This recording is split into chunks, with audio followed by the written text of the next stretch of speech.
May please, my lord. Give us only 1 second to.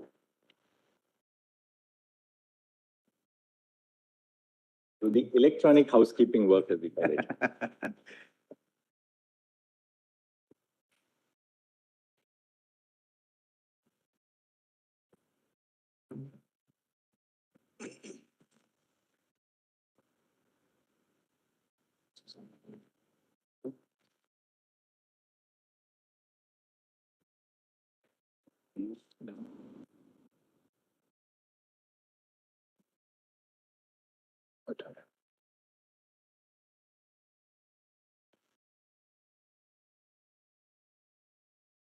Yes. May please, my lords. My lords, my written submissions are volume 2E.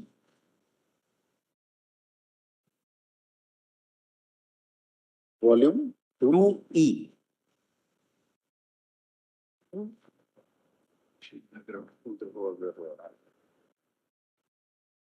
My lords, first I'll take the issue of intoxicating liquor under entry 8, list 2, my lords. That is at page 21, para 34.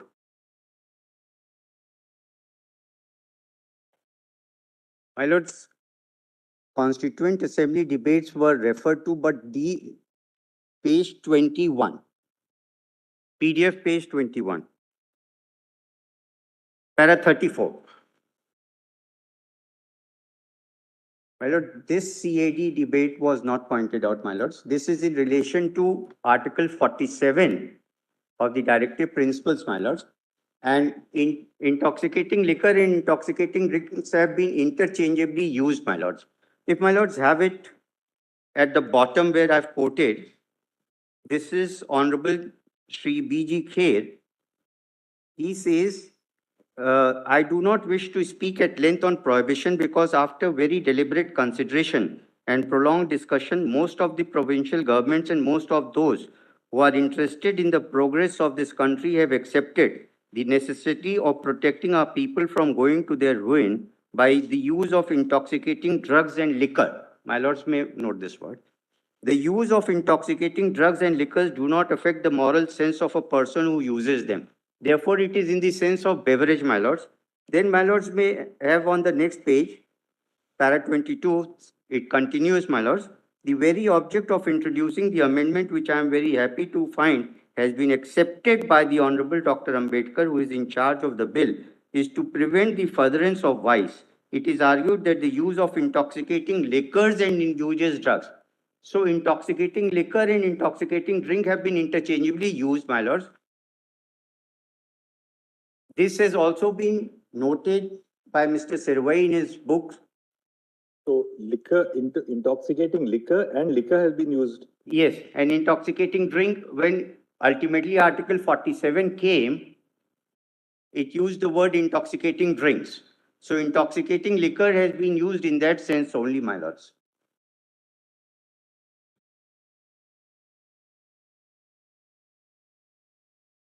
And Mr. Sirvai's quote has been already pointed out to my lords. And that's why I'm not repeating that. That is in paragraph 38 of my written submission, my lords. Now, my lords, directive principles, all the fields, my lords, have paragraph 35 for a moment, my lords. The fields enumerated in the directive principles find place by and large in one or the other lists of the 7 schedule, my lords. Article 47, I have given Appendix 2, my lords, which this is at page 41 of the written submissions, my lords. This gives the comparison of which are articles and which is the legislative entry. But page para 20, para 35, read with Appendix 2. Right. That is at page 41, PDF page 41. My lords, the only thing I would like to point out, the most important entry has been missed out in this appendix, my lords, which my lords may add at page 44, serial number 11. Entry 8 of list 2 has to be added in that, my lords. This has been missed out. in the comparative chart appendix 2, my lords. Now coming back to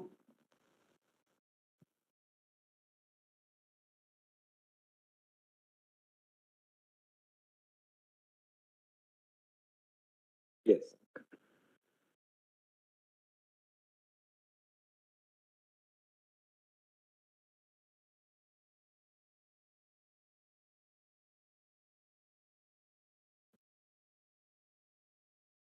my lords, if entry 8 talks about intoxicating liquor, my lords. If alcoholic liquor has to be added in that, it has to take color from the other entries in the same list, my lords. And I'm saying so because when the Law Commission report recommended that all alcohol be included in the state list, that was not accepted by the Parliament, and they restricted only potable alcohol, and non-potable alcohol was under the IDR, my lords. Therefore, they were very much conscious of the fact that state has only the power to the extent of potable alcohol and no further. Yes. What is the next point? My lords, next point is power to legislate on 245 to 46. So we'll take it as a second point. Second point is the scope of 245, 246 and 254.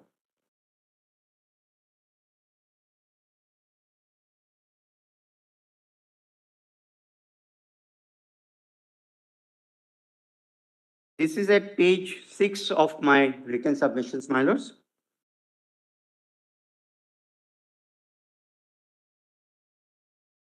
Paragraph 4. Can you tell us that again, please? Paragraph 4, I have summarized 240. My lords may have 245 and 246 for a moment. Then I come to that, my lords. What para? Page? My lords, Constitution, my lords may have it. Okay. Article 245, 246. So why don't you tell us what's My the point that you're making? 246, 1 and 2 starts with notwithstanding, that is non-obstante clause. And clause 3 of Article 246. Subject to, my lords. That's just and this is the enabling provision to make laws. My lords, when we go to Article 254 for the repugnancy, it talks about laws made by the Parliament.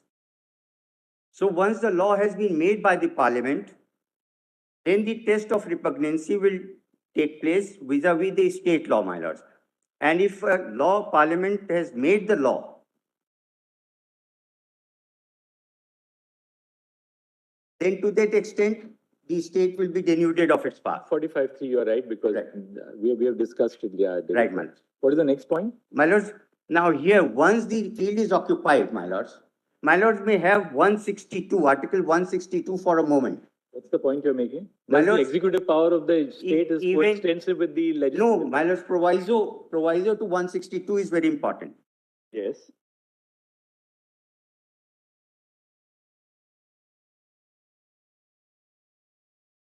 May I read, my lords? Provided that in any matter with respect to which the legislature of a state and Parliament have power to make laws, the executive power of the state shall be subject to and limited by the executive power expressly conferred by this Constitution or by any law made by Parliament upon the Union or authorities thereof.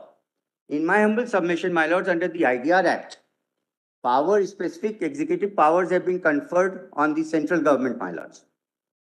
Like in 18G, it can notify, then there are other provisions. So once that power is there, the state is denuded of all its power, including legislative and executive power, to make laws in respect of IDR Act, my lords. The issues in this regard, my lords, there is one constitution-based decision, 2016,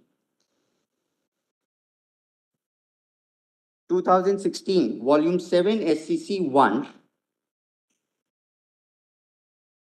Where is it? Where do we find it in the compilation? It is not in the, because it was All right, last evening. what does it My lords, I say? have given 2016, 7 SCC, page 1, paragraph, Union of India versus, my lords, para 140. My lords may have it. I won't read the entire discussion, my lords. Para 140. What is the point that you are stating? My lords, the executive power under 162. Because my submission is the act has been enacted under the legislative power and the executive powers under the act have been conferred to the central government, my lords. Therefore, the state is denuded of its power even in respect of executive matters, my lords. My lords may have para 140 at page 117. Thirdly, my lords got it? Thirdly, a situation may arise where the authority to bring about a law may be available both to the union as well as the state, that the law made by the parliament may invest the executive power with the center, while the state may also enjoy similar such executive power by virtue of a law which the state legislature was also competent to make. In these situations, the ratio laid down by this court in the decision in so and so will have to be applied and ascertained which of the two, namely either the state or the union, would gain primacy to pass any order of remission, etc. In this context, it will be relevant to note the proviso to Article 162 of the Constitution, which reads as under. After the quotation, my lords, if the proviso applies to a case, the executive power of the state should yield to the executive power of the center expressly conferred by the Constitution or by any law made by Parliament upon the union or its authorities. Therefore, in my humble submission, the entire power, may be it legislative or executive, that has been taken away from the state by enacting IDR Act, my lords. The other relevant paragraph is 173.11. 173.11, where they have summarized, my lords. I'm not reading that, but this is the main. But see, Article 73 proviso, huh? Yes, my lords. The proviso to Article 73. 73. It's quoted, my lords, in this. 73. Yes, my lords. 73 proviso. Provided that the executive power referred to in subclause A shall not save as expressly provided in the Constitution or in any law made by Parliament, extend in any state to matters with respect to which the legislature of the state has also power to make laws, subject to the laws made by the Parliament. So, if it's a field in the concurrent list, Yes. then even if it is a union law, Yes, ma'am. the state has the power, executive power, unless that law provides otherwise, expressly. Expressly. And in my humble submission, the entire provisions, if my lord reads the entire act, the entire executive power has been vested in the central legislation. My lords may have sections 25 and 26 of the IDR Act for a moment. The other provisions. This also we must also take into account, Yes, ma'am. what is provided in the IDR Act. Yes, ma'am. And what is specifically excluded out of the Yes, IDR Act. Fine. Now, when it says fermentation, and we have gone through it many times. Yes. Fermentation industries, other than potable alcohol. Yes. So we must understand, I mean, that potable alcohol part would always remain with Yes, the states. I'm not on that. I'm not on that. Potable alcohol is within the domain of the state legislature. I'm saying that in the context of denatured spirit, non-potable, my lord. Denatured is one of the species of non-potable, my lord. Let's use the expression denatured spirit. Yes, my lord. In case of denatured spirit, it is with the union. The Union of India. Yes. That's the proposition that you are exposing. I'm not restricting to denatured because non-potable is the correct phrase, my lord, because they've excluded potable. Potable means safe for drinking. The literal meaning of potable is safe for drinking. I don't have to go to any dictionary for that, my lords. So are you saying that potable can be equated with the subject in entry 8? 8. Intoxicating. Intoxicating liquor. Intoxicating liquor is. And that is why when it was recommended, Law Commission report recommended to include entire alcohol in the state list, entire alcohol outside the IDR Act that was rejected by the Parliament. Because intoxicating liquor within the meaning of entry 8 is for drinking Beverage. purposes. It's a beverage Purpose. I am obliged, my lord. So, my lords may now have sections 25 and 26. Liquor for industrial.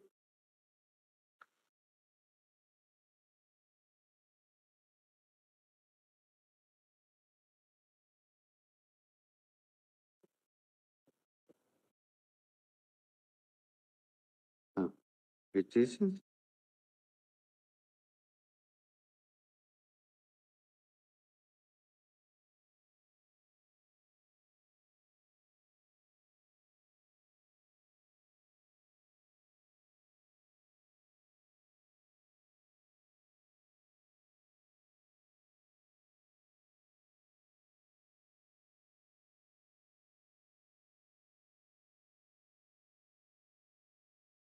From section 25 and section 26. 25 is the delegation of powers. My lords, the center can delegate the power, and to that extent, my lords may have section 26 for a moment. And directions. Directions. And directions have been issued in the instant case, my lords, post 2016 amendment. My lords may have volume 4A, PDF page 489. In fact, I have quoted the relevant portion at page 48. Page 48, paragraph 26. Page 46.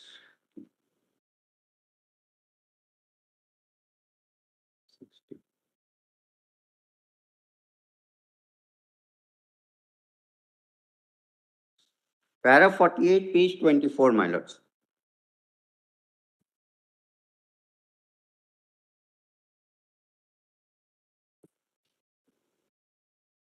Have my lords got it?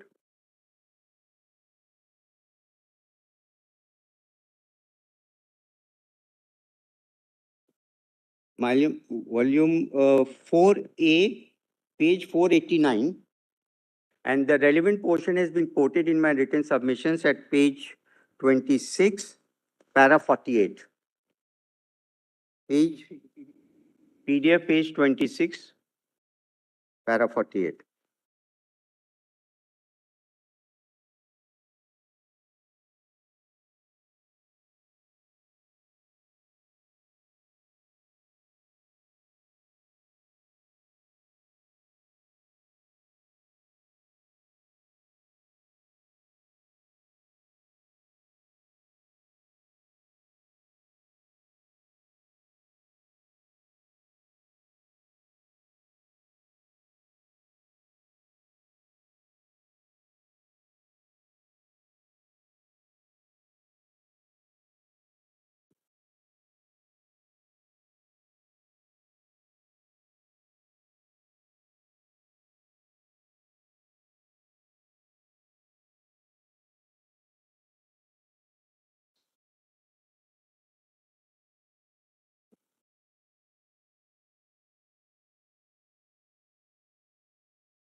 My lords, I was at para 48 of my written submissions at page 26, where a specific direction post 2016 amendment has been issued. Relevant portion I have quoted, my lords. In a present circumstances, my lords, may I read the direction itself? That would be sufficient. Now, all issues pertaining to fermentation industries other than potable alcohol, such as control over its licensing and regulation of the manufacture, storage, acquisition, possession, use, consumption, transportation, trade and commerce, supply, distribution, and its movement, including intra-state and interstate movement thereof, and the grant or issue of such license, permit, or other documents, and charging stroke levying of fees, if any, etc., shall be under the exclusive control of the Government of India. Further, any such control by state governments over the field indicated above, including on intra-state movement of industrial alcohol, that is other than potable alcohol, or alcohol for EBP program, stands repugnant to the amendment issued by the central government, wide amendment dated 14/5/2016. So all the powers with regard to non-potable alcohol, directions have been issued in exercise of the powers under 26, my lords. And many of the states, including the state of Maharashtra and Punjab, have accepted this. I have annexed those in volume 4E. Minutes of meeting and the acceptance by various states, including Maharashtra, Punjab, and various other states. All right. Whether they accept it or not, we have to go by the constitution. Yes, ma'am. So this Right. What is the next point? We'll hurry along now. Now, my lords, 18G is one of those executive powers, my lord may note, because the entire gamut of their argument is Your third point was section 25 and 26, or third point was article 162. 162. Okay, just a second. In 162, my lords may note, section 18G was specific that it is with the central government. 18D. 18G, G for Goa. Yeah, that we have seen. Yes. Then your fourth point was section 25 and 26 of IDR Act. IDR Act. What is the next point? My lords, next point is, my lords, we have the first schedule for a moment, my lords, of the IDR Act. What is the my lords, formulated? the product which are mentioned are in the exclusive domain of the central government, my lords. My lords, we have first schedule for a moment. But there's no doubt about this. My lord, exclusive domain. My lords, may give me 2 minutes. I'll explain what I have it in mind, my lords. Just formulate the point and then tell us. My lords, the first schedule opens with any industry engaged in the manufacture or production of any of the articles mentioned under each of the following heading or subheadings, namely. So any of the articles which are being manufactured will fall within the schedule industry, and 26 says fermentation industry other than potable alcohol, and the products are alcohol and other products of fermentation industry. So it is specific that non-potable alcohol is in the exclusive domain of the central government, my lords, union. Because the product as such has to be seen, not its ultimate use, or it can be diverted, or it can be used. The product which is being manufactured is non-potable alcohol, and it has to be seen as such, not its potentiality, my lords. Potential use is not the key test over here, my lords. It is the product which is being manufactured is the relevant factor. Or potential misuse.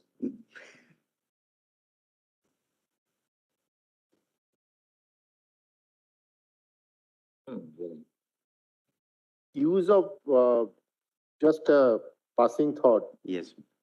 use of beer Yes, my lord. for washing your hair, Yes, my will it be misuse or use? My lords, it depends. If it is healthy, then it will be used. Because while washing, one can also have the beer as such, my lords.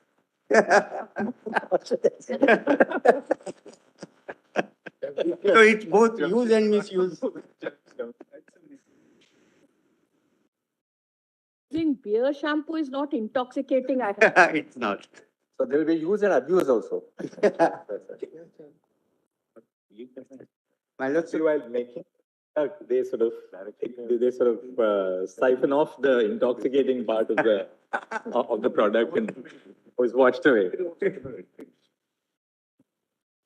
my lords, my learned colleague says using beer for shampoo will not make it a beer as such, because then only beer is not there, something else added to the beer for using as a shampoo, my lords. It would not be. My lords, on the So line. that this is the next products in the first schedule are in the exclusive domain of the central government. Yes, and the opening words, any industry engaged in the manufacture or production of any article. Because there are certain entries, my lords, where all the articles which are capable of being manufactured by the scheduled industry is not covered. Yes, my lords. My lords, may give me a moment, ma'am. My lords, the legislative history of IDR Act, because industrial alcohol has been loosely used, that was the argument. Industrial alcohol was in the original act, my lords, of 1951. My lords, I have given the compilation of the legislative history of IDR Act in volume 4F.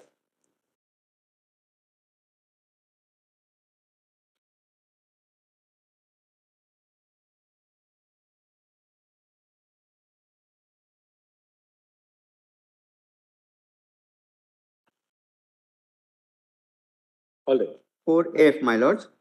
What else?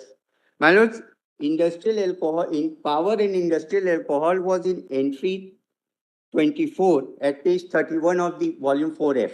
All right, just 1 second. Let's go to that. In fact, I have summarized in the list of dates in the opening page itself of 4F, my lords. Volume 4F.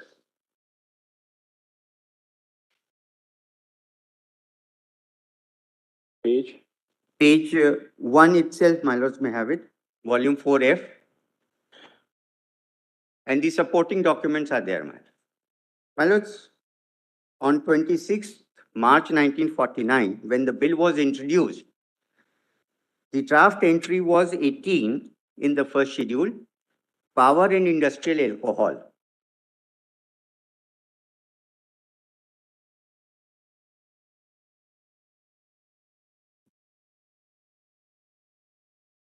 Then the 49 amendment bill came and the entry was 24, but it remained as power and industrial alcohol.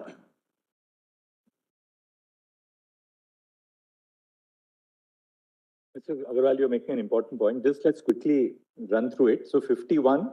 51. The bill was power and industrial alcohol. Then an amendment was made. Before the amendment, yes, ma'am, came the Act in 1951. 1951. Where it was item 23, power and industrial alcohol. Yes, my lords, at page 31.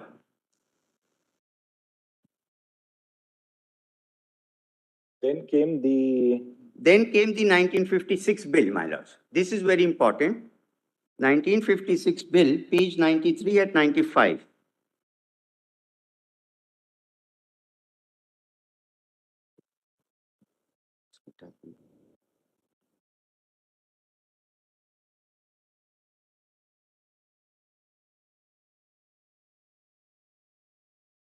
And then entry 25 at page 98.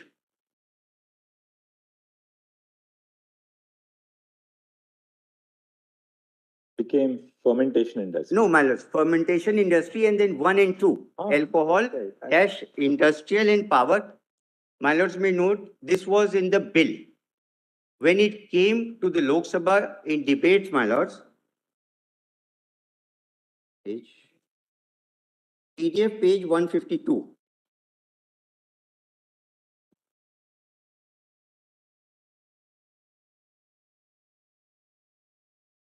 Page 152. Right-hand side, my lords, right-hand side column, about 10 lines from the bottom, my lords. Page 8, have my lords got it? Page 8, right-hand side column of the Lok Sabha. 2. These were the amendments which were moved. PDF page 152.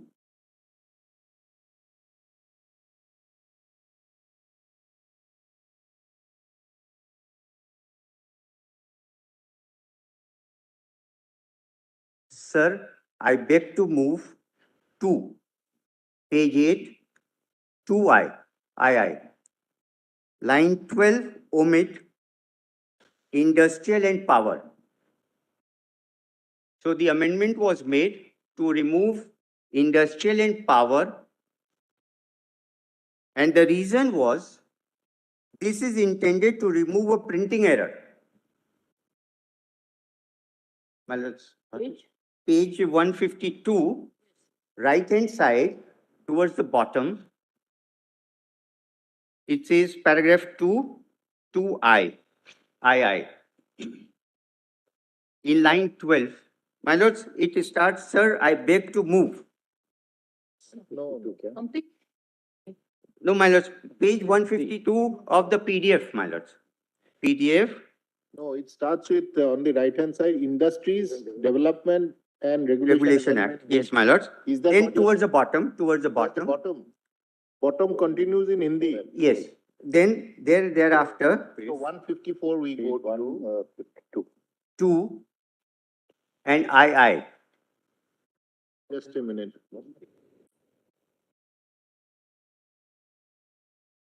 PDF page 152.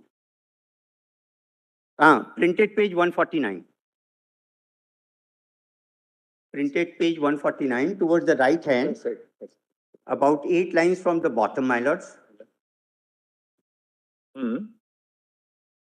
Sorry. II. Line 12, omit Industrial and power. Oh, 149. Or omit. industrial and power. These are removed, and the reason for removal is this is intended to remove a printing error. What is the printing error? That was industrial and power had to be removed, my lords. Only alcohol as a whole was to be there. The bill said alcohol dash industrial and power. So industrial and power has been removed and the entire alcohol was included, and that was the position till the 2016 amendment. This is how alcohol was introduced. So this alcohol meant both potable and non-potable. 2016 is only alcohol.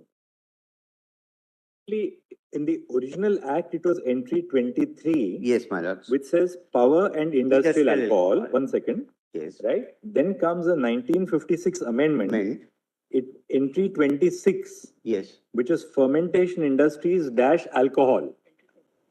Fermentation industries, then 1 and 2. Oh, yes, alcohol. That is alcohol. Alcohol. And then 2016, it is entry 26 is substituted as fermentation industries other than potable. Other than potable alcohol. So now it is restricted, and this is a retrospective amendment from the date of the act itself.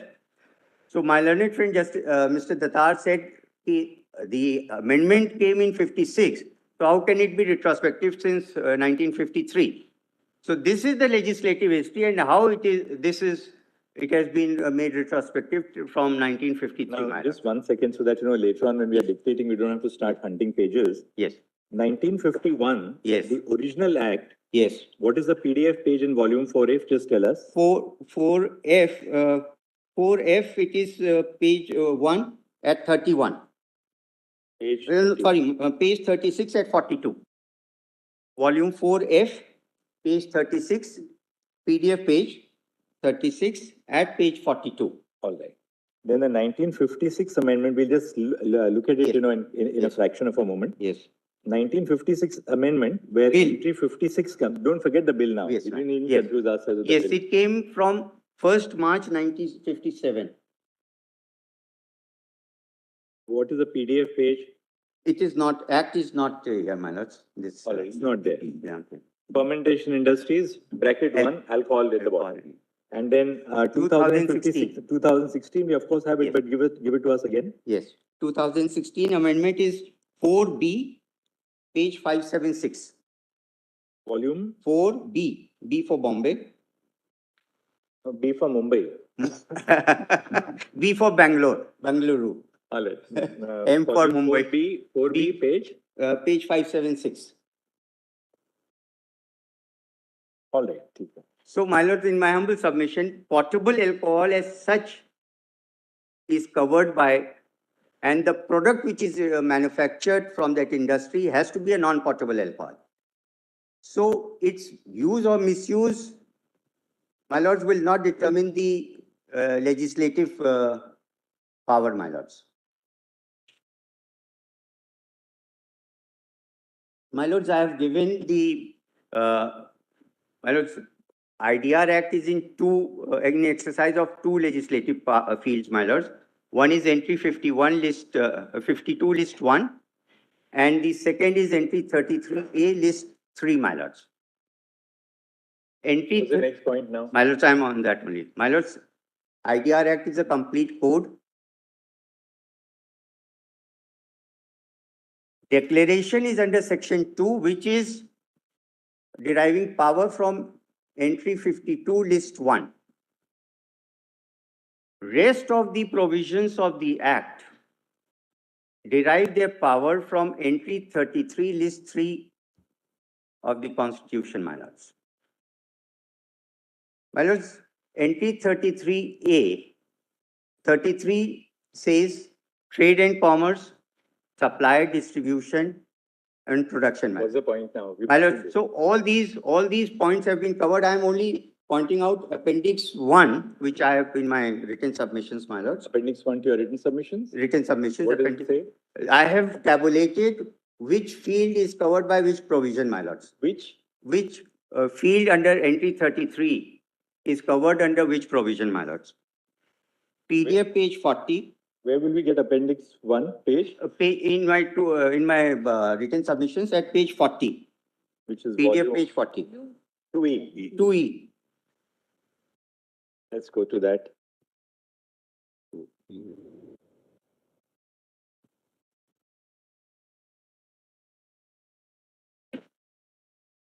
Page 40, my lords. So all the fields, legislative field under 33A is covered, my lords. I'm not going through the Act.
Fine. Now Only, what remains, only Mr. 2 Agarwal? points, only 2 points. Only 2 points. Thank you. My lords, one is stay decisis, my lords. It has held the field from 1989, my lords. Synthetics. Synthetics. And the amendment has been effected in line with that, my lords. 1 second.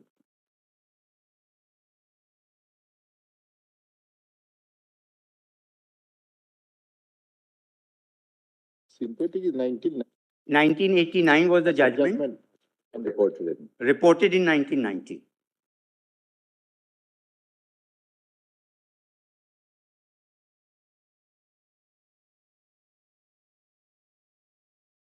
All right. And last point. My lords, and I have given the list of judgments, Appendix 4, which have followed synthetics, my lords. 1 second. Let's make a note of that.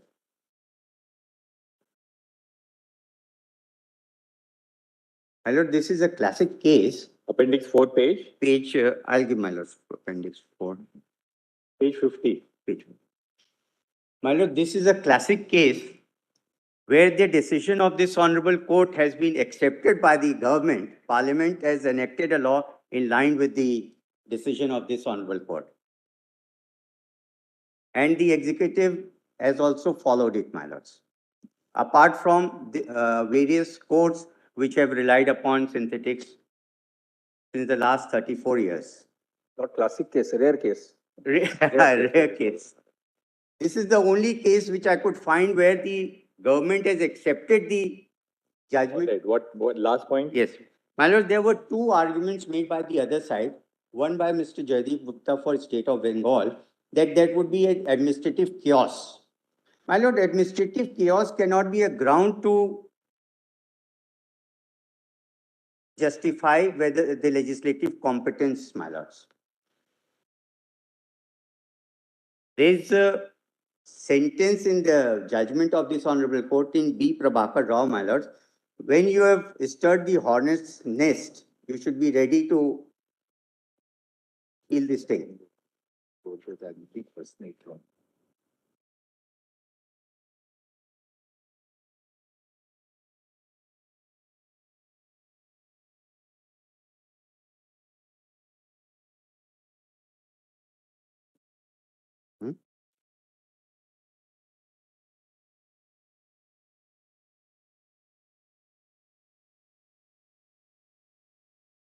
My lords, if my lords want, I can give the citation. I'm not reading that, my lords.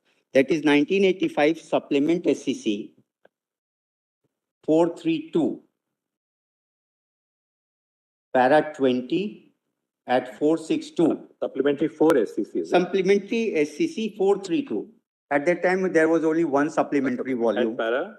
Para 20 at 462, quoting Lord Denning, my lords. And then this was later relied on 2014, 4 SCC 720, para 70. 2014, 4 SCC. 720, para 70. The earlier judgment, is it in the compilation? No, it's not. It's Second not. one also is not. I'll give. All right. Thank you, Mr. Agarwal. My lords, one more thing. My lords, Mr. Balbir Singh, while appearing for Maharashtra, said we are following BIS standards of denaturance, my lords. My client used BIS standard and is being prosecuted because they say it is our standards which have to be taken and not BIS standard, my lords. Thank you, Mr. Deeply obliged. You are satisfied now that you've given me a full hearing. My lord, Thank you. the only thing is, my I lord, must compliment you. You are also very precise and absolutely on the point. So we my appreciate. lord, I may be permitted to file a 2-page. No, now don't file 2 pages. Now you've filed so many pages before. Deeply obliged. Yes, Mr. Bhandari. Well, I'm only going to take 5 to 7 minutes. I filed a very short note, which is at volume 2H. So, my other submission can be ignored because it will be repetitive to what others have filed. So, I filed now 2H, which is a very short note. Volume 2H. Volume 2H.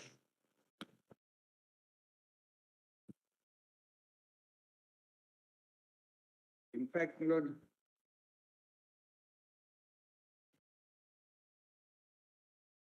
my lord, for alcohol, one I had already told my lord, the Chief Justice, about Mr. Nariman, my lord, but the most oft-quoted couplet in Urdu about alcohol is that, Zahid means, the cleric means, And it said, मैं जाहिद शराब पीने दे मस्जिद में बैठकर या वो जगह बता दे जहां पर खुदा ना हो.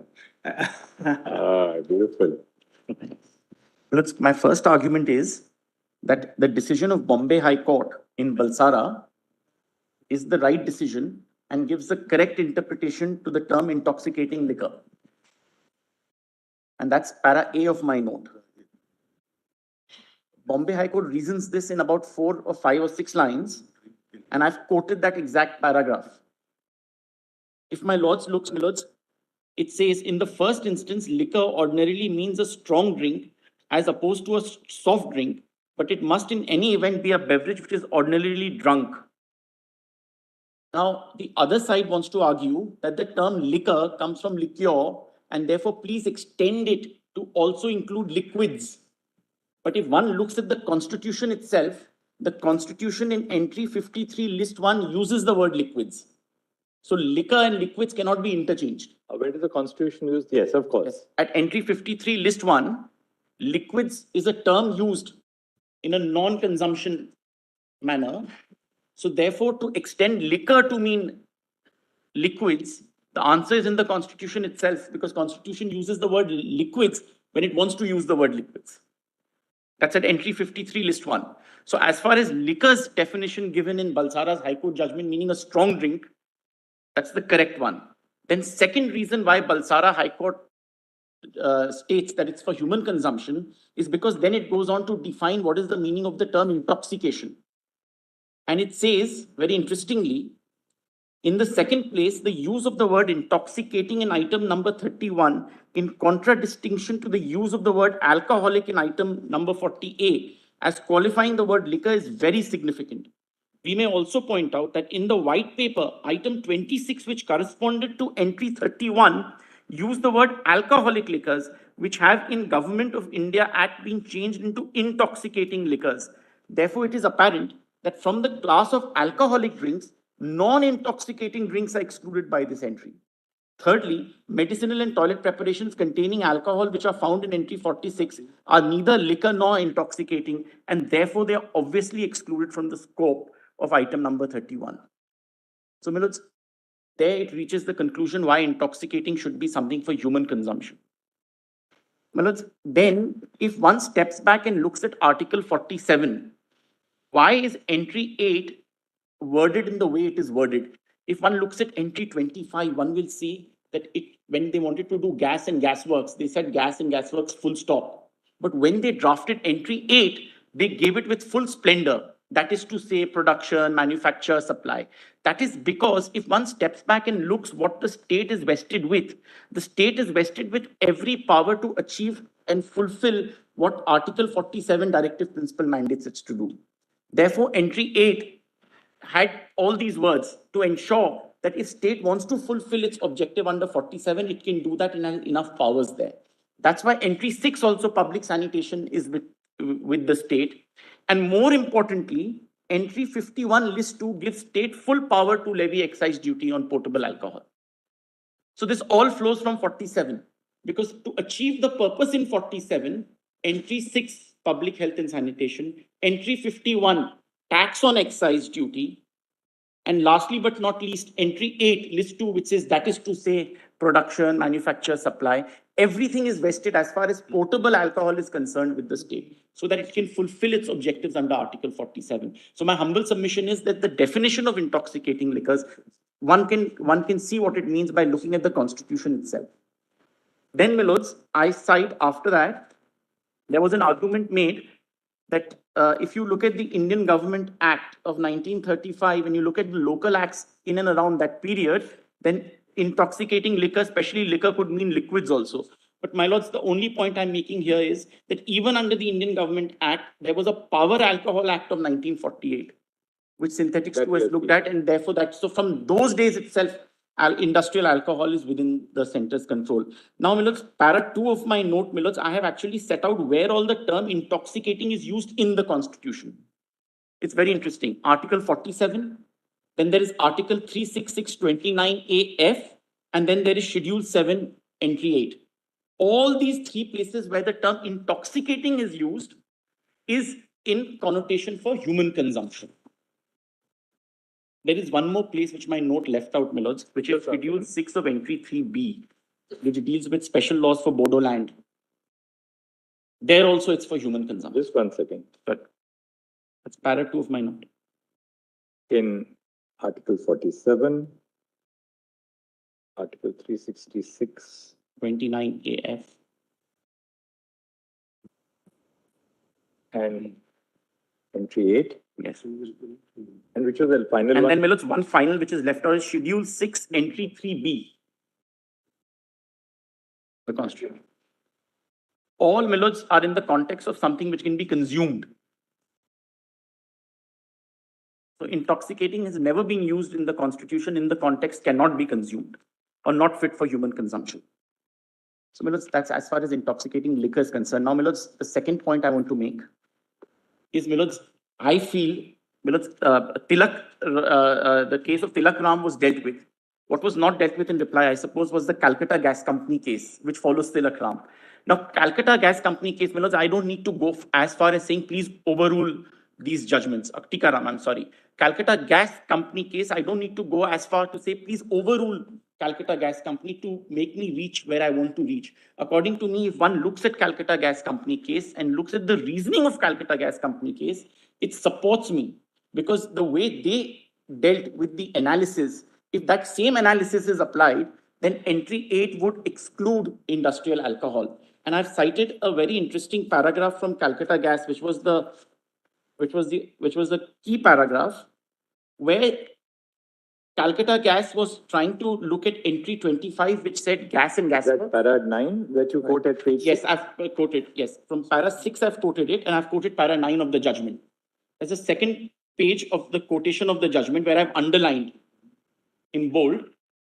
There, the point I'm making is that if one looks at the court was confronted with Entry 25, which says gas and gas works, and the court was then confronted with Entry 24, industries. Court said, if I say that gas and gas works is in 24, then of course it will fall into 52, and therefore I will Entry 25 will be left meaningless. Rather, the way court was at a situation where it says, and I'll read this just 4 lines.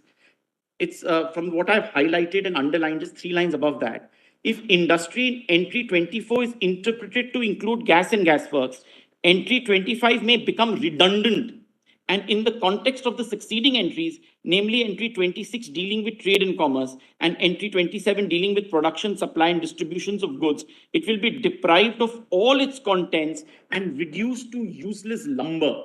Because my humble submission is that by removing industrial alcohol from Entry 2, one would not make Entry 8 useless lumber. Entry 8 would still apply fully as far as potable alcohol is concerned. Here was a case where the court was trying to see what would be left with gas and gas works if I put it the entire thing in the industry. So, Millards, if that analysis is also applied, then Millards, Calcutta Gas comes to my rescue. Leaving Millards to my last point, which I've made, Millards, at para 9 of my note, is that Synthetics 2 cites India Mica's case and says that within the parameters of India Mica case, if a regulatory fee is imposed by the state, and those parameters and the boundaries are set out in India Mica's case, which is time tested and recently applied in Vama Organics 2, which was read out by Honorable Solicitor General. So, Millards, as far as regulatory fee imposition is concerned, Synthetics 2 also leaves that door open for the state. So, according to me, it's a storm in a teacup, Millards, to say that we can't do anything. If you fall within the parameters of India Mica case, you can still impose a regulatory fee.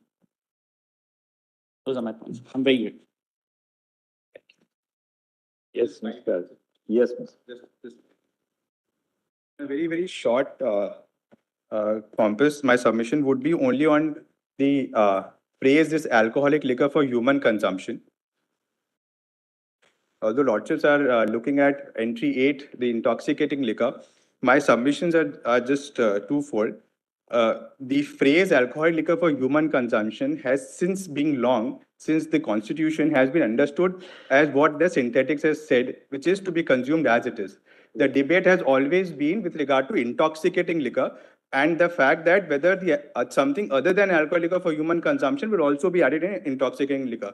So far as there's submissions to say that alcohol liquor for human consumption has to be expanded to mean something capable of also, has never been any judgments of a lordship, except the Bihar distillery, which makes a aberration in that, to say that now you can even go and impose excise duty with regard to rectified spirit, etc., which is not a alcohol liquor for human consumption. So my submission to your lordships is that with regard to this phrase, alcohol liquor for human consumption, since Balsara and till Synthetics 2 and the later judgments, all have consistently as held that this phrase would mean only with something which can be consumed as it is.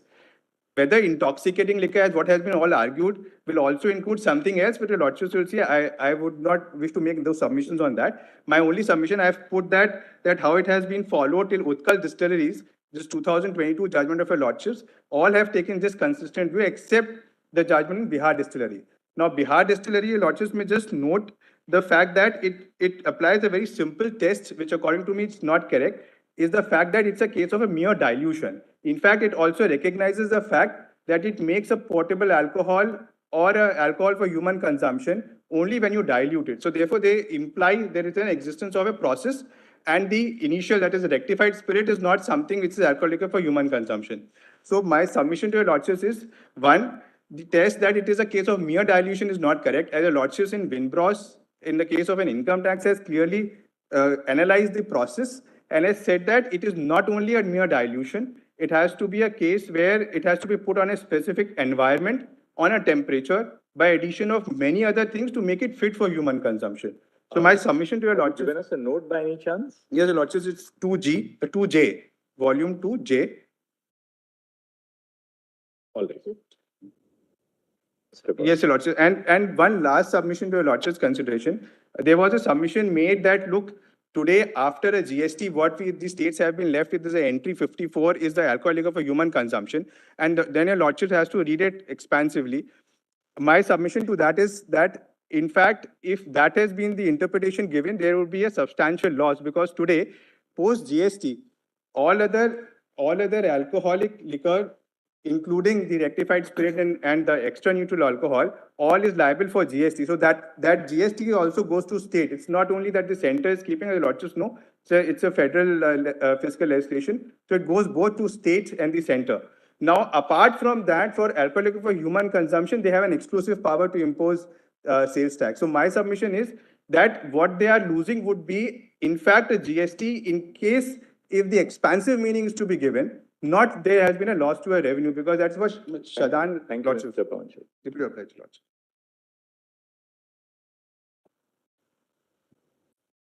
Yes. May it please, Lords. Blood, small submission, blood, for 5 minutes I'll take.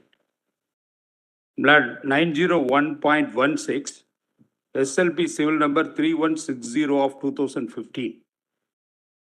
Blood, this SLP, blood, subject to outcome of your lordship decision, this is to be decided. Blood, on the ground, blood, certain duty was imposed. So what, we'll not go into the facts. You can tell us what your submission on law. Blood, my submission is, they have imposed certain interest, blood, for the duty because of the issue. Blood, you'll have to go before the regular. Blood, the Honorable High Court.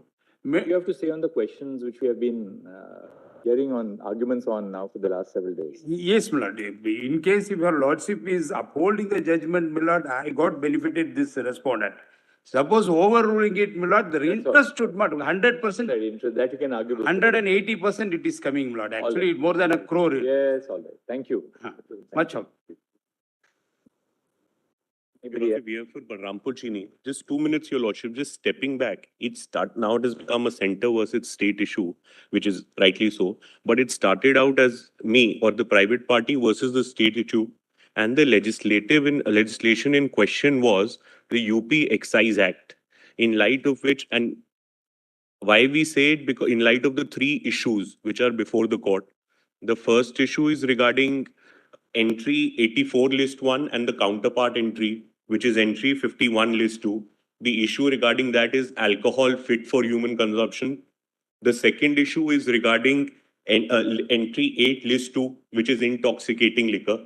And the third issue is regarding entry 33 of list 3, which is to be, as per the other side, read along with entry 24 of list 2, which is on the industries aspect, and the counterpart entry in entry 52, list 1.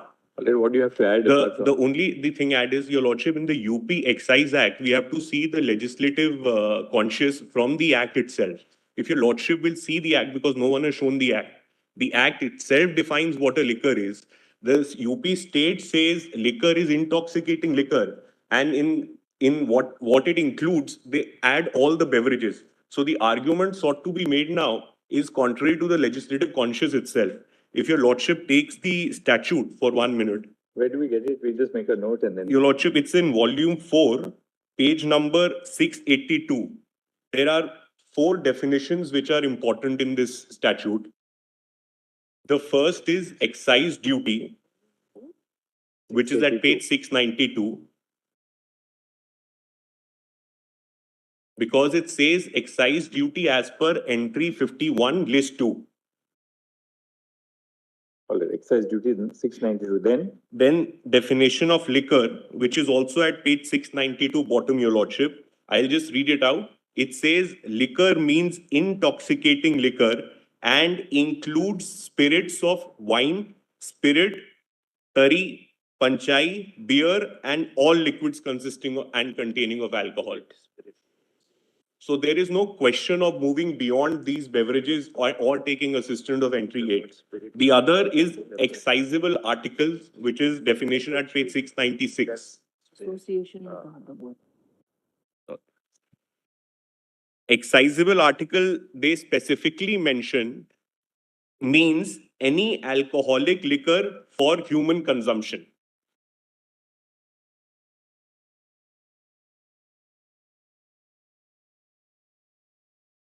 Yes. And then, Your Lordship, section 13, read with section 19 and 28 of the Act, says that any transport or removal of these excisable article, that is to say any alcoholic liquor fit for human consumption, will be charged with a duty. So they, in the legislative aspect, have only relied on entry 51, which as per every submission is barred by entry 82. Thank you. Entry 84. Yes, Mr. Dwivedi. I was to answer, my lord, that Tikaram ji issue, my lord, if your lordship recollects, whether it is, my lord, my submission is this, my lord. Lord, Tikaram ji essentially does 3 things.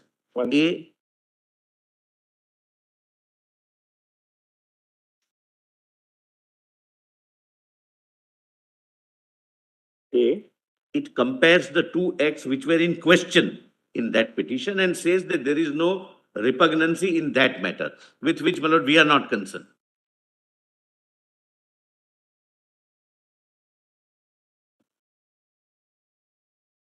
Yes. But second, which in my submission is an obiter because that was not required to be decided, is the term industry in entry 52 list 1 is restricted only to manufacture, neither pre nor post manufacture.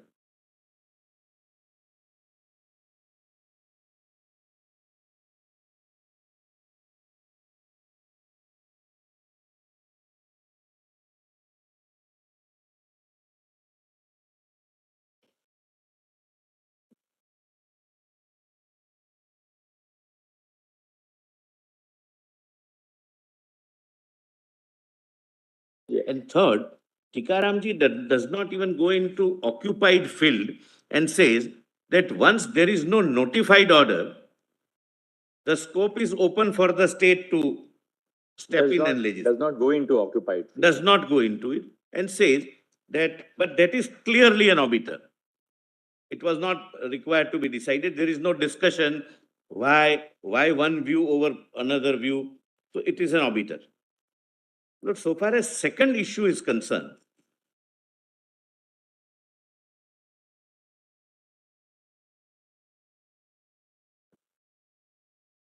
yes, regarding the restricted meaning given to the term industry, but there are some legislations in place as on date referable to entry 52 list 1.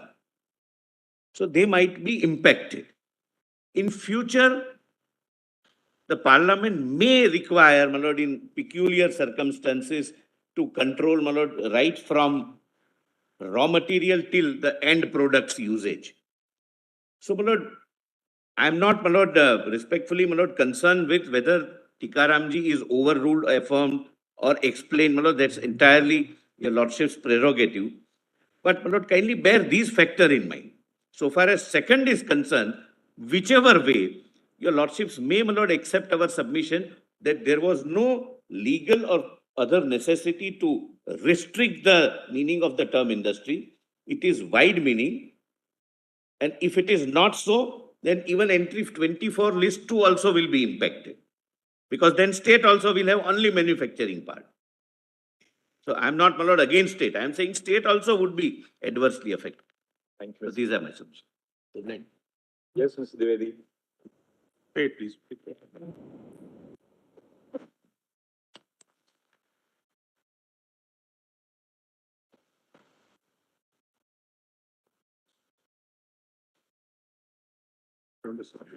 We have compiled the rejoinder submissions also for lordship's convenience. It's a short 10 pages only, 15 pages. Where will you find it, Mr. Dwivedi? Volume 1M. This. It's on the screen. PG code. Yes, sir. Then you can scroll. That's digital PC.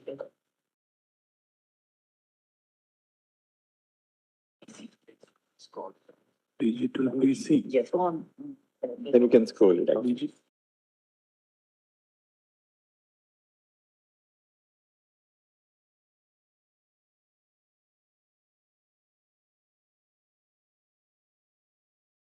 Yes. Digital mode. Law, as I have been taught, and as I have learned over the years, and your lordships have hammered it in, and that is, Lord, we are a federal structure. But the power of the state under list 2 cannot be controlled or regulated by parliament. That's the concept of cooperative federalism, your lordships have churned out, Lord, time and again. And if I would refer to your lordship's judgment, 2000. Would you like to read that out? We have that para 1, para A. Let's see how you have formulated it. No, I was responding to what was argued today. Right at the end. Sorry. So the question is not, what we are being told is that in 1951, IDR contained industry and industrial alcohol and other things. In 56, it was modified to include alcohol under the heading fermentation. And then 16, again, it has been changed. Now I ask myself, is the jurisdiction of the state going to conform to the law laid down by the parliament? Or can parliament, by constantly modifying and amending its own act, law, dictate what is contained in the state list? Lordships have very clearly said state list reserved for the states, and states have plenary power, which power cannot be controlled by parliament or by parliamentary legislation. That's not is absolutely clear. But yet my friends say that entry 8 has to be guided by legislation of parliament, 1951 Act. Now I ask myself, Lord, what is being argued, in fact, is that forget what the makers of Government of India Act 1935 had in mind when they incorporated Entry 31, which is the same, verbatim the same as Entry 8. What they had in mind when they incorporated Entry 40, which is excise duty, same as Entry 51, List 2. My friends further say, forget what the framers of the Constitution saw in the Government of India Act and these entries and incorporated that verbatim in the same manner as in the Government of India Act. My friends further forget the fact that the legislative history, if these Government of India Act and the Constitution entries are seen in the light of the legislative history, the legislative history contained both the things in the same manner as incorporated in the term intoxicating liquor in Entry 31. of the Government of India Act. So what we really have to see is what did the makers of the Government of India Act have in mind when they incorporated entry 31, list 2. That is intoxicating liquor and in all its facets.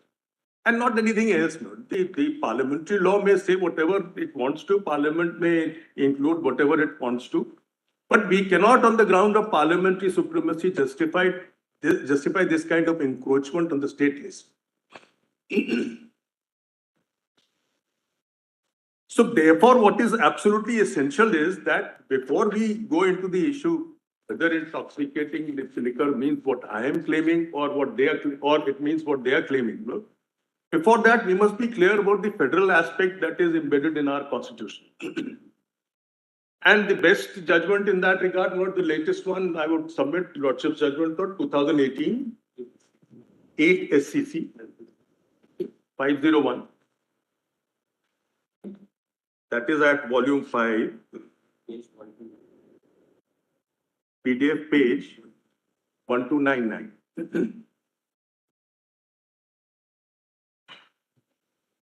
The relevant paragraphs note I have given my note at page 1.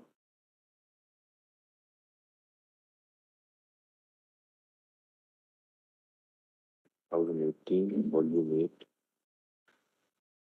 The emphasis is quite clear and unequivocal that state powers are plenary within their own list. They cannot be tempered by Parliament. Now, what are being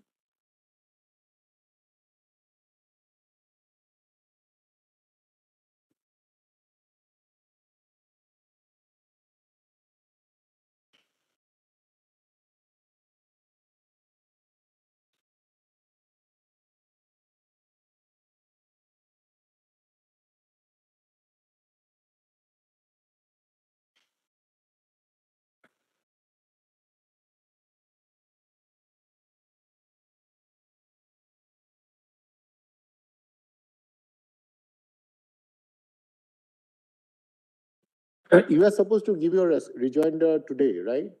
But why this particular document is uploaded during the court hours?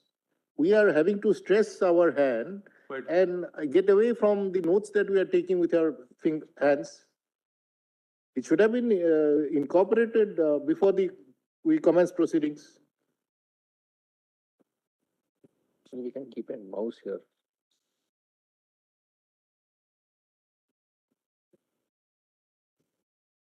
To the technical issue, and what we are having to concentrate on the law is getting diverted. I mean, at least I'm speaking for myself. I'm not speaking for other members of the bench. I can understand that difficulty, because since we are confining ourselves to this technology part, we can't. Obviously, there's no issue. So if it was done at 10 o'clock, it would have been incorporated in our devices. I think Was it 9:45, my lords?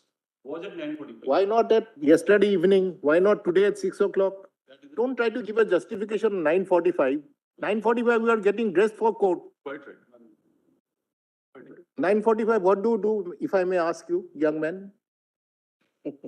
Coming to the. My apology, ma'am. You are looking at your, preparation of the court, or you are getting dressed for the court? I think we have the same routine. My extreme apologies. No, it's just that I am a little disturbed. That's all. Everybody. It's inconvenient and difficult too, I can understand.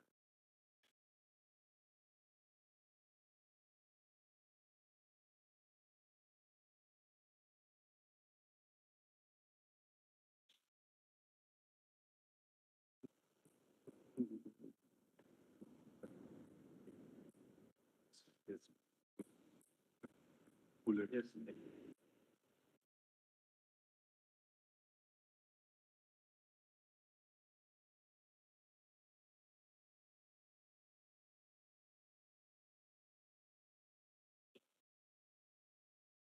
Or if I may enlighten the entire note, this was the evening whiskey which caused the problem.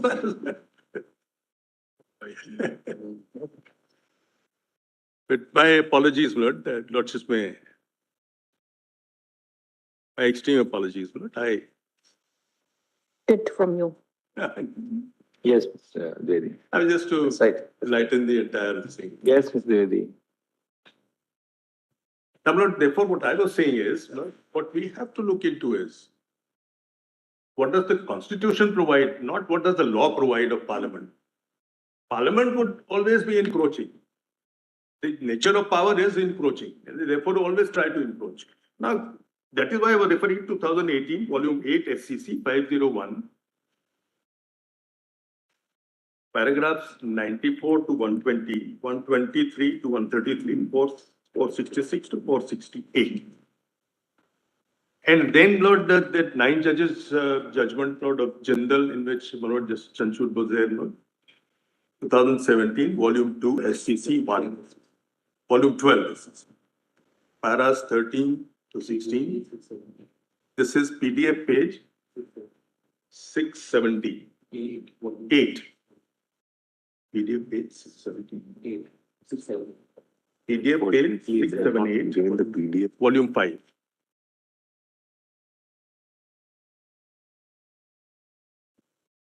Now, Lord, if I may, Lord, Lordship, since Lord have it here, can I place the A part of my? Yes. The words notwithstanding clause 2 and 3 and subject to in Article 246(3) are not unlimited. They are limited by the context, that is the basic structure of the dual polity. Admittedly, both the union and the state legislatures are plenary in relation to their fields. Both derive equal powers of legislation only from the Constitution. The states share sovereignty with the union, and that they are legislative plenipotentiates within their legislative fields. They are neither appendages nor satellites of the union, but are its co-equal.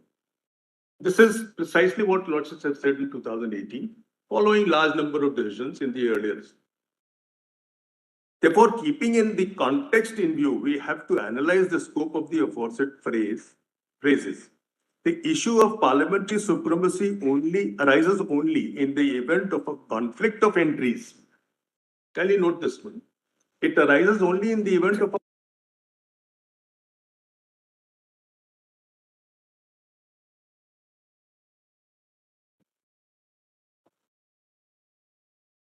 conflict of entries on the 3 lists, and not in the case of conflict of laws that attracts question of repugnancy or occupied field.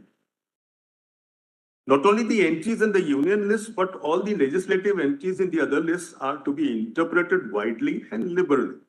While so interpreted, conflicts or overlaps may arise, which are resolved as per the principles evolved in Ext Pharmaceuticals.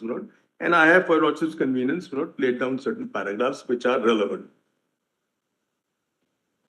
In fact, this judgment, Ext Pharmaceutical, which is kind of an authority for this purpose.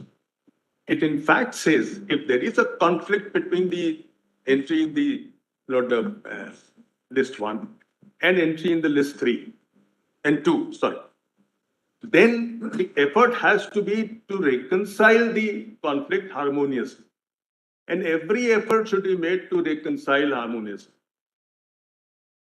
It is only when no reconciliation under any circumstance is possible, then this parliamentary supremacy kicks in. But then for that purpose, they went to this extent, Lord, that if the central list is a general list, that's what is considered in this thing. And if the state list overlaps the central list, then carve out a space for the state list, and then create whatever normally could be given to the center and appropriate space for the state. It's not that we will wipe out the state entry because there is a conflict. So this kind of interpretation has been followed by our lordships all throughout, and I'll show it till about 2002 ITC.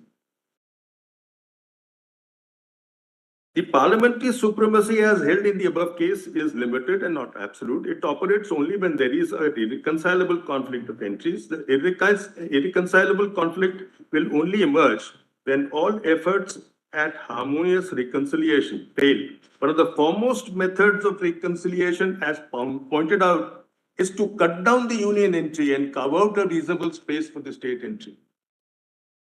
That's what Lord the Hicks says. Yes. So we should not attribute, Lord, with all due respect, Lord, we should not attribute everything to the concept of parliamentary supremacy. We should be hesitant in going to that because Lordships have said that any interpretation that whittles down the power of the state should be avoided.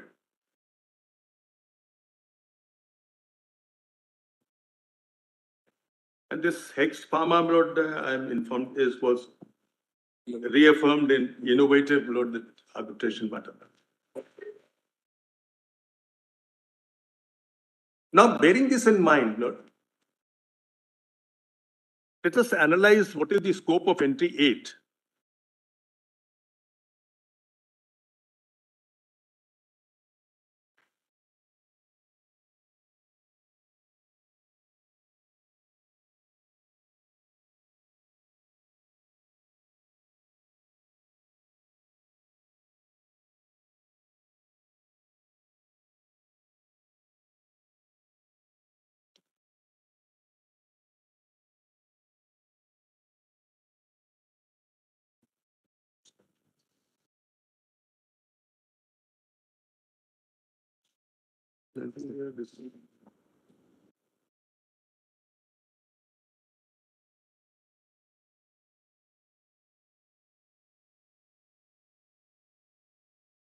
So if we have to then sort of go into the content of entry 8 which says intoxicating liquor. According to you, intoxicating liquor includes all liquids which are alcoholic. Now, and therefore it's not really something which is portable or for human consumption. Can you just formulate why you are why that interpretation exactly. you're really Yeah, I've given a cogent reason for that. Also, just two sentences we can, how that my letter should be. yes. So, Mr. Dwivedi, just tell us if you can summarize them in points. Yes, yes. Why intoxicating liquor, as you say, means all liquids containing alcohol. These are the words you have used in a written submission. Quite right. So let's just take it down step by step. Just give us the reason. This was what was in the mind of the makers of the Government of India Act 1931. All right. Just one second. This was how the makers of the 1935 construed the phrase.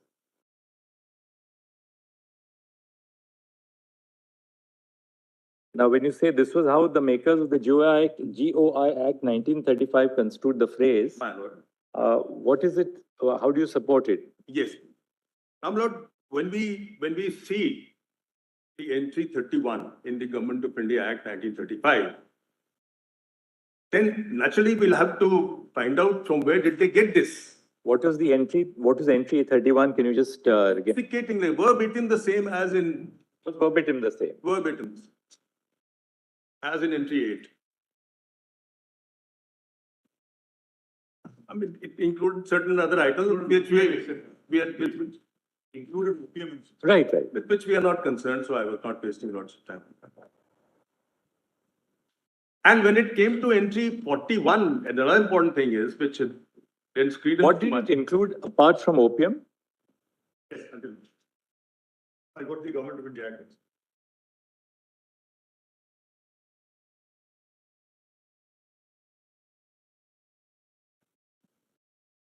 Sanskriti, is that in somewhere in one of our compilations?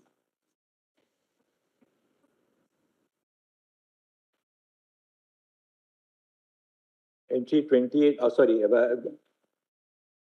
As a written submission. so that we don't have to again hunt for them. Can you just tell us which volume? Volume 4 is page 1. Mr. Tushar Mehta, Sanskriti? 2G, 2D. 2D. Page 28. No. In the yes. Yeah, we got Government of India Act. I've got a Government of India Act. Yeah, we also got it now. Yes. Entry 2D, volume 2D, page 28. Yes, Lordship will stop at intoxicating liquor from the word starting with opium, other narcotic drugs, but subject as respects opium to provision list 1 and as respects poisonous poisons and dangerous drugs provisions. So up to liquor is intoxicating liquor, that is to say. The Lordship now compares right from opium to the end, all the other words are different. And I would request Lordship to ignore that, that's not relevant for our purpose. Lordship wants the original text I've got. Yeah, that is to say the production, manufacture, possession, transport, purchase and sale of intoxicating liquors. Stop. Right. So everything from opium up to the end is deleted and narcotics drugs is deleted. Yes. All right, we got it. Then?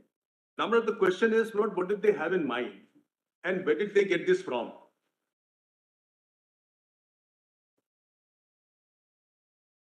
There is entry 41 also of the Government of India Act, which is important, Lord.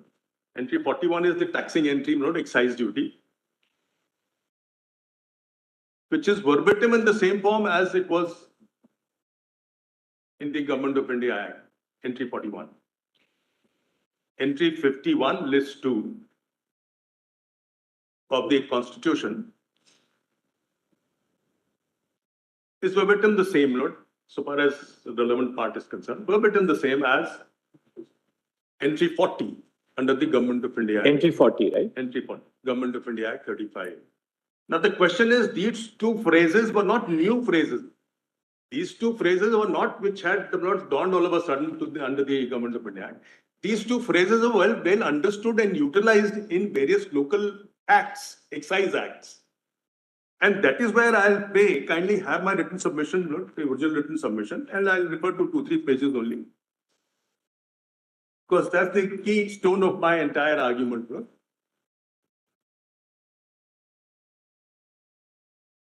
Both entry 31 and entry 40 in the Government of India Act were verbatim borrowed from the local acts.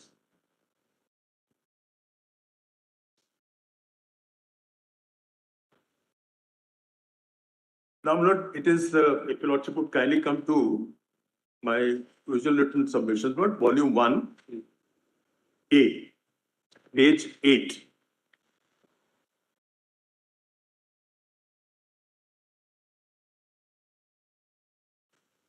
Yes. I had referred earlier also, but then, since you Lordships want to know. And according to them, according to you, therefore, that this had meaning, it was not a meaning which was confined to, it was not confined only to potable liquor. Yes, initially these local acts used liquor, which included all kinds of liquor, all liquids containing alcohol, including denatured. Then, Lord, comes the Madhya Pradesh Act, Lord, at page 10.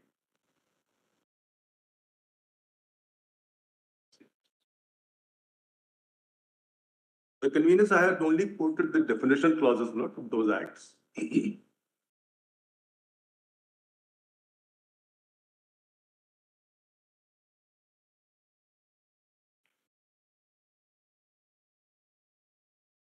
Lordship would have page 10. MP Excise Act, excisable article. So according to you, the meaning in the local acts was adopted. All right. Then what is the next point, Mr.?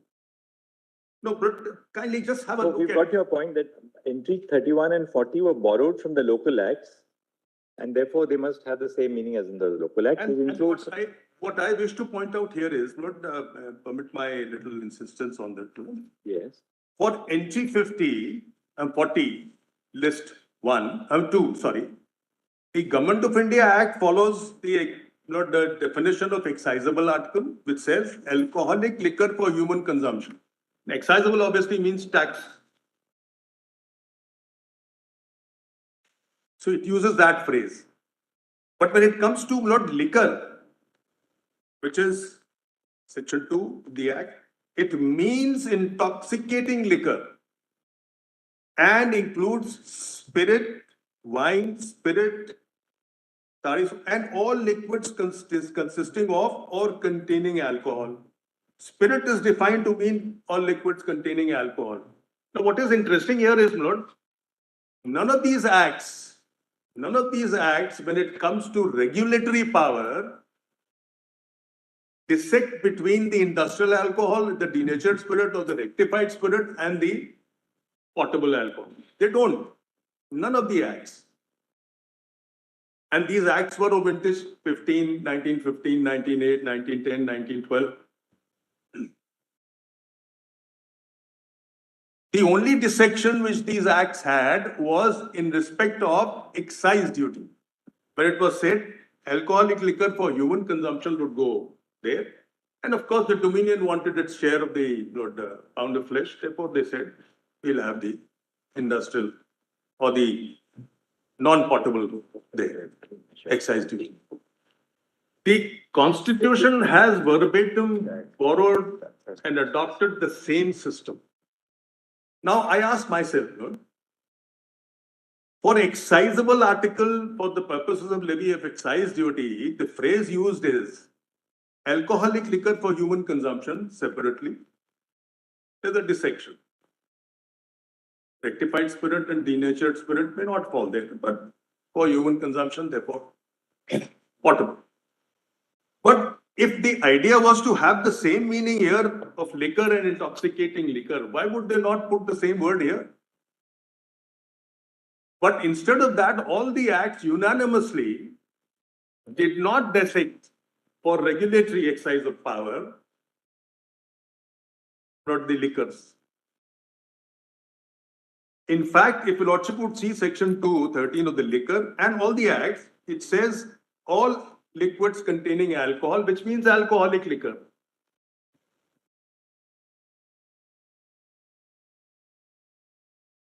So alcoholic liquor was in the regulatory regime, while the alcoholic liquor for human consumption was for taxing regime. That was the dissection created by the local acts, followed by the Government of India Act. And why do I say please adopt this legal sense? Because the lordships have in Gannon-Dunkerley, the lordships were confronted with this similar issue exactly. Taxes on sale of goods. That was the word used in the Government of India Act. Lordships went into a history. How did this term taxes on sale of goods come?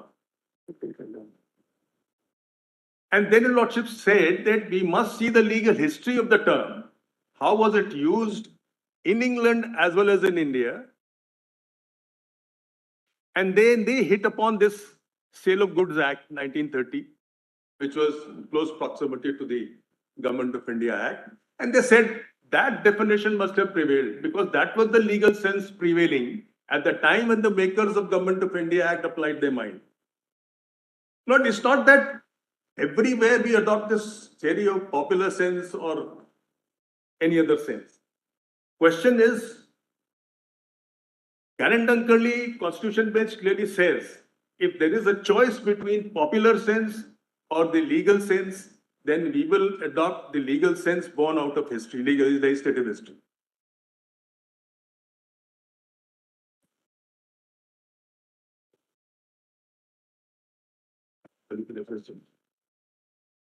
This is Lord 1959.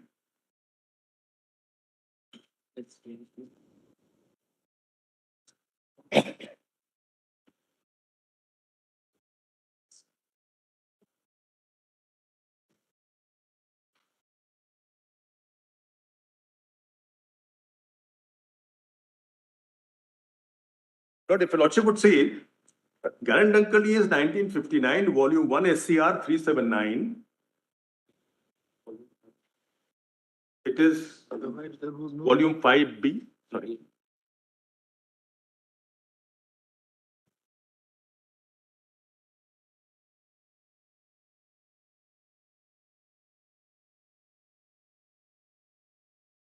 In fact, they discarded the popular sense and said, no, it's a sense in which it was understood by the makers. And what was that sense? Legislative history. Sale of goods. Now I ask myself, what is the difference between that case and this case? Note, why should that principle not be adopted here?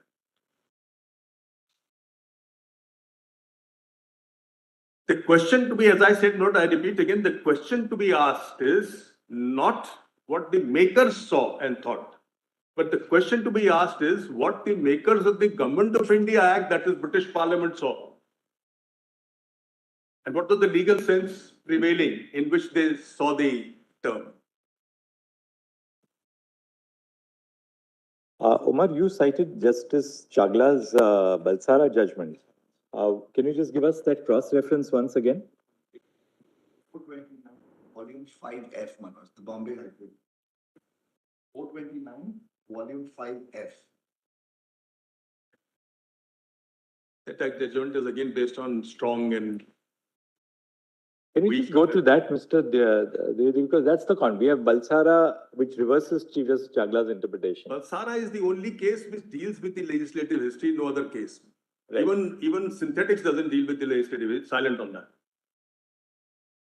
Balsara is the only case which had adopted, in my opinion, the right approach as indicated in Gannon Dunkerley, though it did not notice that judgment, but verbatim the same situation.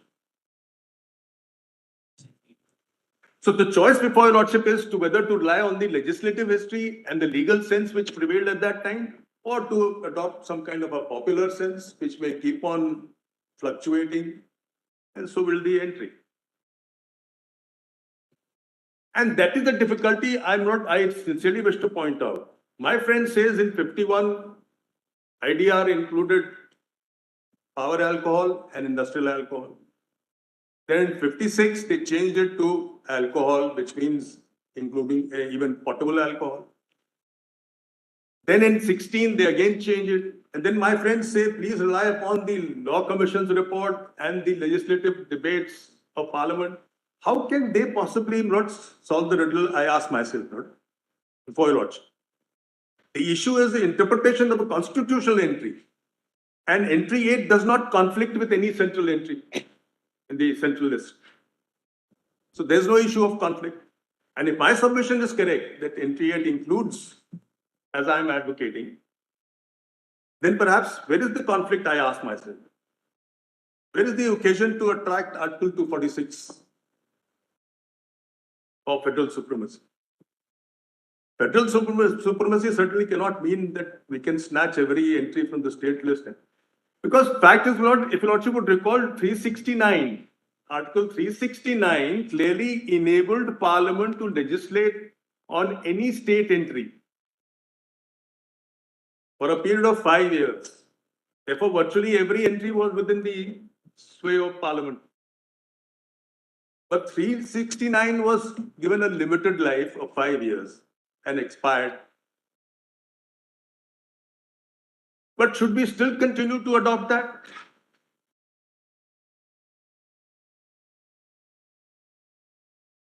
Balsara is under the government of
Look, there would be another confusion which I may indicate if Lordships would not adopt my interpretation, but of this word intoxicating liquor.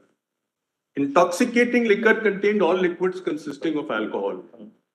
And therefore, under the Excise Act, they were being regulated, even medicinal and toilet preparations were being regulated therein as liquid containing alcohol. The non-potable liquor was also being regulated under the Excise Acts, local acts. Now, I ask myself, if we limit the definition of intoxicating liquor to potable alcohol, then there is no entry in any of the lists which provides that regulatory power will be exercised by any of the state or the center, in respect of alcoholic liquor not for human consumption? Where will that go? I ask myself.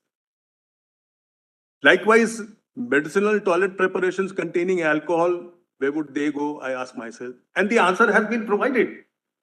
The Indian mica and maconite Constitution Bench of 71 says rectified spirit and industrial alcohol, which is raw material to maconite industry, would be covered here, entry 8. And Lordship would recall, Lordship has seen Southern Pharmaceuticals, where medicinal toilet preparations containing alcohol were included in entry 8. Not the whole situation is we have been following the legislative design created in the local acts, so far as alcohol is concerned.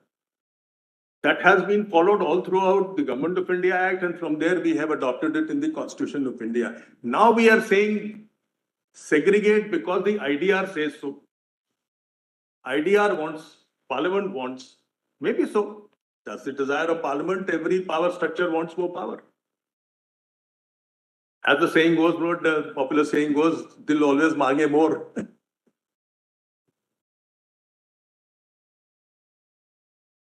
But question here is, can we curtail the scope of that entry? That's the point note which I was emphasizing on. And we cannot unless there is a very cogent reason to show otherwise. Mainly because industry is included in IDR. Now, some of the arguments were that industry, if intoxicating liquor, let's test it another way. Some of the arguments raised were that the intoxicating liquor, being potable liquor, will fall under entry 8, but the non-potable liquor will go toward industry in entry 24. Because if it doesn't go there, it can't go to entry 52.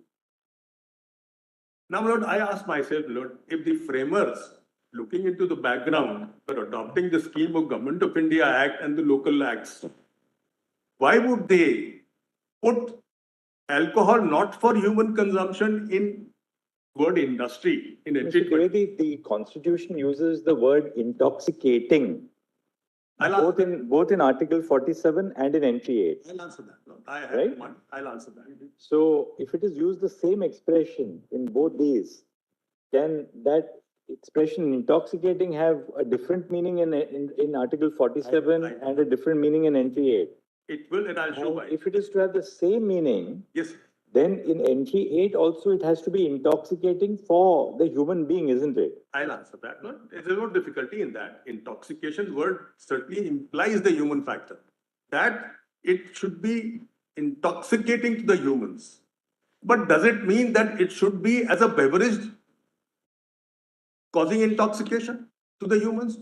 Or can it mean also liquor which is capable of causing intoxication to the humans? The dictionary says intoxicating means both the things. That causes and is capable of causing intoxication. But what is capable of causing is not something which is drunk normally. A beverage is a normal drink. I'll tell you what. That is an abuse of that. But that may not be, with due respects, that I'll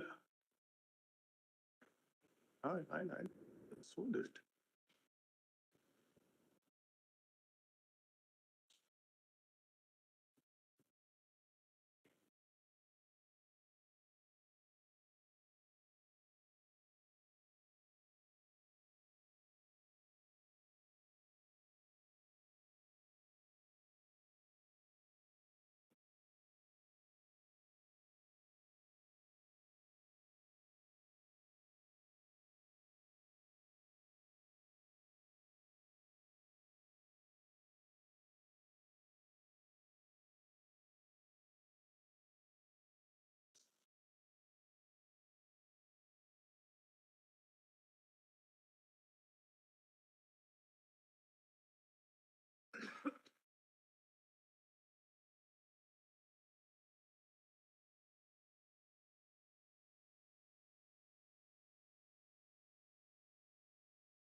Chief Justice Chagla, my learned brother, Justice Rishikesh Roy just pointed out, in the opening paragraph makes a distinction between the consumption of drink and foreign liquor and its application. And he then refers to also the fact that, it can be used, for eau de cologne. And he's also accustomed to the use of eau de cologne and lavender water. So he's made that distinction in the very first paragraph. Important part is, and I went through that judgment more than once, no? Does it at all, I ask myself, refer to the legislative history, the Government of India Act? Because that was an act, remember, that was an act made under Government of India Act. We may just benefit by reading the first sentence of Chagla's judgment. Yes, Yes. Let us read that first sentence. It's at volume 5F, 429 Omer. Yes, one is to 429. drink, the other is to use. Right. One is to drink. Page 434. Yeah, we'll start. Yeah, we have. The first paragraph, Lordships refer to. Yes. This is a petition by one Pram Nusirwanji Balsara, who is a citizen of India, has in his possession 1 bottle of whiskey, 1 bottle of brandy, both partly used, 1 bottle of wine, 2 bottles of beer, 1 bottle of medicated wine, 1 bottle of eau de cologne. Good old Balsara would probably not realize, at that time, that he would be still living in the annals of our history. Partly used. Partly used. It's really intoxicating. No, Anyway. the sentence should be finished. Lavender water and some bottles of medicinal preparations. He alleges that he has been. Before that. No, before that. Medicated wine. Immediately after that. Medicated wine, then rest of it, please read. 1 bottle of medicated wine. 1 bottle of medicated wine, 1 bottle of eau de cologne, 1 bottle of lavender water, and some bottles of medicinal preparations. We have an entire picture of Mr. Balsara captured by Justice Chagla in that one sentence. Now, my lord, finally notice that this is in the context of the Bombay Prohibition Act, not the Bombay Excise Act. I have placed before your lordship not the Bombay Excise Act, but the definition of liquor includes everything. But besides the point, Lord, since the lordships were Next sentence also, very well. what he drinks and what he uses. That's important. Yes. Lord, that was the case confined to what was caught with him under the prohibition law. And therefore, what he was trying to explain was in terms of what was caught with him. Those were drinks, there's no difficulty. But the point is, does it necessarily mean that whatever he had will confine the jurisdiction of the state under entry 8? Lord, I am on an issue where the legislative entry of state, which the lordships have not said is plenary for the state, would it be confined to these drinks only? As the legislative history shows, from local acts to Government of India Act and then the Constitution, it does not. The question here is not, lordships were, perhaps it seems, affected by the word intoxicating drinks coming in Article 47. But kindly notice last 2 lines very carefully. The state shall endeavor to bring about prohibition of consumption except for medicinal purpose. That means prohibition of consumption except for medicinal purposes of intoxicating drinks. In other words, medicinal purposes would always be there liquid. State can control. But it will not prohibit. Kindly notice the distinction. Not prohibition is for drinks which are consumed as it is, not beverage. So what 47 is advocating is that you prohibit the consumption because the idea was prohibition.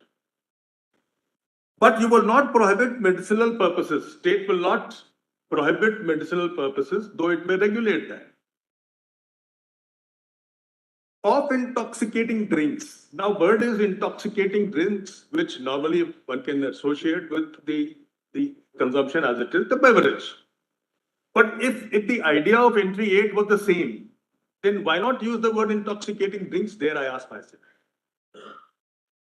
Why have different words for the same thing? At every place, note, entry 8, then perhaps note 47, then perhaps note in entry 51, list 2. Why do they not, again, there's another answer to it, not why the framers use the phrase alcoholic liquor for human consumption in entry 51, list 2? If it meant beverage, as in entry 8, then the same thing could have been used here. I ask myself why, not the question, not the immediately crops up, not why use two entirely different phrases to denote the same thing. It was very convenient. They could have used, if intoxicating liquor meant always the liquor which can be had as it is and consumed, then the same could have been used in entry 51 list 2. So 51 list 2 doesn't use that term. But instead it uses the term that was there in the Excise Acts. It follows that. When the Excise Act distinguished and dissected between the liquor that is potable goes to the excise duty and non-potable goes to the regulatory. I would be kind of repeating myself. Intoxicating liquor borrowed from the Excise Acts. Alcoholic liquor for human consumption for entry 51 list 2 borrowed from the Excise Acts. Then why should we confine the meaning of intoxicating liquor? It has been borrowed from the Excise Acts. Not word intoxicating has to be understood widely. Your lordships have always said interpretation of an entry is always wide. So let us interpret it widely. Would it not include both liquor, which when had as it is as a drink, causing intoxication, or liquor capable of causing intoxication to the humans?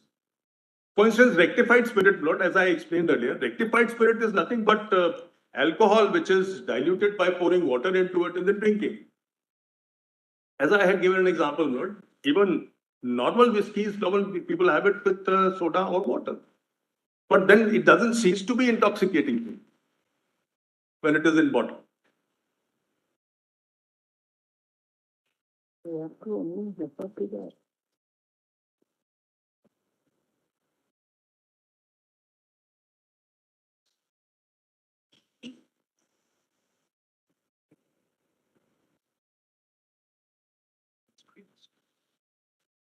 What is the proposition? What is the proposition that you formulate? The proposition is this, Lord, that the word intoxicating liquor has to be interpreted in the light of the legislative history. Yes. That is the legal sense. And therefore will include all alcoholic liquors containing alcohol.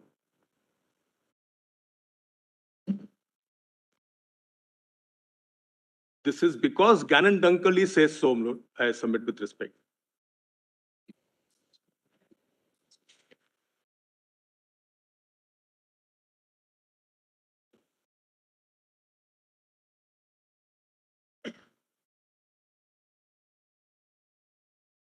Look, this judgment of Gannon Dunkerley, which I wanted to place on the earlier occasion, I'm sorry.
Judgment is Gannon Dunkali's case. Kindly have that judgment, but I will not place it for lordship. I have at page 4 of my rejoinder written submissions, I have referred to it. 1959, volume 1, SCR 379. It's in volume 5, 5B, B for Bombay. I'm sorry, but the term comes, Bombay comes really. B page Page 486, PDF page. at Volume 5B. But the judgment pages are not 59, 1 SCR 379, pages are not 390, 391.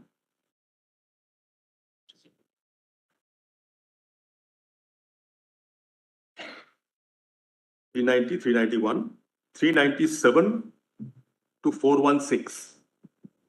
And it's a classic case where they considered whether they should accept the popular opinion or the legal sense. And they said, no, we should adopt the legal sense. And that is why Lord Gannon Dunkali adopted that legal sense. I referred to a large number of decisions. Because that gives an element of certainty. Otherwise, it will keep on vacillating.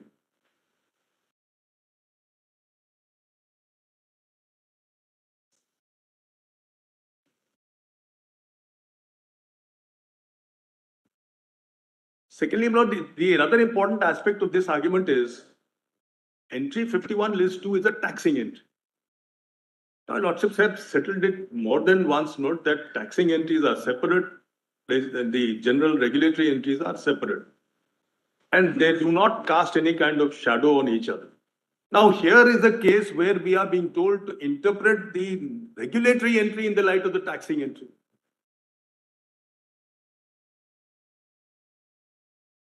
Should that be done is the question. Lord, if Lordship would permit me to place this, I have elaborated these 5-6 points which are essential. And that will conclude the matter earlier. yes, let's quickly go. Yes. Page 3, it begins, Lord.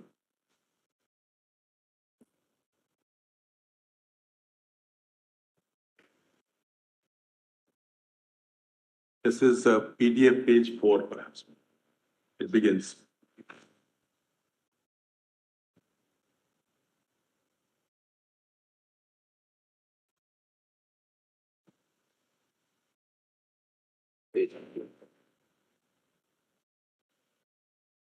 Yes.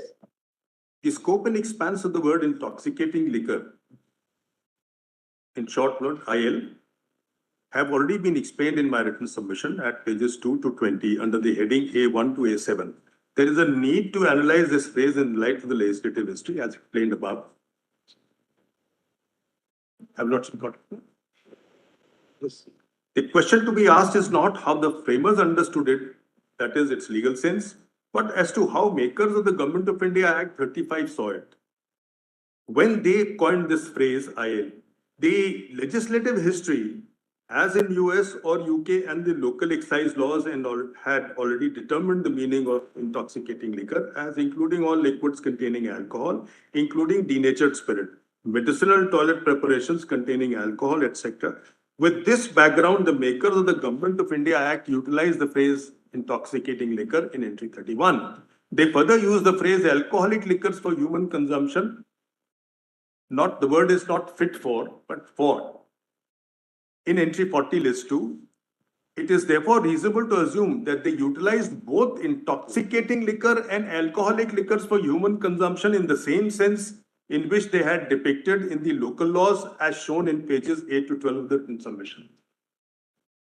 If the intent was otherwise, then the framers and the makers of 35 Act would have simply used the same phraseology in entry 8 list 2 as in entry 40 list 2 of the Government of India Act 35 or entry 51 list 2 of the Constitution.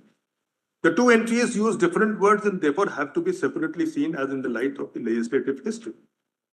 The sense that emerges from legislative history is the primary sense as can be gathered from the following cases I have referred to. There is no parallel legislative history in any of the lists that may confer regulatory or controlling power in relation to alcoholic liquors not for human consumption, medicinal toilet preparations containing alcohol. The absence of any general regulatory power as above in any of the lists further corroborates that they were assumed to be under intoxicating liquor in entry 8 list 2. This again as per the local acts. That the local laws clearly defined and equated intoxicating liquor with all spirits, all liquids containing alcohol, including denatured spirit. The denatured spirit was a spirit being included in intoxicating liquor. This also is a way to, in a way, explains why word alcoholic liquor for human consumption not used in entry 8 list 2. There is no liquor that does not cause intoxication. Even denatured spirit causes intoxication. It has been denatured to prevent people from consuming it. Lord, what happens is the denaturant is put, as per the local excise laws, a denaturant is put that makes it nauseous. Therefore, you don't have it. But it's not that the alcohol content goes. Alcohol content is there. There is a renaturation process. You can renature and then have. Therefore, to cut down regulatory entry 8 with the aid of taxing entry 51 list 2 by equating the two would not be very constitutional. Entry 8 is an entry that uses general words and therefore has to be interpreted widely. It is not made subject to any entry, unlike entry 24, 26, 27. Therefore, to make it subject to entry 52 would be impermissible. The dictionary meaning of the word intoxicating includes both the liquor that causes intoxication and the liquor that is capable of causing intoxication. I have annexed one of the meanings. It is further not permissible to determine the scope of entry 8 list 2 in the light of parliamentary laws enacted post-constitution and entry 52 list 1. This is amply settled by the above constitution benches. Otherwise, there would be grave risk of making the state appendages of the union, destroying the delicately balanced federal structure. The above shows why intoxicating liquor in entry 8 is wider and different from the phrase used in entry 51 list 2. It cannot be cut down by entry 51, taxing entry. Following points need to be analyzed, and this is a reiteration of the same, which I have indicated above. Accepting, Lord, if Lordship would have it from page 7 top notes. The Constitution does not use industrial alcohol. This phrase is not a constitutional phrase. It's not there anywhere in the Constitution, any of the entries. And there is no general entry under any list stating industrial alcohol. If intoxicating liquor is potable liquor, it is clearly shown, while IA is nowhere shown, industrial alcohol is nowhere shown. To be traced, and therefore nowhere shown, to be traced by the courts through complicated logic. There is no entry for medicinal toilet preparations containing alcohol, etc. The reason is these were all included in intoxicating liquor, always as legislative history shows. Now, there are two cases not which deal with the industrial alcohol. Incorporating it in entry 8. Indian mica and macanite, paras are given. Then in 1980, volume 2 SCC 441, paragraph 12, 15, 16, 17. No, this is not. This is, this is first synthetics, the earlier. Then I have also already referred to that southern pharmaceuticals, which includes medicinal toilet preparations containing alcohol in entry 8. Expressly includes. That is 1981, volume 4 SCC 391. 1981, volume 4 SCC 391. This is PDF page 1985. Volume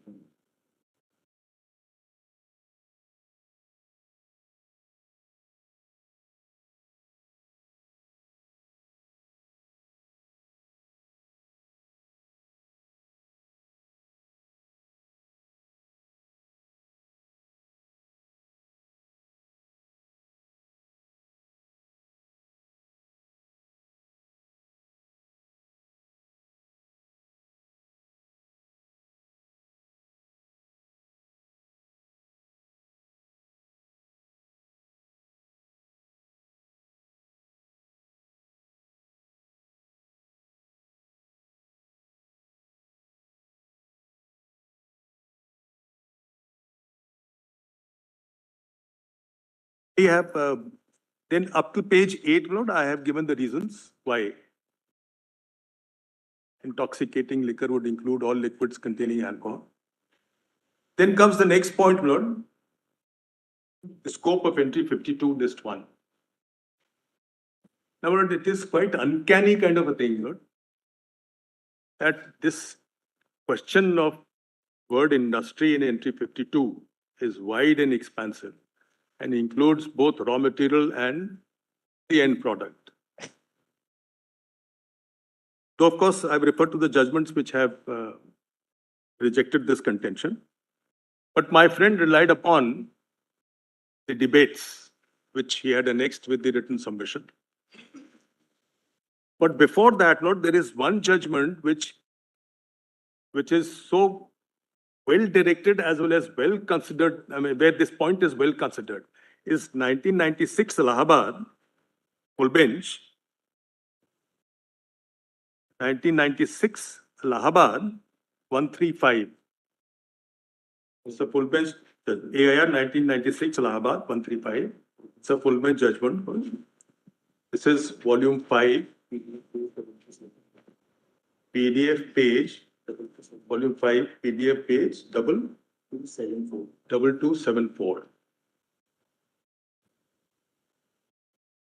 And kindly permit me to place this judgment plot, and I'll place what my friend had placed in support of his debate.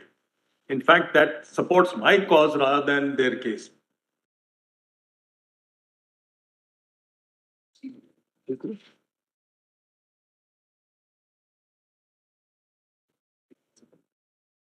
In fact, the debates prove that the Tikaram ji was correct.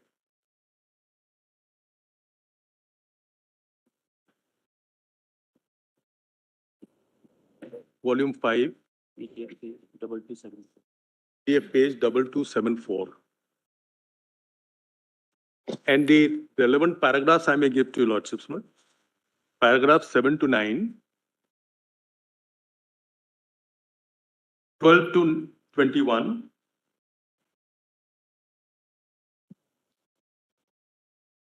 12 to 22, in fact, no, I'm sorry. 32 to 39, 47 to 51, 53 to 64. All these arguments were raised in the debate before the drafting committee, and the drafting committee rejected the claim that the end product regulation, which is incorporated in 18G and then entry 33, should be put in entry the 52 list 1. That was expressly argued, pressed, and the drafting committee rejected this submission and said, no, we'll put it in list 3, entry 33. The reason was, they said, that we need states' cooperation in these matters. Cooperation where they know the local condition, and they will accordingly devise their ways and means. That is what the Lordships refer to cooperative federalism. Entry 33 is about that only.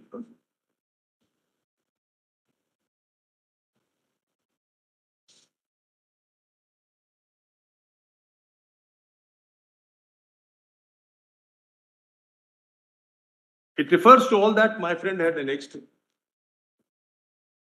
Would your Lordship want me to place it for Lordship?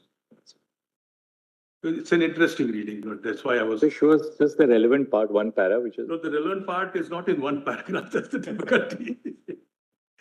It's in various paragraphs, one after the other. But the relevant part regarding the debate. You can just formulate, the question is formulated at para 1. You may read that and then you may read the conclusion.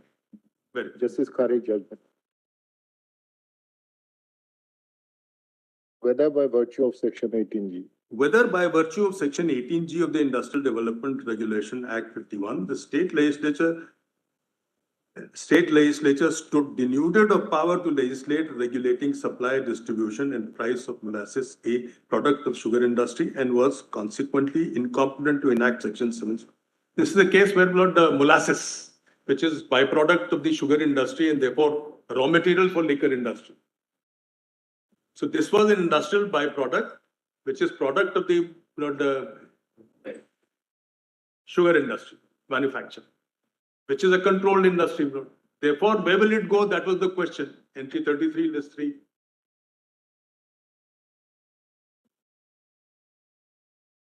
And then in at least 5, 6, or maybe more, they have come to this conclusion that the framers had clearly rejected this ground that the entry 52 should be wide and it should include the end product regulation as well as other things, raw material. And they confined it clearly to production, leaving it to entry 33 is where states could also exercise power. Cooperative.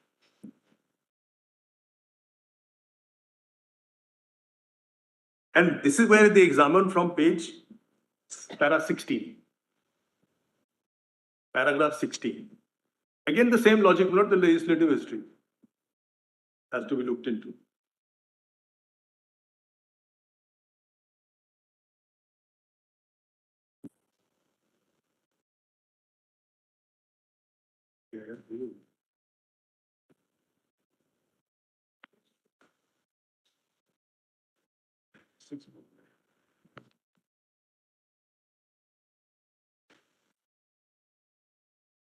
But it starts actually from paragraph 14, where the judges have utilized Shiva Rao and his narration of the debates and so on and so forth. Then it goes to 16, where they clearly hold that the drafting committee rejected the claim of putting it in entry 52 list 1.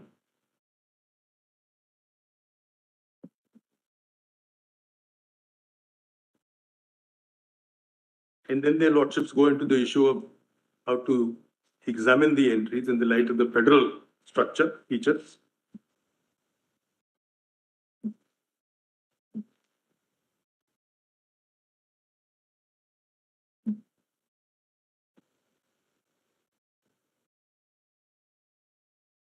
And then they deal with surprisingly, every time this question was raised by the eminent counsel Shri Shanti Bhushan, every time, because he was generally he was the leading lawyer for the sugar industry, so therefore this question rose frequently, and he raised it up till 2002, Lordship.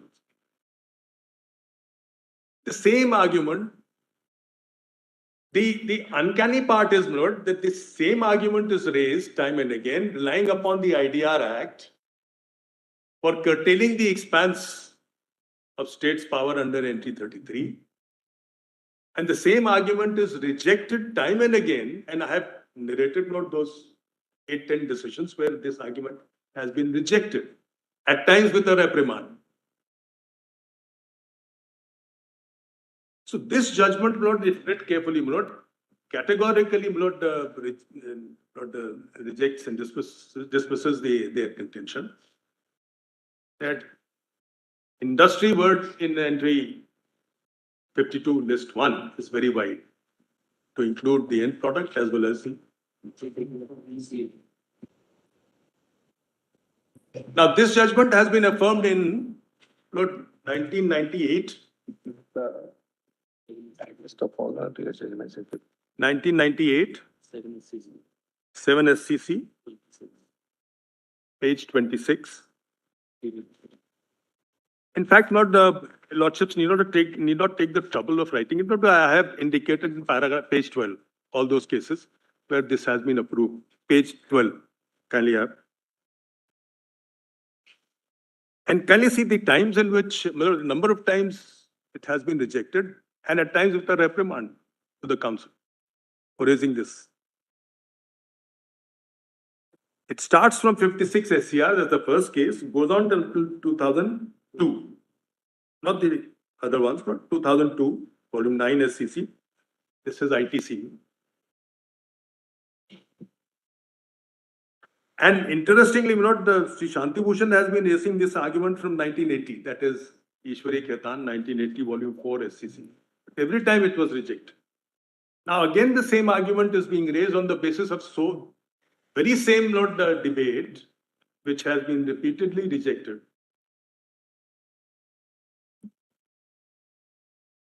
What else, Mr. Dvedina?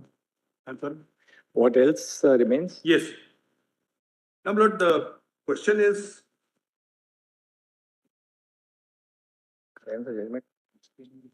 Lord, this is, Lord,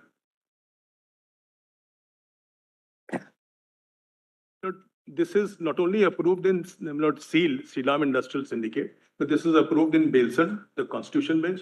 This is again approved in ITC, this judgment, full bench. Lord, in ITC, which is 2002, I have narrated in page 12, and I have shown that. I've given the paragraphs.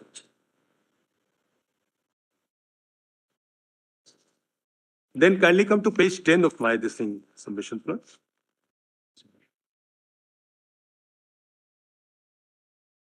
Page 9, I have narrated those cases which have upheld. Yes. Then note page 10.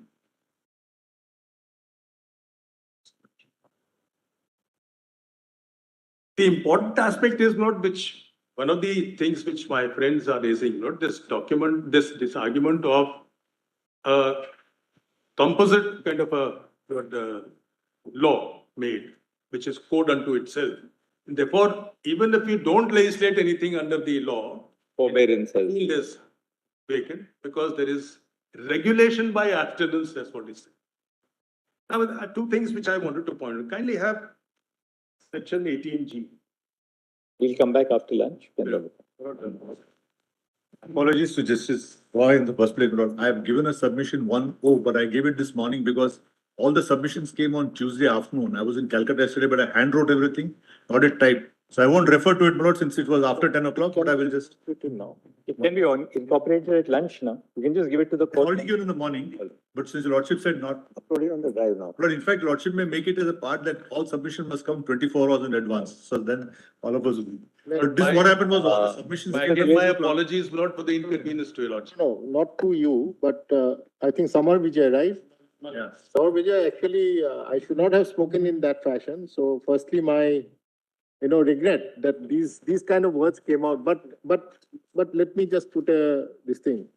You see, when it is all paper court, whenever arguments are, we are making notes with our pen, ink, pencil, whatever, right? Now, this 9:45 thing has deprived me of this. That is the thing, right? So don't take it this thing, but it's just a matter of convenience only. That's what we say. In 1-0, I was just attempted to answer this 6 questions referred by Lalta Prasad. Ironically, entry 8 was never referred to, but we have argued most on entry 8. That's right. Mr. Dwivedi, another 15 minutes so that then we can hear Mr. Datar for about. I'll take, I'm not going to rapid fire, just 25-30 minutes. Just 3 points I'm going to go. What I intend, subject to your lordship's approval, you have noted their submissions. I can't argue. There can't be a surrender. Their new fresh argument on one side and our response on the right side will file by tomorrow or day after. No.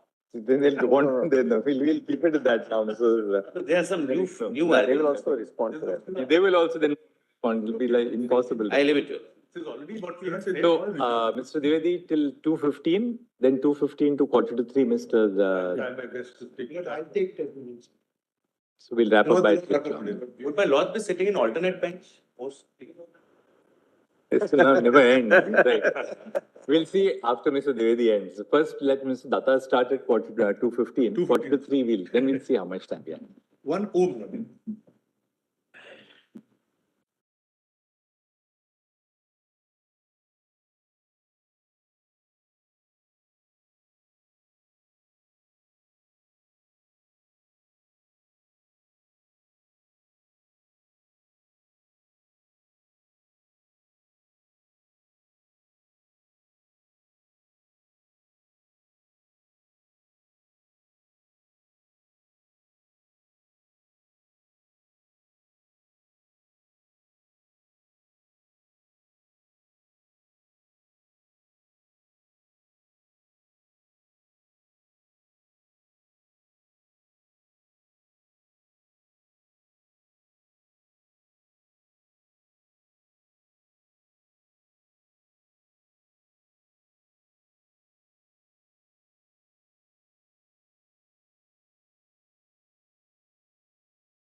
Yes, Mr. Brady.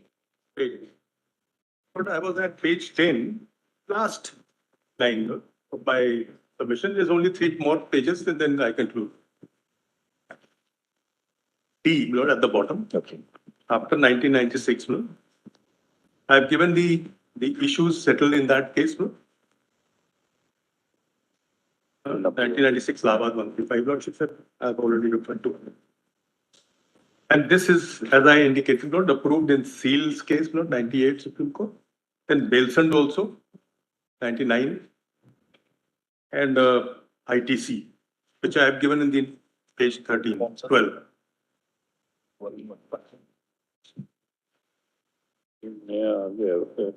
I will kindly come to paragraph D, item D, Lord, page 10 at the bottom. Of written submissions, which Lordship was seeing. Scope of inconsistency or conflict, which was very seriously addressed by my friend. Does it require that the field ought to be actually occupied? Because according to my friend's argument, there's a code by itself laid down, IDR Act, and therefore.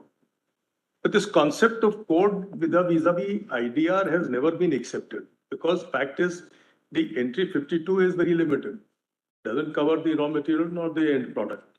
So therefore, IDR by itself regulates production as per the Constitution. Now you may not infiltrate onto other topics incidentally and otherwise to sustain the law. But then actually the term industry denotes and which Rochester has seen host of cases.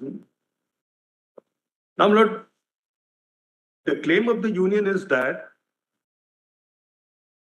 Parliament has evinced an intent to cover the whole field, and therefore, even if no order is issued under Section 18G, it makes no difference. It is the occupation of field by abstinence or forbearance. For this, they have relied upon the cases, following 2 cases relating to mines and minerals. But curiously, as I said, Lord, it is quite uncanny that every time when this question is raised about the expanse of entry 52, to cover both the raw material and the production, then they invariably go on to the mines and mineral cases. And Lordship would see right from 56 onwards till date, there has been quite a distinction drawn between the 2 categories, 52 list 1 and 54 list 1. 54 list 1 relates to entry 23 list 2 and 52 list 1 relates to entry 24 list 2. Yes. Now, Lord, entry 23, as I had indicated, if you also could very kindly come to this 96. And these are the 2 cases, Lord, which are invariably referred to. Invariably. And this is what is explained here and approved by Lordship in Supreme Court. It is PDF volume 5. PDF volume 5. PDF page 2274. The relevant paragraphs are paragraph 54 to 57. 69 to 72 of the PDF. And again, those 2 cases are referred. And then can you have paragraph? Can you have 71? That is PDF page 2294. I'll place only these 2 paragraphs slightly, then move on. The cases referred to above relate to grant of leases. Have Lordship heard? Imposition of cess and royalty and collection of fee in respect of mineral rights and mineral mines and mineral development regulation act. No doubt these cases at first sight support the contention of learned counsel for the petitioners. Mr. Dwivedi, which para you are reading? I'm just trying to. Para 75. 70, volume 5, page 2274. 2294. 2294. 229. May I place it? No doubt these. I'm sorry. 229. It's not there. Shriram Industrial. Shriram Industries. Ah, correct. That's 74. 227. 229.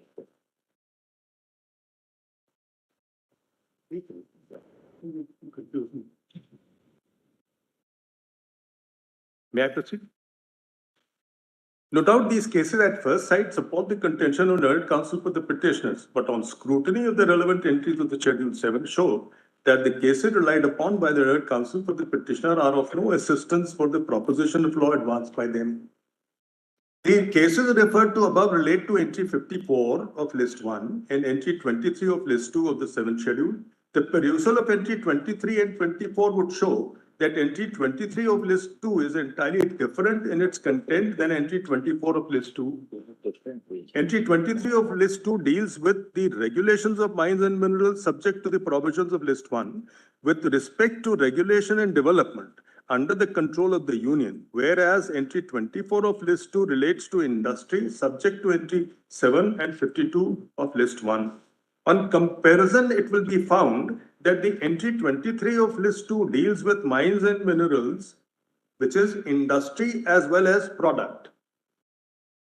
Whereas entry 24 deals with industry only and not with the product of the industry. Since entry 23 is subject to the provisions of list 1 and as such, as and when the Parliament enacts any law under entry 54 of list 1 for regulation of mines and mineral development, the contents of entry 23 relating to mines and minerals shift to entry 54 and thus the state legislature is denuded of its power to enact any law on the subject. That's the case because there the entry is wider. Now, my lord, kindly bear in mind, Lord, there was an observation in the Hingi Rampur's case and Tulok's case that even if law is not made, rule is not made or regulation is not made, field will still be occupied because of the Composite Act. The reason is this, Lord, because nothing is left for the state. The entire entry goes to the center. Once a declaration is made under entry 54, both mines and the product both go to the center. What is the state going to legislate on? They are totally denuded. And therefore, whether they make the rules or not, or regulations or not under the law, it makes no difference because there is no scope available in the state list. The list itself goes, the item itself goes to the center. So therefore, this reliance on this theory of code by itself and therefore perhaps the entry, when the field is occupied and the legislation by abstinence therefore will hold the field is not correct. This analogy with the mines and mineral cases is totally incorrect.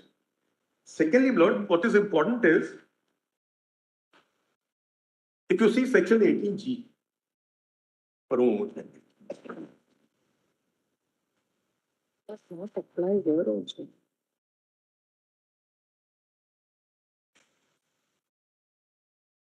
Of the Act, not IDR Act. Do your lordships have it, or should I give the volume number? Lordships have. Power to control. But kindly see what chapter says. Control of supply, distribution, price, etc. of certain articles.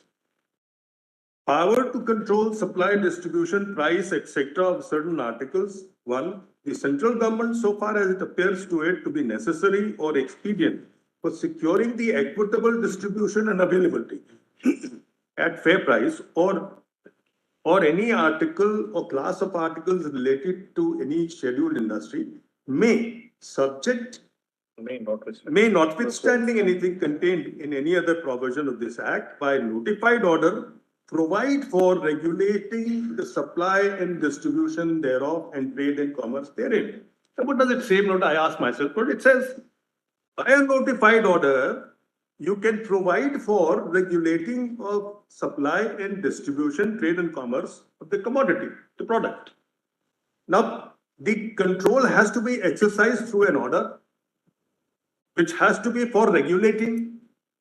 But if the center doesn't use this power and keeps silent, or as my friend said, abstinence, does it mean that it wants to regulate or it is regulating the supply and distribution?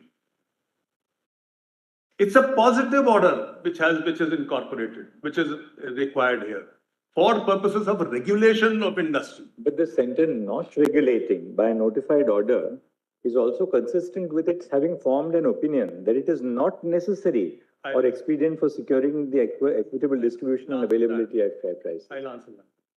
It's not just an issue of forbearance. The center may feel that the conditions precedent are not satisfied and therefore we will not regulate. Fair enough. But then Can any other authority say that, look, according to us, the conditions requisite are satisfied? no. When the question arises of a conflict with the state jurisdiction and the central jurisdiction under NT33, then there must be much more than what the center tries to indicate by abstinence. There has to be some indication. If the center wants to regulate by no regulation, then it must pass an order and say so. But it does not mean that I am not going to regulate and I would not allow others to regulate also. Your Lordship would recall that statement of just Mr. Govind Vallabh Pant, the paragraph which my friend had relied upon. While answering the queries, what he said was, we believe in cooperative federalism and therefore we want to leave space for the state. We want, because these are the matters which are locally better understood and locally better managed. Therefore, we want to leave it.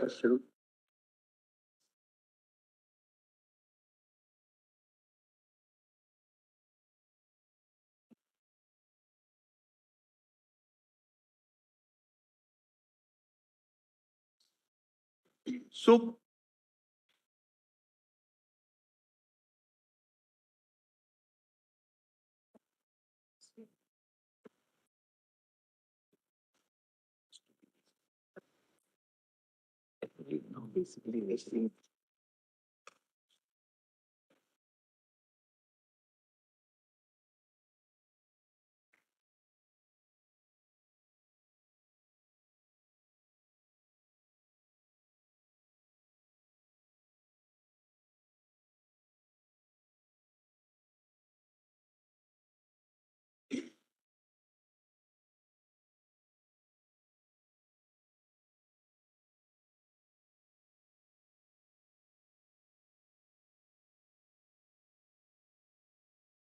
kindly have note 18G provides explanation. Where will it lead to?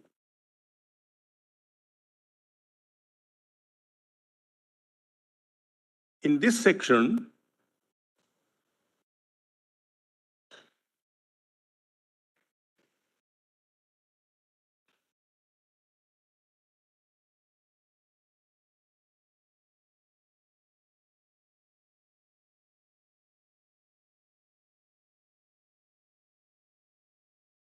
may I kindly have the explanation?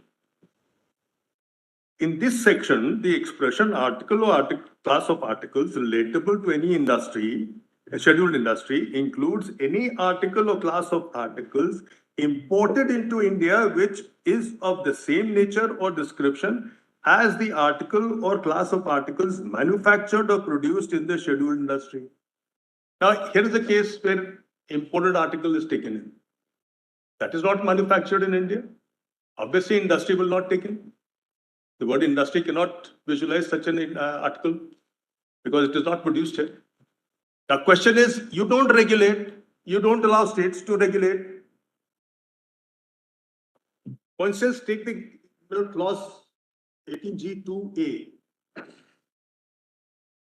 For controlling the prices at which any such article or class of articles may be bought or sold.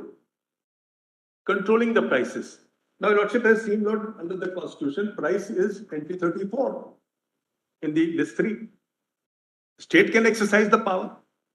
But by doing this, what you are doing, by abstinence, you are saying even state cannot fix the price of the imported product as well as the local product. Not, as I said, not 33 has to be read in the sense of a cooperative federalism, where some space should be left for the state, as I'd place that portion of Sri Govind Vallabh Pant. But if it is a declared industry under entry 52, the power to regulate prices will be traceable to entry 33. 34. 33. No, it may not, because there is a specific trade and commerce in. Trade and commerce will include all facets of trade and commerce. No, 34 says price control. 34 says price control. So which means not price control is not abstracted or accepted away from entry 33. No. in respect of declared industries, all trade and commerce will be governed by entry 33. I would not make That an would issue on include the fixation of price. There's no issue on that. You included in entry 33, you included in 34. It doesn't matter because jurisdiction is the same for both. Right. Both the state, center and the state will have the jurisdiction. What I'm saying is the consequence would be that once you lay down a law broadly and provide for making a regulation, don't make a regulation and say that, for instance, Essential Commodities Act. Lordships have the experience of Essential Commodities Act deals with foodstuff. Now, foodstuff, there they have this section 3 which says central government will make rules, the order, issue orders to regulate the supply and distribution and price of the commodities. But supposing central doesn't make anything, but would the state be deprived? No, the center doesn't make it because it believes that the conditions precedent under subsection 1 are not fulfilled. Then, if we allow the states to do it, that would really defeat the purpose of entrusting to the center the power to make that as I said, precedent. The determination on the condition precedent. As I said, when we read it, we should not read it from the point of view of the center only. When we read the list 3, then we have to keep in mind that what was there in the mind of the framers. Now, if I may place that, just for the sake of argument, kindly notice that the written submission of This law will cover not only electricity, but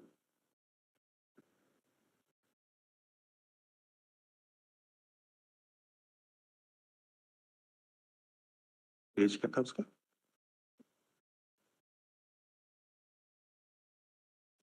Lord, kindly have page 14, page 12 of the written submission of the solicitor. This is volume D. D for Delhi.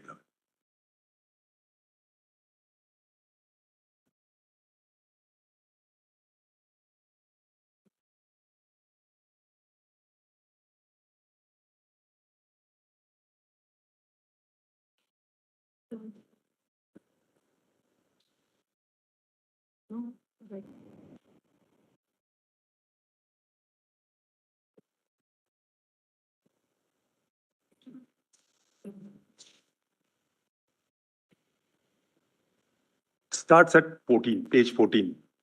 Lord, I would answer this in two ways. Lord. One is my angle of cooperative federalism, where the framers themselves left the space despite entry 33A. And the other answer to that would be, Lord, that this issue has been settled at least in 10 cases and has been consistently approved by our lordships, that the conflict has to be in fact, direct and in fact, in real terms, and not in possibilities. Now, before that note, I'll place this. Volume 2D, page 14, at the bottom, Govind Ballabh Pant. PDF page 20.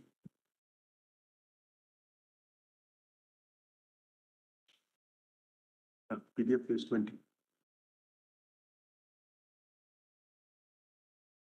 It's of great importance, not what they have said. And that is in the context of 33A, list 3. Sir, may I place it? Sir, all the 4 amendments, so and so and so, are interconnected and interlinked, and they must stand or fall together. According to the bill, development of industries where development under dominion control is declared by dominion law to be expedient in the public interest. Regulation and control of such industries, trade, commerce, whether or not within a province, in and production, supply, and distribution of products of such industries were to be included in list 1. That is, all these subjects were to be brought within the exclusive jurisdiction of the federal legislature and the federal government. Now that would have led to several other difficulties and complications. We all realize that so far as the development of industries where development under the dominion control is declared by dominion law to be expedient in public interest, and regulation and control of such industry should rest in the center. According to the entry already contained in the federal legislative list, development of industries where development under dominion control is declared by dominion law to be expedient in the public interest is already included, and there is no intention of making any change so far as that is concerned. But as proposed in this amendment, regulation and control of such industries should also be placed under the jurisdiction of the federal legislature. So far as the first two parts of this clause are concerned, they will stand as they are.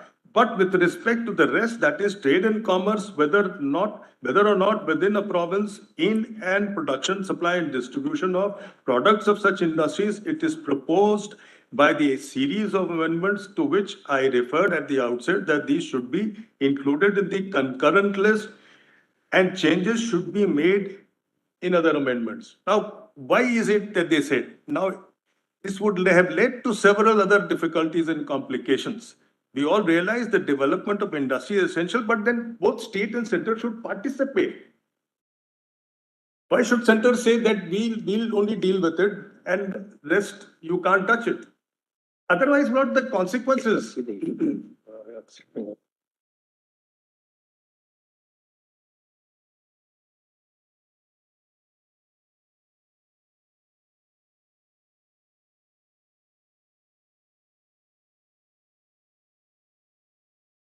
Now, kindly have this again further note, last line of this, last 5-6 lines.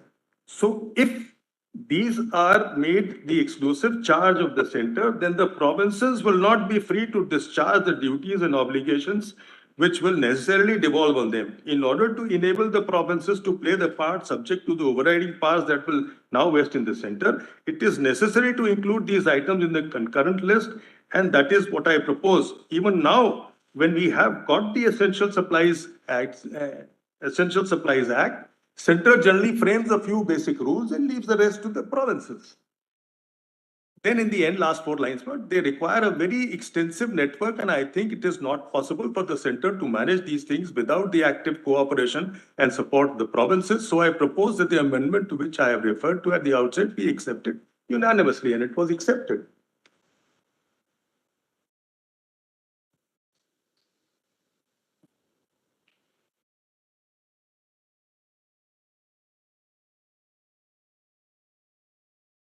Importantly, Lord, if Lordship would go back to my written submission, Lord. Last paragraph, page 11, last paragraph, Lord. At least leave the middle paragraph. What we have to see, have you Lordship heard? Okay. Page 11 of my written submissions.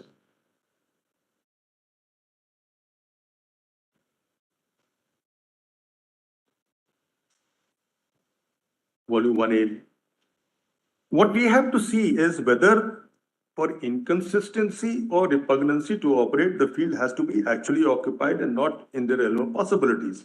It is in this respect the theory accepted is that there has to be actual occupation of the field for inconsistency to occur. In other words, there has to be a regulatory order dealing with trade and commerce, supply and distribution. Under Section 18G of Article 254, repugnancy to occur for Article 254, repugnancy to occur. To come to a conclusion of repugnancy, the field occupied by both the laws has to be analyzed. Now, these are the cases which have approved the Tikaramji's principle. Lord, if I may submit with respect, Lord, for the purposes of repugnancy under 254, Lordships have never used this code unto itself argument, Lord, covering the entire. And that I would show from the latest Constitution Bench Note 2020.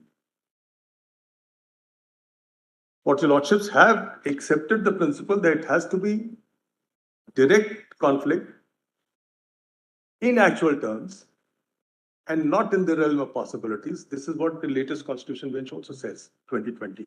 If I may give the reference one, 2020, volume 9 SCC. Issuance of a notification.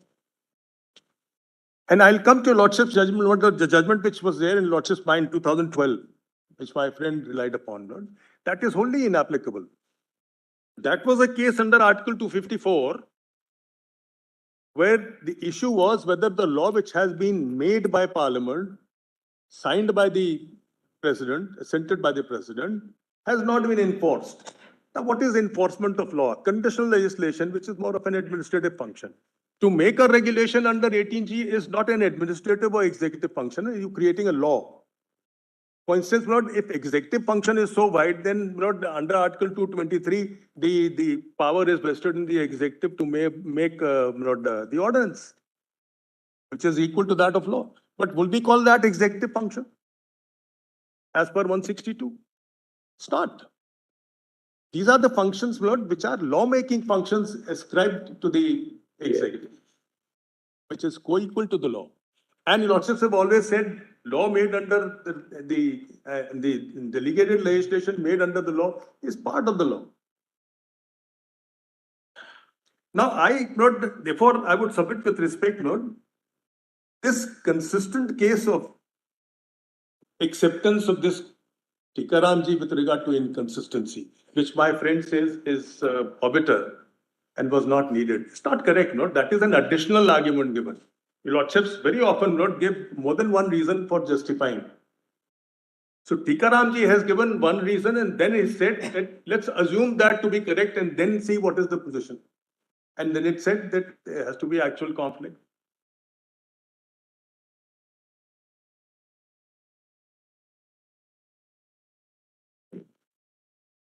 What else? Now, in Sriram Industries case, not very interesting situation arose. I mean, the molasses part. There, not the control order was issued under Section 18G, but was not applied to state of UP and Bihar. Now, therefore, the court said since it has not been applied, there is no actual controversy or conflict. Now, should we now say that even though that has not been applied, since there is 18G, therefore it covers the field, state cannot? The legislation was not to apply the order under Section 18G. Sriram Industries case. Now look at that's why I'm pointing out various situations where your lordship will have to look into the consequence of holding that there is a court by itself argument.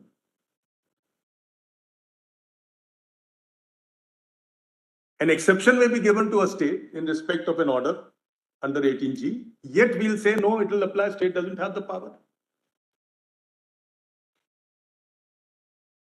So the aspect of total denudation which is there in entry 54 is not there in entry 52. No, that's what I am advocating. And when it comes to repugnancy under 254, we do not apply the principles of the conflict of entries. In case of conflict of entries, this may be the situation when the entire field is occupied. Therefore, there's nothing left. And lordship has seen the MMDR Act, no, the earlier bench, how composite that act is. When everything has been taken away by the union, then nothing left for the state to do. Therefore, they said, you make a rule or you don't make a rule, makes no difference. It is in that context. And then, Lord, kindly see, as I said, Lord, there's a consistent line of authorities, at least 10 cases, where they have approved. And now at this stage, Lord, after 70 years, we are seeking reconsideration. In my opinion, with all due respect, Lord, Tikaram is a case which is most well considered judgment, followed in other series. And minor tinkering here and there, Lord, shouldn't take away from the value of that and worth of that judgment. Anything else now, Mr. Dwivedi?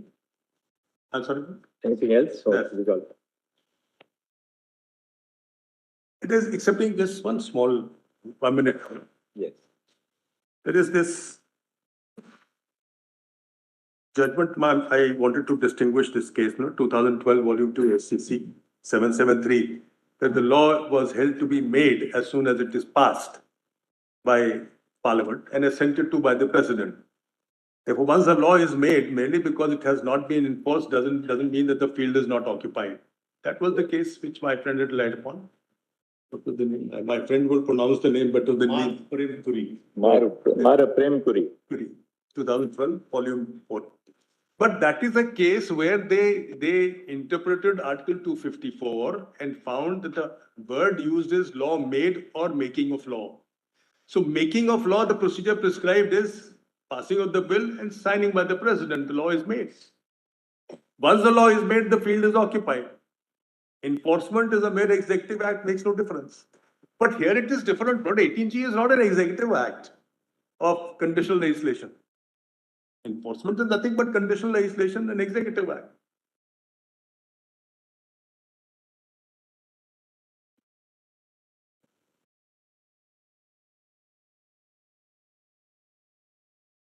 I think that would be.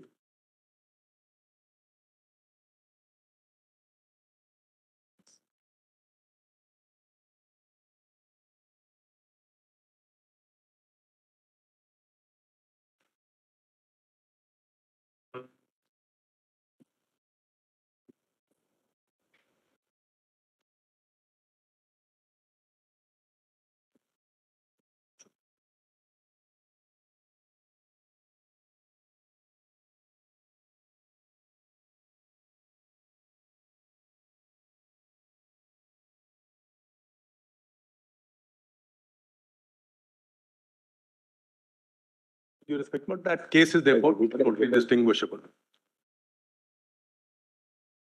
Thanks.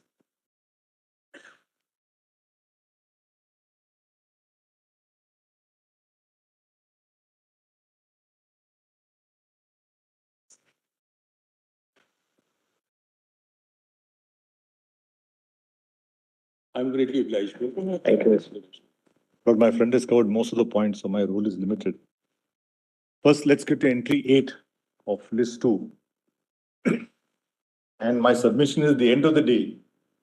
Lordship has to really decide whether the view taken by Justice Chagla is the better view or the view taken by Justice Fazal Ali is the better view.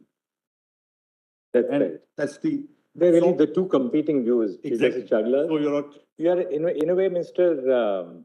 Dwivedi was right that Chief Justice Chagla's view, obviously very weighty expression of authority, but that does not look at the legislative history, which Justice Fazal Ali has done. Yes. We really have to still weigh in the legislative history. As I was about to say that 5F, the judgment starts at page 429 and the operative portion of this is at page 439. And as the Lordship says, my Lord, we are always hesitant to say Justice Chagla is wrong, but then I'd only say that, my Lord, Lordship has not considered the legislative history. And he's gone merely by the common parlance test. That's my submission. The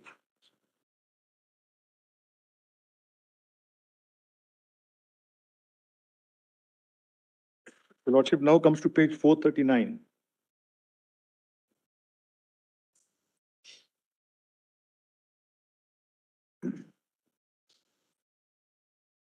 It's showing you.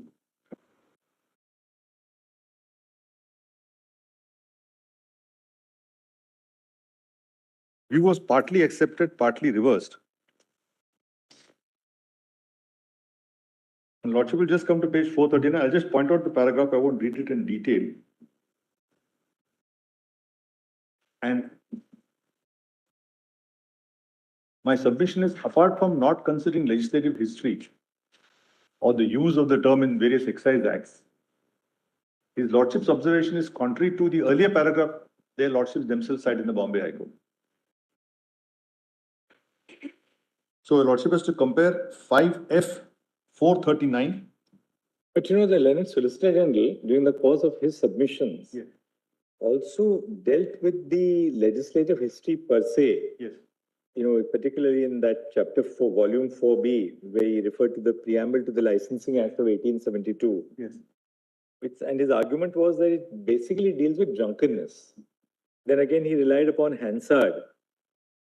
And the submission was that intoxicating liquor has always been understood, even in the legislative history, as a beverage which has been sold for consumption for human beings and has an intoxicating effect. That's exactly what Justice Fazal Ali says. He says that under the common parlance test, intoxicating liquor is something of an intoxicating drink. something which is consumed by the human being. Yes. So, my lord, the importance of this Fazal Ali's judgment is he noticed this common parlance test. And I think where we are in error is we are trying to interpret a constitutional entry like a tariff entry in the Customs Act. We can't go by the common parlance test. If, as Mr. Dwivedi rightly pointed out, the Gannon-Duncalli test, if there is an expression, whether sale or intoxicating liquor, and that expression has not been defined in the Constitution, then one must see how the existing legislation has taken it. And then what Justice Fazal Ali does is he goes to the dictionary definition, he goes to the common understanding, and he says, no doubt, as per the common understanding, intoxicating liquor is something which you consume. But if you go to the provinces, Bengal, Madras, Uttar Pradesh, Punjab, all the provinces have taken intoxicating liquor to include denatured spirit also. That's what his lordship's view is. And so my first submission, my lord, to save time is Justice Chagla's observation at page 439 does not contain any discussion about the legislative history. His lordship says intoxicating liquor is a hard drink as opposed to a soft drink. It means only a beverage. Should I take a lordship to that page, my lord? No, that's Yes. The same paragraph. the same paragraph. We've got just That's Chagla all. also. Sorry, lordship is saying something, my lord? We read it in the first. Yes, page 439. But if your lordship now sees Justice Fazal Ali's analysis, and I would request your lordship to permit me to see that, this thing, because at the end of the day, my lord, now your lordship is sitting in 9 judges. There is, in my humble submission, there is no need to reinvent the wheel and go back to square one. If Fazal Ali's view is acceptable, it has stood the test of time till 1990. The Union of India said it's a correct view. And I will show that the distinction made in synthetics and chemicals is completely not correct, my lord. They simply say Fazal Ali and the bench did not comprehend the possible uses of industrial alcohol. That can't be a ground to say the law is bad. So I'll just first go to Fazal Ali's judgment.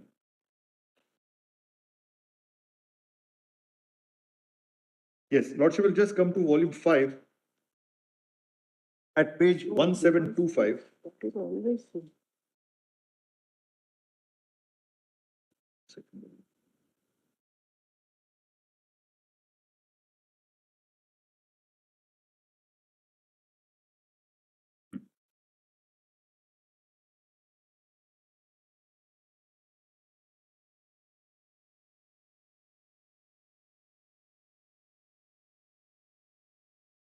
Lord, it will be PDF page.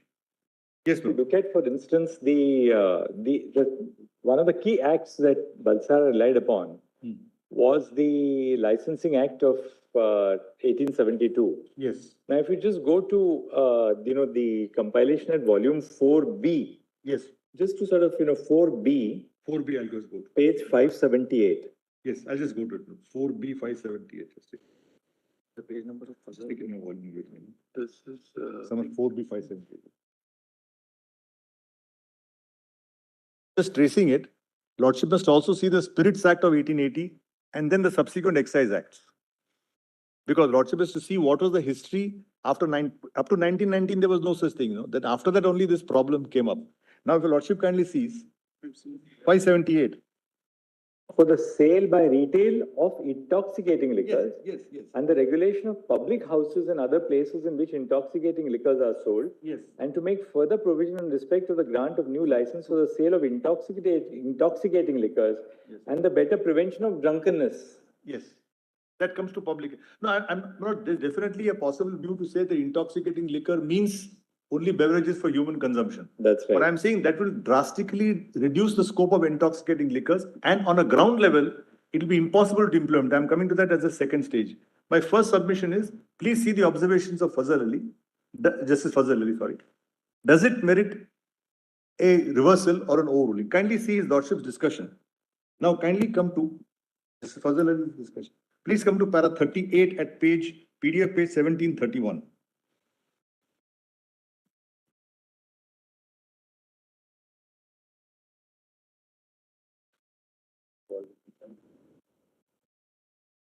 Para 38, my lord.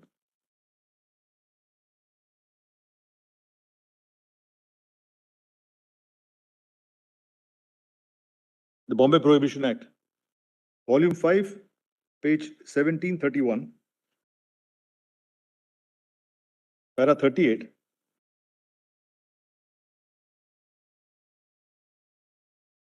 His Lordship extracts the definition of liquor in the Bombay Prohibition Act. Now, please come to para 39. The Lordships come to para 39. Now, the discussion starts. After extracting the definition, which says liquor includes, Lordship will note includes spirits of wine, methylated spirits. Just to pausing here, the UP definition says it refers to spirit, and spirit includes denatured spirit. That is in the UP Act. Now, kindly come to para 39. The High Court has held that the word liquor ordinarily means a strong drink as opposed to a soft drink, but it must in any event be a beverage which is ordinarily drunk. Proceeding upon this view, the High Court has held that although the legislature may, while legislating under entry 31, prevent the consumption of non-intoxicating beverages and prevent the use of drinks of alcoholic liquids which are not normally consumed as drinks, it cannot prevent the legitimate use of alcoholic preparations which are not beverages, nor the use of medicinal toilet preparations containing alcohol. This view of the High Court was very strongly supported on one hand and equally challenged on the other, and I therefore proceed to deal with the question at some length. Then, my lord, his lordship takes para 41. 40 is the Oxford Dictionary. Now come to para 41, and then I'll take a lordship to para 44. Please come to 41. May I read, my lord? Thus, according to the dictionary, the word liquor may have a general meaning in the sense of a liquid, or it may have a special meaning, which is the third meaning assigned to it in the extract quoted above, that is, a drink or beverage produced by fermentation or distillation. The latter is undoubtedly the popular and most widely accepted meaning, and the basic idea of beverage seems rather prominently to run through the main provisions of various acts of this country as well as America and England relating to intoxicating liquor, to which our attention was drawn. But at the same time, on a reference to these very acts, it is difficult to hold that they deal exclusively with beverages and are not applicable to certain articles which are strictly speaking not beverages. A few instances may make the point clear. In the National Prohibition Act of America, 1919, they quoted, I'll just pause here, Lordship will just make a note. In Salesman, Lordship has got the National Prohibition Act 1919. In that page, Lord, in the middle, Lordship has seen that. There, just to pause, the National Prohibition Act was interpreted by the US Supreme Court. And I mentioned in my first argument that they said intoxicating liquor includes denatured spirit. That's what the US Supreme Court held. Now, my lord, please come. Please come to para 42. The Licensing Consolidated Act of England was an act relating to licenses for sale of intoxicating liquor. The definition of intoxicating liquor was as follows. Intoxicating liquor means, unless inconsistent with the context, spirits, wine, beer, port, etc., and any fermented, distilled, or spirituous liquor which cannot, according to the law for the time being enforced, be legally sold without an excise license. The word spirits, as defined in the Spirits Act of 1880, as meaning spirits of any description and includes all liquors mixed with spirits and all mixtures, compounds, peppermint spirits, it was contended before us that the word spirits in the Spirits Act should not be imported in the Act of 1910, but in our view, for the purpose of understanding the definition of intoxicating liquors, the two acts should be read together. I do not suggest that the definition of liquor in the present act was borrowed from those acts, but I'm only trying to show that the word liquor is capable of being used in a wide sense. And Lordship knows legislative entry give widest interpretation. Now, 44 is the most critical and most important paragraph. Coming now to the various definitions in the Indian Acts, I may refer in the first instance to the Bombay Abkari Act of 1878 as amended by the subsequent acts, where the definition is substantially the same as in the act with which we are concerned. In the Bengal Excise Act, liquor is said to mean liquid consisting or containing alcohol and includes spirit of wine, tari pachwai, beer and substance, which the provincial government may declare to be liquor for the purpose of this act. In several other provincial acts, for example, Punjab Excise Act, UP Excise Act, liquor is used as meaning intoxicating liquor and as including all liquids consisting or containing alcohol. The definition of liquor in the Madras Abkari Act of 1876 is the same as the Bombay Act of 1878. Even if we exclude the English and American acts from our consideration, we find that all provincial acts of this country have consistently included liquids containing alcohol in the definition of liquor and intoxicating liquor. the framers of the Government of India Act 1935 could not have been entirely ignorant of the accepted sense in which the word liquor has been used in the various excise acts of our country, and accordingly, I consider the appropriate conclusion to be that the word liquor not only includes those alcoholic liquids which are generally used for beverage purposes and produce intoxication, but all liquids containing alcohol. It may be that the latter meaning is not the meaning attributed to the word liquor in common parlance, which is what exactly the union is attributing in common parlance, especially when the word is prefixed by the qualifying intoxicating.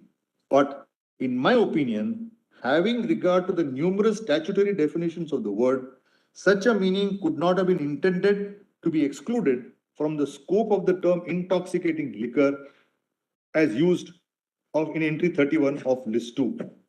Then there is, in my opinion, another method of approaching the question which deserves consideration. Remembering that the object of the Prohibition Act was not merely to levy excise duty, but also... Mr. Datta, just let's dwell on this sentence. Yes. Even if we exclude Yes, the American and English acts from our consideration, yes, we find that all the provincial acts of this country have consistently included liquids containing alcohol in the definition of liquor and intoxicating liquor. yes. If we adopt this test, then the word intoxicating has no relevance at all. It has no meaning at all. No, now I'll tell you why it is like that. Lordship will kindly see. We are now testing how does the state... And then see what he says. Accordingly, I consider the appropriate conclusion to be that the word liquor covers not only alcoholic liquids, which are generally used for beverage purposes and produce intoxication, but also all liquids containing alcohol. So liquor may really refer to all liquids containing alcohol. But when the statutory language is, constitutional language is intoxicating liquor, then even though liquor per se may include all liquids containing alcohol, the moment the prefix intoxicating is added, we can't render that prefix a surplusage. Correct. Now, your Lordship... If entry 8 was liquor, that is to say, possible view. But then we would be ignored. But if we apply that test, then why did the Constitution say intoxicating liquor? Liquor would be all liquor, all liquids containing alcohol. Fair enough, as Justice... Why add the adjective intoxicating? Why add the word intoxicating? Intoxicating. There are two answers to that. First is Justice Fazal Ali's explanation that if you go by the common parlance test, then intoxicating liquor means only liquor which can be consumed by human beings. That's the common parlance test.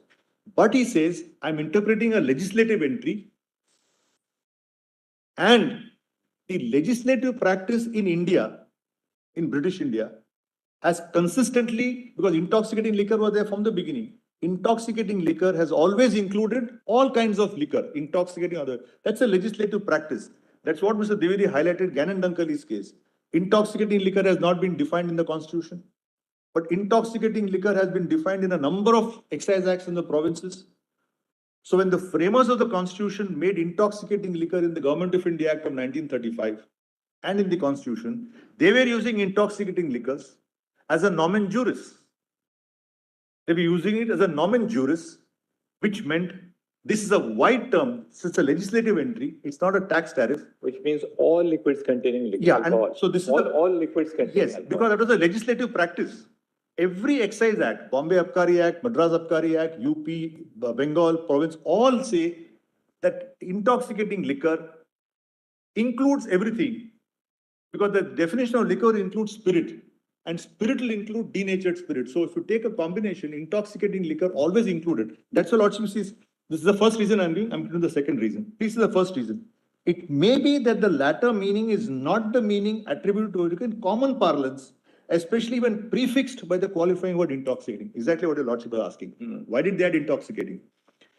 But in my opinion, having regard to the numerous statutory definitions of that word, such a meaning could not have been intended to be excluded from the scope of the term intoxicating liquor. Intended by whom? By the framers of the Government of India Act and by the Constitution.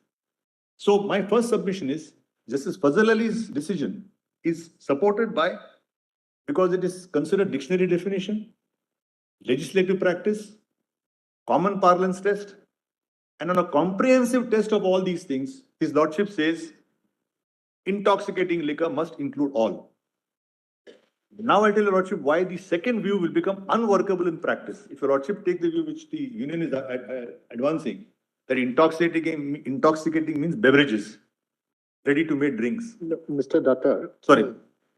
See, you are trying to say that because in British days, In British India, the states each had a act to deal with this subject, and they have taken liquor to contain alcohol, irrespective of whether it is potable or not. Yes. Intoxicating element is no, the not- word intoxicating liquor in all these excise acts included everything. would mean Yes, yes. But if that is Because- how, and you are saying that this is because when we are interpreting a constitutional provision, we can't sort of blindly say common parlance test should apply, right? Yes, yes, Now, in the entry, so far as entry 8 is concerned, yes. and the constitutional entry here, we are talking about intoxicating Until lordship, why? Until lordship, why? because But the point your is, the argument whole has thing. to be tested that way. Correct, correct. I appreciate. The whole thing is we are confusing with intoxicating liquor, intoxicating drinks and beverages. Now, this entry, how does it operate? Lordship has to interpret an entry, keeping in mind the commercial realities. A distillery gets a liquor license. Lordship knows in my chart at page 12, it's either molasses or grain. Of course, it can be cashew, like in Feni in Goa, you make it out of cashew, but it's basically grain-based or molasses-based. Then you come to primary distillation, rectified spirit. Then you come to extra neutral alcohol. And then you either go to Indian-made foreign liquor, that is rum, whiskey, gin, or you go to denatured spirit, which is for industrial purposes. Now, what happens is if your lordship sees intoxicating liquor, I'm saying please don't focus only on the two words. Please see further. That is to say, production, possession, transport, sale, distribution. All that means that the distillery which is manufacturing it makes everything. Because of the peculiar nature of our excise laws, whenever it was cleared for industrial consumption, right from the old Excise Acts, it had to be denatured. Today, UP whom I represent, when the liquor which I know, if I have to clear 1,000 liters for industrial purposes, I have to pay a denaturing fee of 60 paise per liter.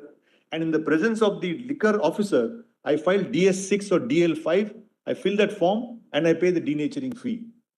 Now, if you accept the union's argument that intoxicating means only ready-to-made beverages, then you are completely controlling only the IMFL manufacturers.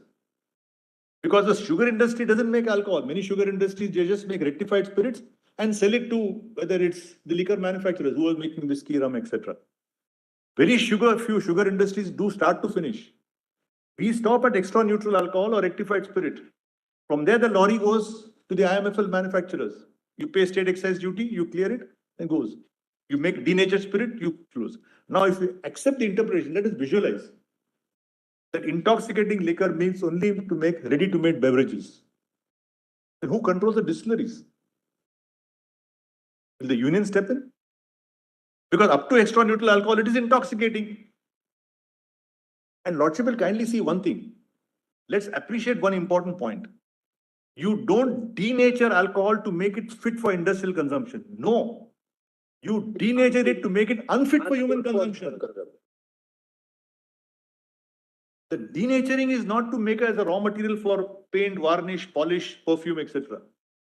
Because it can be diverted, state loses excise duty because Lordship sees for denaturing 60 paise per liter. If it goes for IMFL, 18%. Duty is huge. In some cases, 300%. Duties are huge. So please appreciate this entire gamut from manufacture to distribution is all ENA.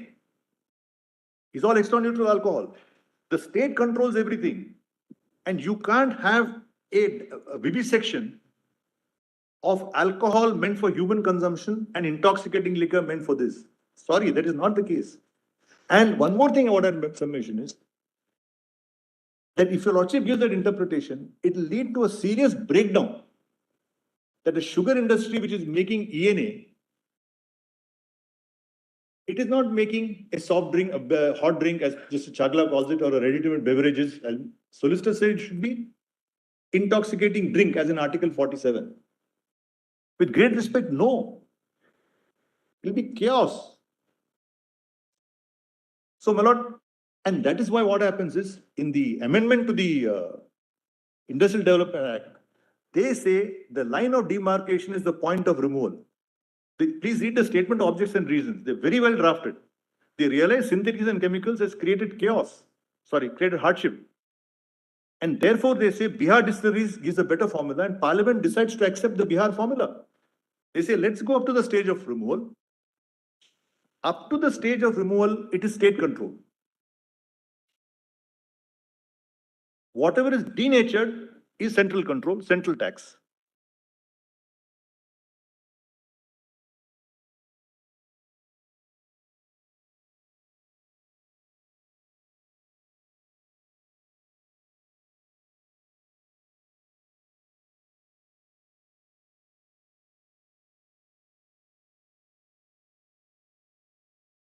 Let me just see sorry.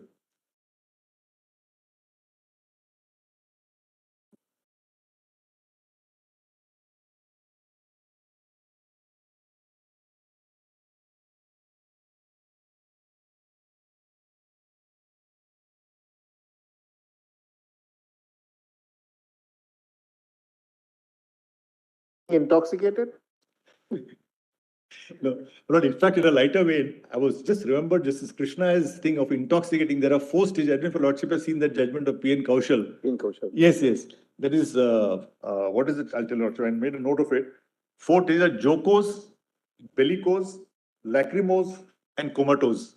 So when you start consuming liquor first, jocose is jolly, you're playful. Then bellicose, you become aggressive or belligerent. Then lachrymose, you start weeping, you become tearful. And finally, comatose, you go into a deep sleep. It's P.N. Kaushal's explanatory intoxicant. This in a lighter way. So, my lord, I just submit that I would request your lordship to accept Balsara. For one reason, A, it is well reasoned. B, it follows the Gannon-Dunkley came later, but it synchronizes the Gannon-Dunkley test, words not defined in the Constitution, but which have been given a legislative meaning for several decades, must be treated as nomen juris.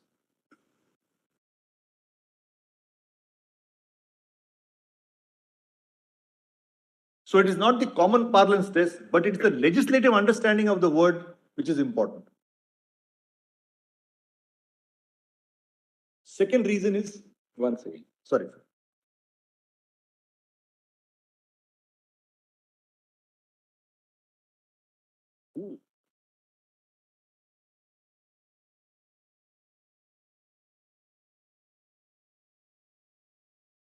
Yes, this. So second reason is it works in reality. If you accept the view that intoxicating liquor includes everything, then the existing system of distilleries manufacturing everything and only denaturing, when does it become less intoxicating? When it's denatured, that's all. Nobody starts making denatured spirit. As I said, denaturing is an offspring, is a child of intoxicating liquor. One baby is denatured, the majority is the. So the second reason is it works in practicality. If a lordship takes the union view, it could lead to serious problems. And only IMFL units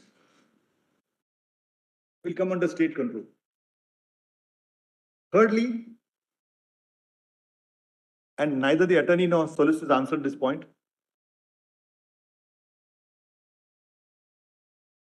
in para 41 of synthetics, Mr. Parasaram, who was the then Attorney General, makes a solemn statement that Balsara need not be disturbed. It has stood the test for 38 years.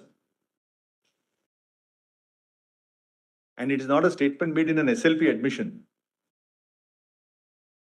It's a statement made by the highest law officer, keeping in mind the principle of consistency.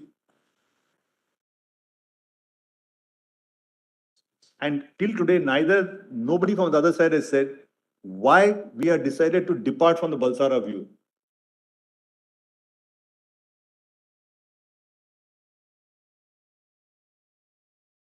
What the solicitor was saying was that Just because you take a particular stand at a given moment or a position, you can definitely take another position at a later point. That is what he was trying to say. And he said that I will cite 4 judgments in support of my, this proposition. True. No, the point is exactly.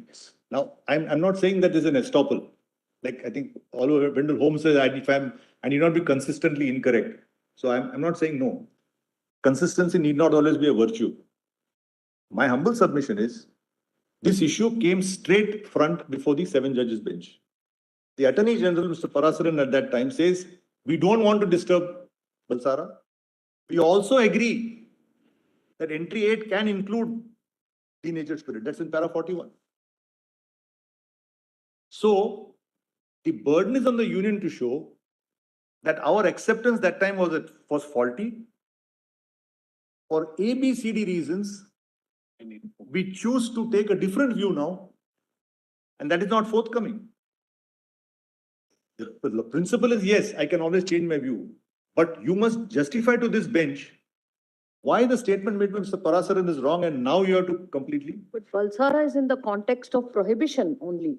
No, Balsara is in the context of interpreting entry 31 is equal to entry 8. But in what context? Prohibition. Doesn't matter.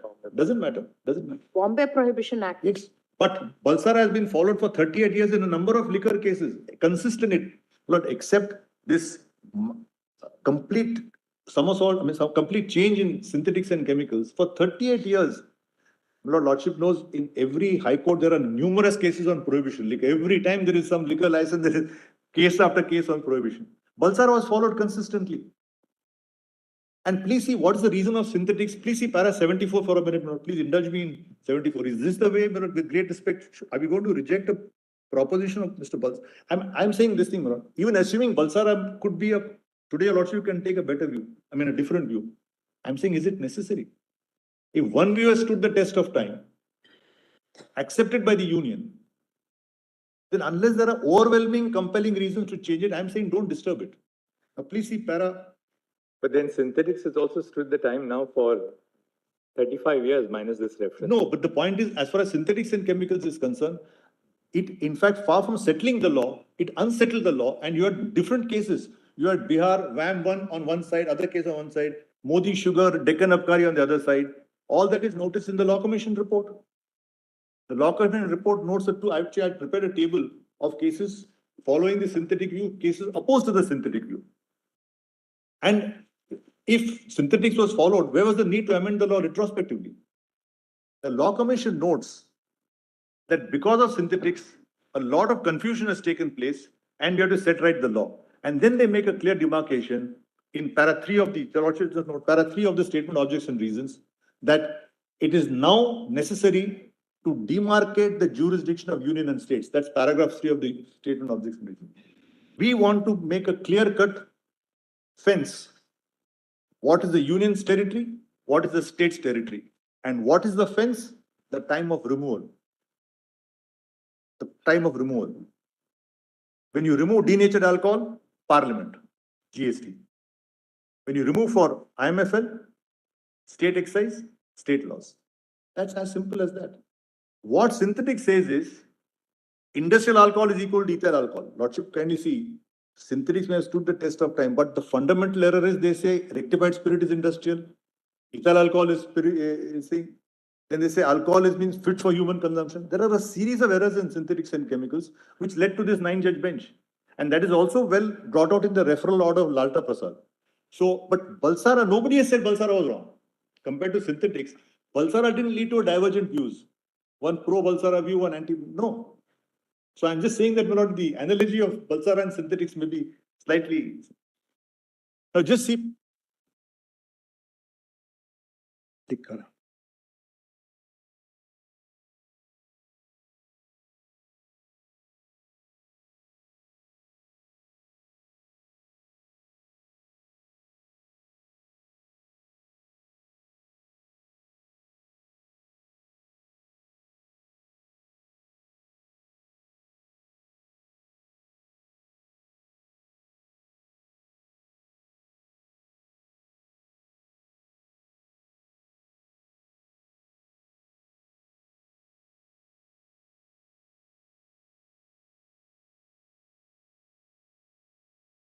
to say, it's a composite industry. Industry will make ENA. Partly it will be converted into liquor, partly it will be denatured. So who controls it? Majority converted to liquor, and only a part is denatured by adding the denaturing in the distillery itself as per the denaturing rules. Lordship will kindly see every state has got denaturing rules, has got a denatured table. If you want to use for paint and varnish, add this denaturant. If you want to use for this, add this denaturant. And I'll show you the exercise manual of the Kerala in my written submission last, that all the liquor and denatured is one small corner. So to your Lordship's answer, it is composite. Now, if you accept the state that entry 8 is only for intoxicating beverages, then it will not cover a distillery, it will only cover an IMFL manufacturer. The sugar is the industry which typically makes molasses, and then it's a good byproduct for them, it's a good source of revenue to convert molasses. In which event, who will control that industry? Who will control that industry? It was working perfectly well till synthetics came along. In a situation like this, suppose it's a composite industry. Partly the ENA is sold for for IMFL, and part of it is of course denatured. In such a case, it's a composite industry. Who controls it then? What happens on the ground? owner controls so far as regulatory control is concerned. Regulatory control. Regulatory control is concerned, my lord. So far as it is central government's part, the central law will apply. That happens. Lord, local laws applies. There are central laws apply. Lord, in every case this happens. You can't have two excise officers in the same factory. So you will have a duality of officers. Two excise officers. What happens actually on the ground? On the ground, my lord. On the ground also, my lord, in all factories, all industries, there is a dual control. No. For And with great respect, utmost respect. I never go by the innocence on the face. On this, Lord, take for example the pharmacy. On this, we'll tell the solicitor that you are innocent. No. Lord, pharmacy. Lord, You have some of the industry representatives here. Yes. What happens? Who controls? I mean, what is the ground situation? Because today synthetics holds the field. Now, take for example, if there is someone, is anybody here? Praveen Kumar? But I've got the entire excise bank. But otherwise, my lord, kindly, please, Sorry. if you don't mind. Lord, pharmacy, for example. But there is bound to be state laws, my lord, which are applicable to a pharmaceutical company situated in a state. It would be governed by those state laws. So far as central legislations are concerned, they are also governed, my lord, governing the pharmaceutical industry. But that is the reason why for a company having more than one particular turnover, you are supposed to have a company secretary who is trained, my lord, which law of the state is to be complied with, which law of the center is to be complied with. But that can never be a ground for assisting your lordships, my lord, on the question of constitutional interpretation. Every industry, my lord, take any textile industry, there would be, my lord, there are bound to be state laws and bound to be central laws. And both are to be complied with. But actually, in such a situation, the central laws are also enforced by the state officials. That is, my lord, delegated legislature. I am not on that. So that can still be done. No, apart from the delegated legislation, because our constitution contains that provision, right? That if it's a central law, the implementation of the central law is also entrusted in the states to the state of it. Certainly. But the center is a very small complement of officers. No, correct. No. We can't have, suppose for example, the Industrial Disputes Act, it's enforced by the state officers. Correct. In the states. Except, my lord, possibly taxation, excise, etc., few subjects, all are implemented by the officials of the state government. They implement respective or my lord, whichever is applicable, central law or state law, as the case may be. Article 73. You see, Article 73, the proviso says, provided union executive power. Provided, just see 73(1), subject to the provisions of this constitution, the executive power of the union shall extend, A, to the matters with respect to which Parliament has power to make laws, and to the exercise of such rights, authority, and jurisdiction as exercisable by the Government of India. Now, provided that the executive power referred to in subclause A shall not, save as expressly provided in this constitution or in any law made by Parliament, extend in any state to matters with respect to which the legislature of the state has also power to make laws. That's why, and you know, as you rightly said, for say income tax, the Income Tax Act provides for a whole administrative machinery. Your Lordship, see 256, Article 256.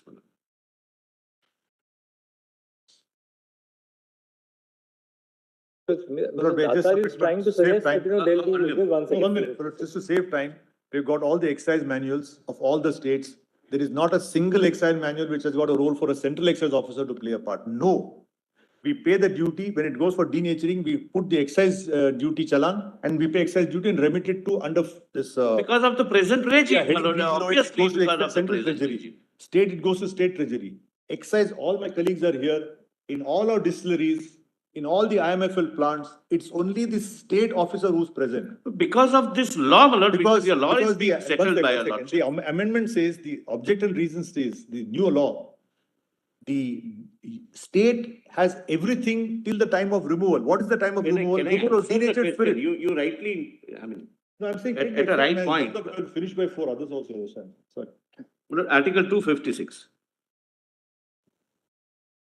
Obligation of states and the union.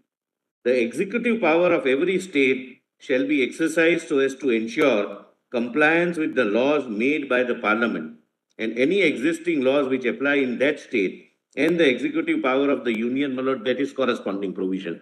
My Lord, for example, there is a law made under entry 52 that we, the center, the parliament, wish to regulate coffee industry in a particular way. And the law provides that this would be the formats prepared by the state authorities. This would be the reports to be filed, returns to be filed, prepared by the state authorities. That can be done. Right now, the question is whether that power is traceable to 52 or not. How, Lord, the industry is run in an era or a regime where your lordships are yet to take the call can never be a ground to say that that call may not be taken because we are running it right now in this particular fashion. If your lordships takes the view, this is subject to 52, read with 33, with or without 33, then my Lord, Constitution will take care of itself. But to say that right now there is no system and only state is implementing is no legal answer to a constitutional question. Lord, I've got a legal answer to that.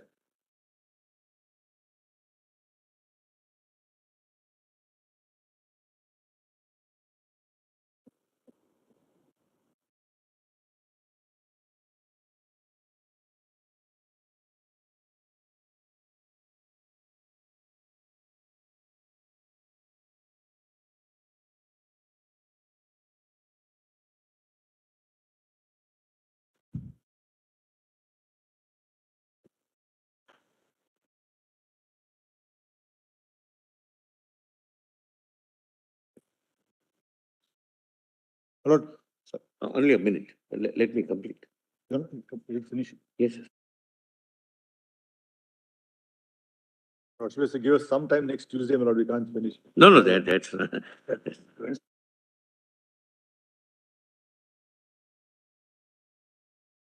Lord, one more thing. ENA, even at the stage of ENA, it is alcohol basically. Yes. No, one more thing. Lord, entry 52 says control of the industries. No, control may not be restricted to the control my learned friend is expressing himself to be. That's my officer is there, state's officer is there. That's not the control. Control would mean control by law made by the parliament. The law may say that we would exercise control, we would regulate, we would examine A, B, C, D through the officials as may be appointed by us. And those officers can be state officials also. No, Solicitor, we can ignore all this. Who actually marries this today, that's, we are not concerned with that. But question is, what is the meaning of intoxicating liquor? Because take a case of a sugar industry. What will be manufactured will be ENA, which is alcohol, which is intoxicating liquor. No, it is capable, it can be abused as an intoxicating liquor. No, ENA. Not ENA. ENA. Extra new. Whether it is, ENA It's a diluted raw becomes material. country liquor. whether grain is used or whether any other fruit is used or a sugar cane is used, it is ENA only. And ENA is alcohol For the intoxicating purpose liquor. of You dilute ENA with water, it becomes country liquor. Manoj, that's correct, Manoj, but that's not the way in which entry 8 uses it. Entry 8 uses it as No, something which can be consumed as it is. So, Mr. Solicitor, ENA, who will regulate ENA? ENA is not denatured spirit. It's not It is an unnecessary. intoxicating liquor.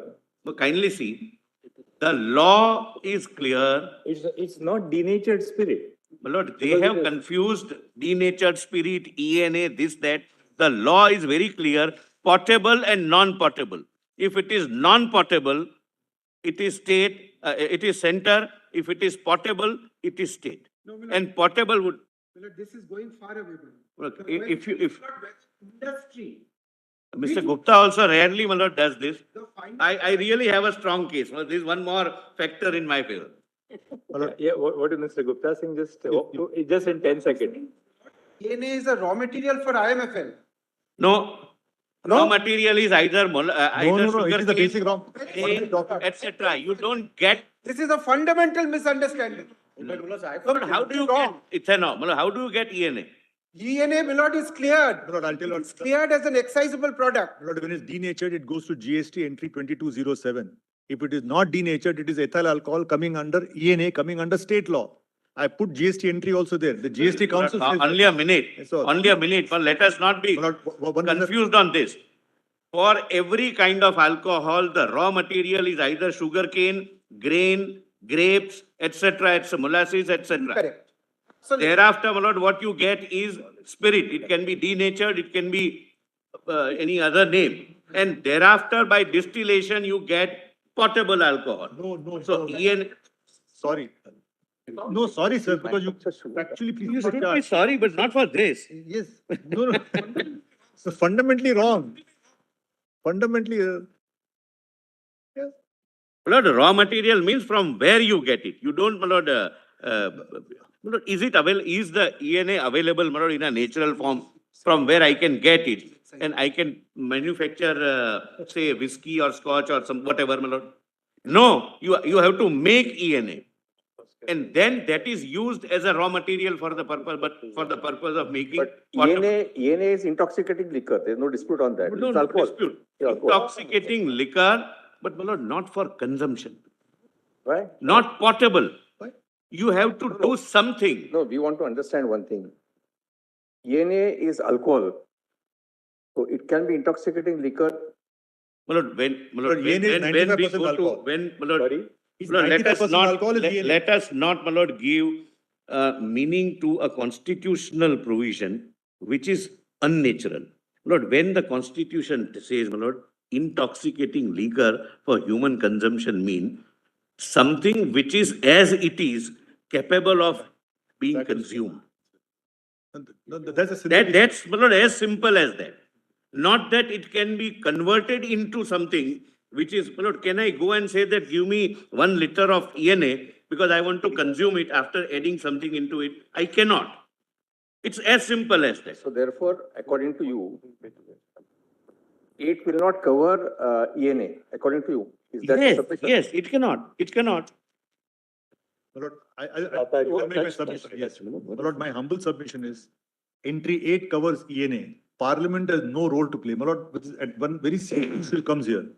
There are totally 168 general entries. 168.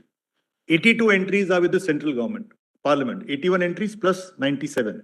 82 entries. There are 46 entries in the concurrent list.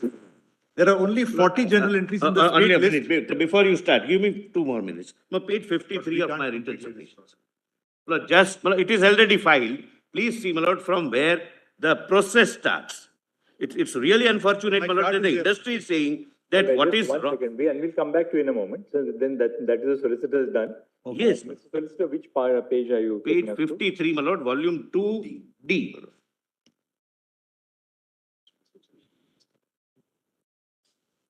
Starts from the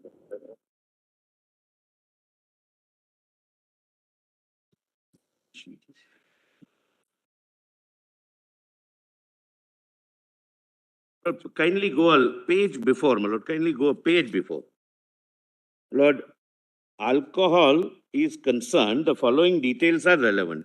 Alcohol is derived through a distillation process where carbohydrate, that is sugar or starch, is fermented and then distilled to extract alcohol. There is no other, I'm sorry.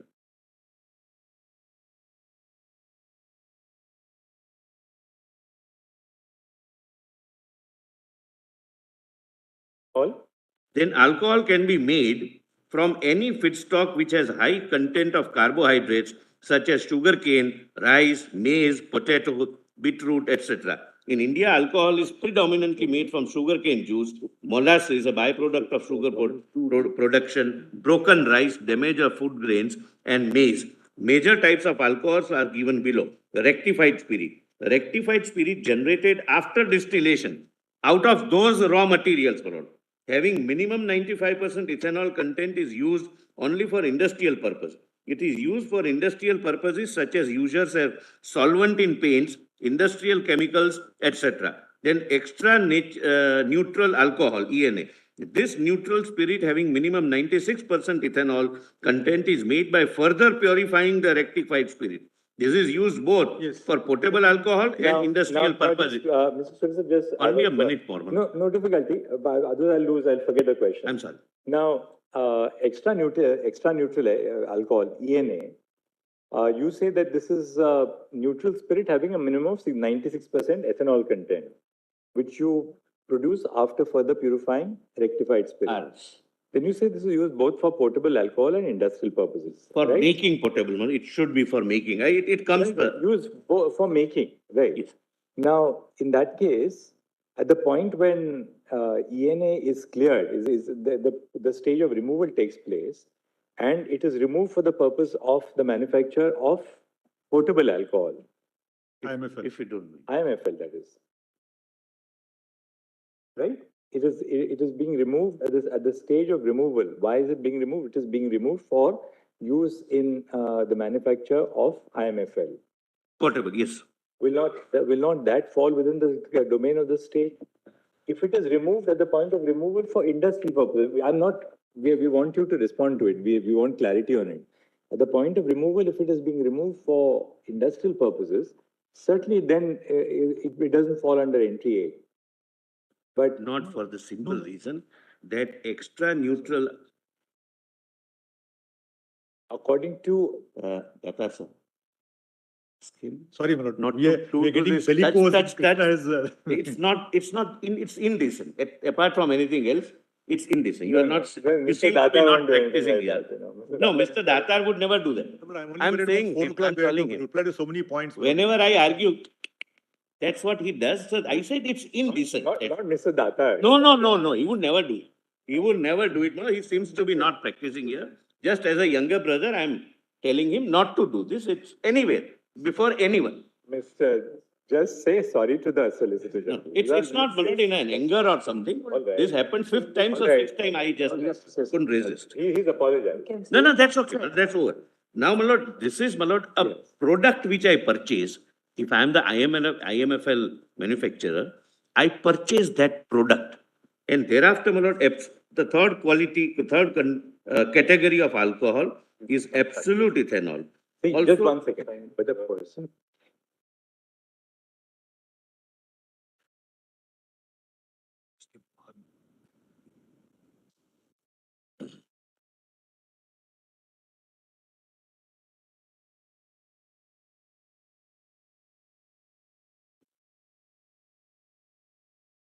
Solicitor, your point therefore appears to be that it is only IMFL which falls within the purview of entry 8.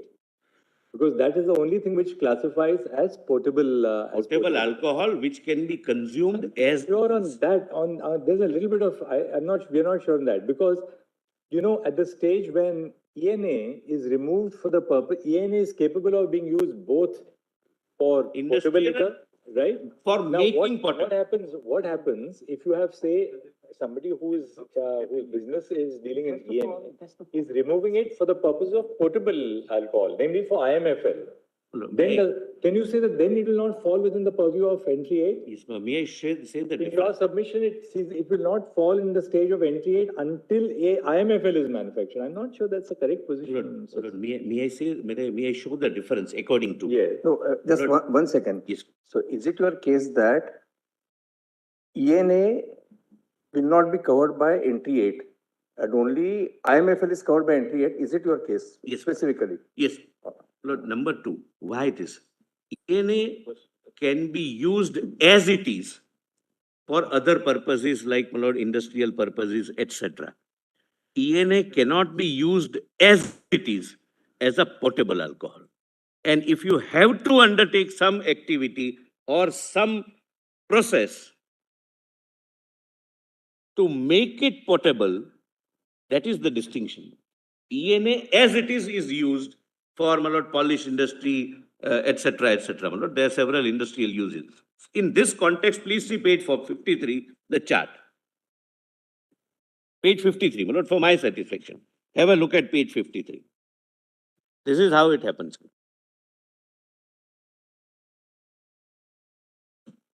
No chart. Lord, molasses, sugar syrup, or grains. This is the raw material. I'm very clear about it. For any process which is subsequent, this is the raw material. Then preparation, that is adding water and enzymes for fermentation plus grinding in case of grains. Then, my lord, comes fermentation. My lord, Justice Oak has the... Yes. Then comes fermentation, that is time taken up to 72 hours. Then comes distillation, means to remove water and impurities to get pure alcohol. Then, my lord, we get either of these three things, my lord, depending upon the nature. Absolute alcohol, rectified spirit, only to be used for industrial purposes such as paint, chemicals, etc. Then upon further purification of the RS, it becomes extra neutral alcohol. Now, you got it. Now, for the purpose of my question, are you all on the same page, page 53 of the chart? But now, just one second. Look at the right-hand side of your chart, and the three, upon further purification of rectified spirit, ENA, extra neutral alcohol, minimum 96% ethanol, VV. Now, there are two branches. One, industrial use depending upon market conditions or alcoholic beverage. So your contention is that until it becomes an alcoholic beverage, even at the anterior stage, it falls outside the purview. No, the middle box is wrong. Rectified spirit only for purposes is fundamentally wrong. The middle box. Rectified spirit only for industrial purpose. That is wrong. Because rectified spirit is primary distillation. It can be both. In the old days, rectified spirit was used for country liquor at 26% dilution, 32% dilution. Now with advanced technology, it is ENA. So it is distillation, RS, ENA. But RS for industrial purpose is fundamentally wrong, which is the same error which synthetics made. No. Synthetic doesn't go into this. No. Lord, synthetic says RS is equal to industrial alcohol. Kindly, my lord. This box is wrong.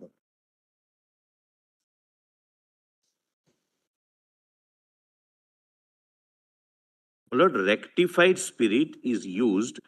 It's very, very hazardous. My lord, this is what the hooch tragedies come. Rectified spirit can be used, but its use is a wrong word. Abused. My lord, there are certain elements, my lord, which are mixed. Sure. And my lord, when I say depending upon market conditions, my lord, sometimes the requirement of industrial use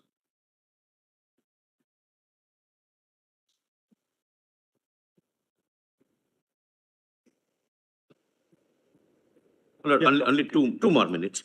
Lord, industrial use, when I say depending upon market conditions, some, Lord, depending upon the market condition, from the ENA, they make more, ENA, if the demand is more. Otherwise, it goes into making of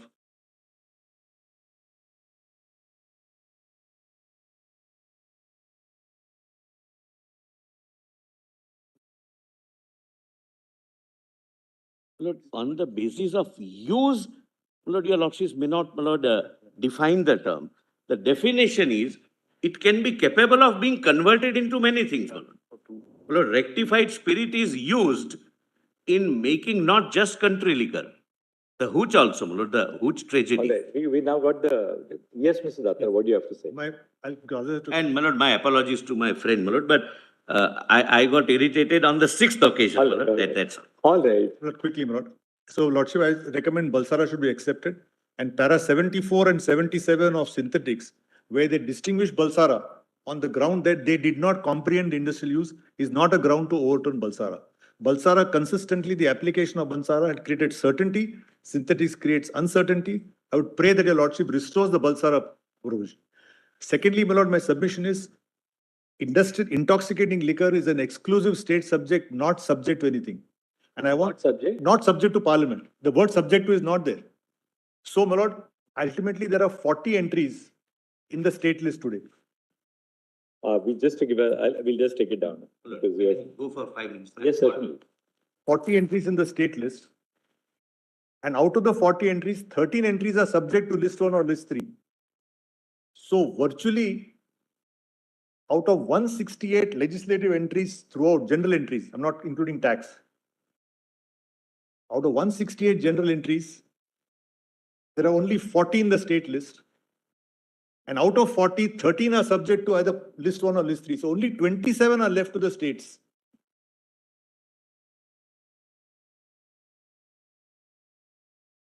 So my humble submission is, entry 8 should be interpreted to preserve the state's legislative competence in its widest amplitude.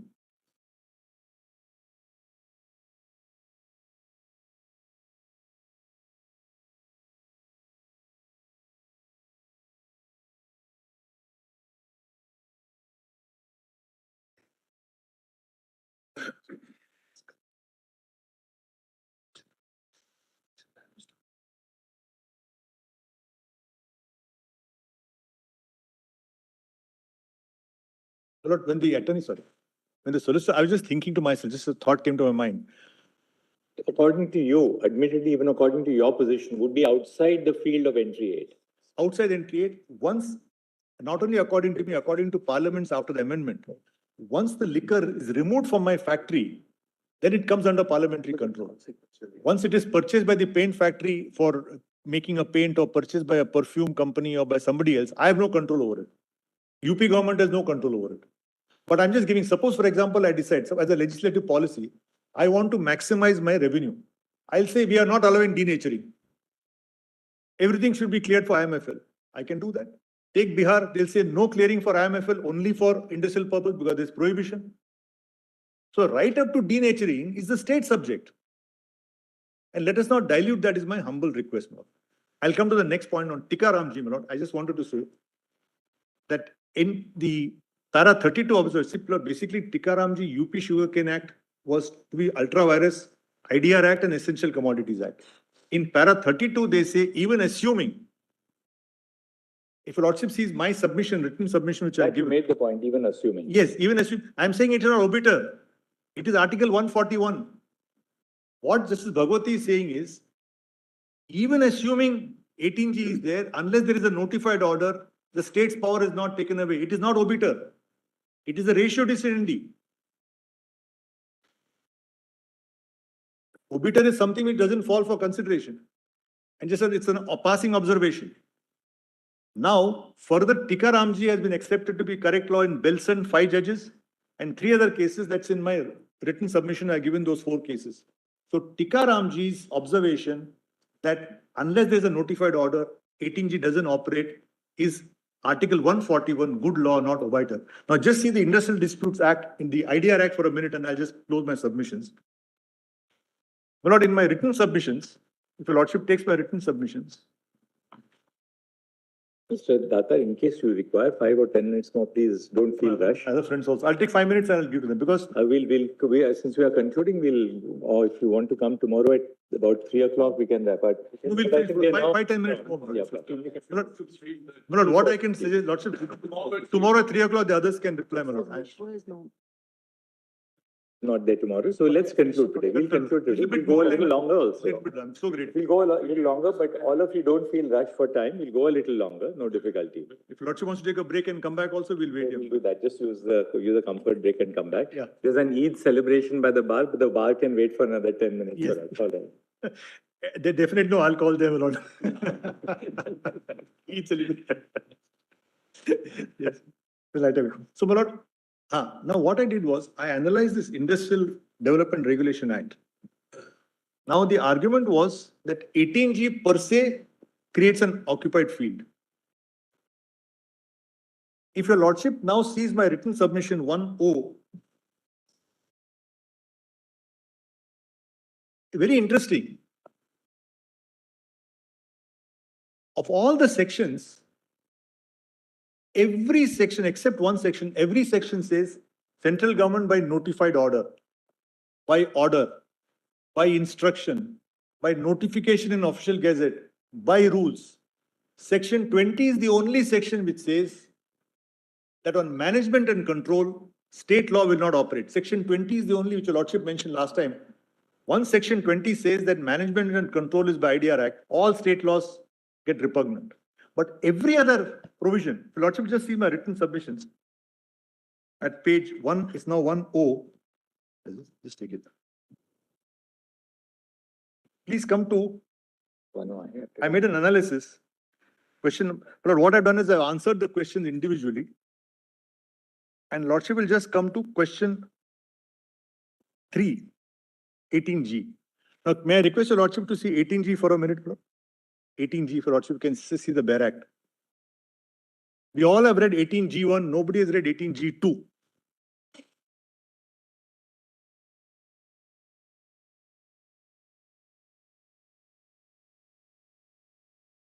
Lordship is what 18G1, 18G1.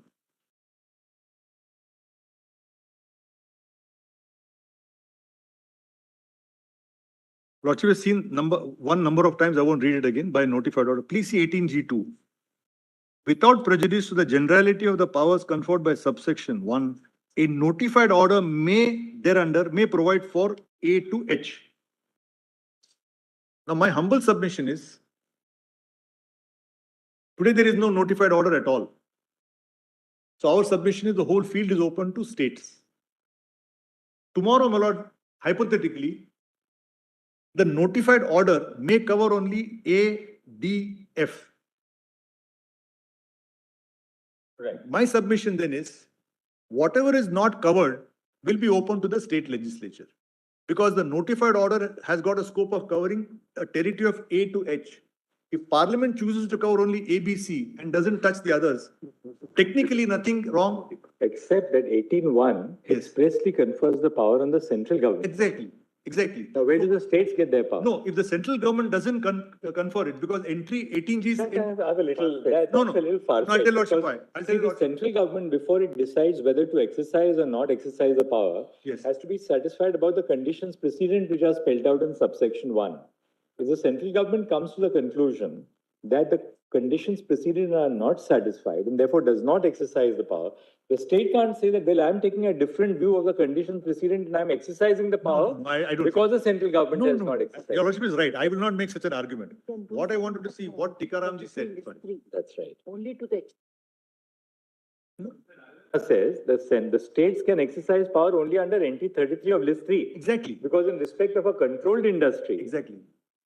Except for the fact that to the extent to which the field under NT 33 is covered by the IDRA, yes. Because now we are very clear that 18G is an exercise of the legislative domain under NT 33. Same language is right? used here. Therefore, once 18G has occupied the field, then the states cannot say that I will bring about other legislation or exercise power under 18G because the central government has not exercised. No, I don't say that. 18G is a central act. There's no question of Obviously. exercising powers of the state. So you are saying that the state can then enact a law. No, I'm saying that entry 33 is concurrent list. Right. So trade, commerce, production, supply, distribution is both parliament and state. Right. Entry G, 18G, the power to prescribe except production, they don't touch production. All other things, the state can make a notified order.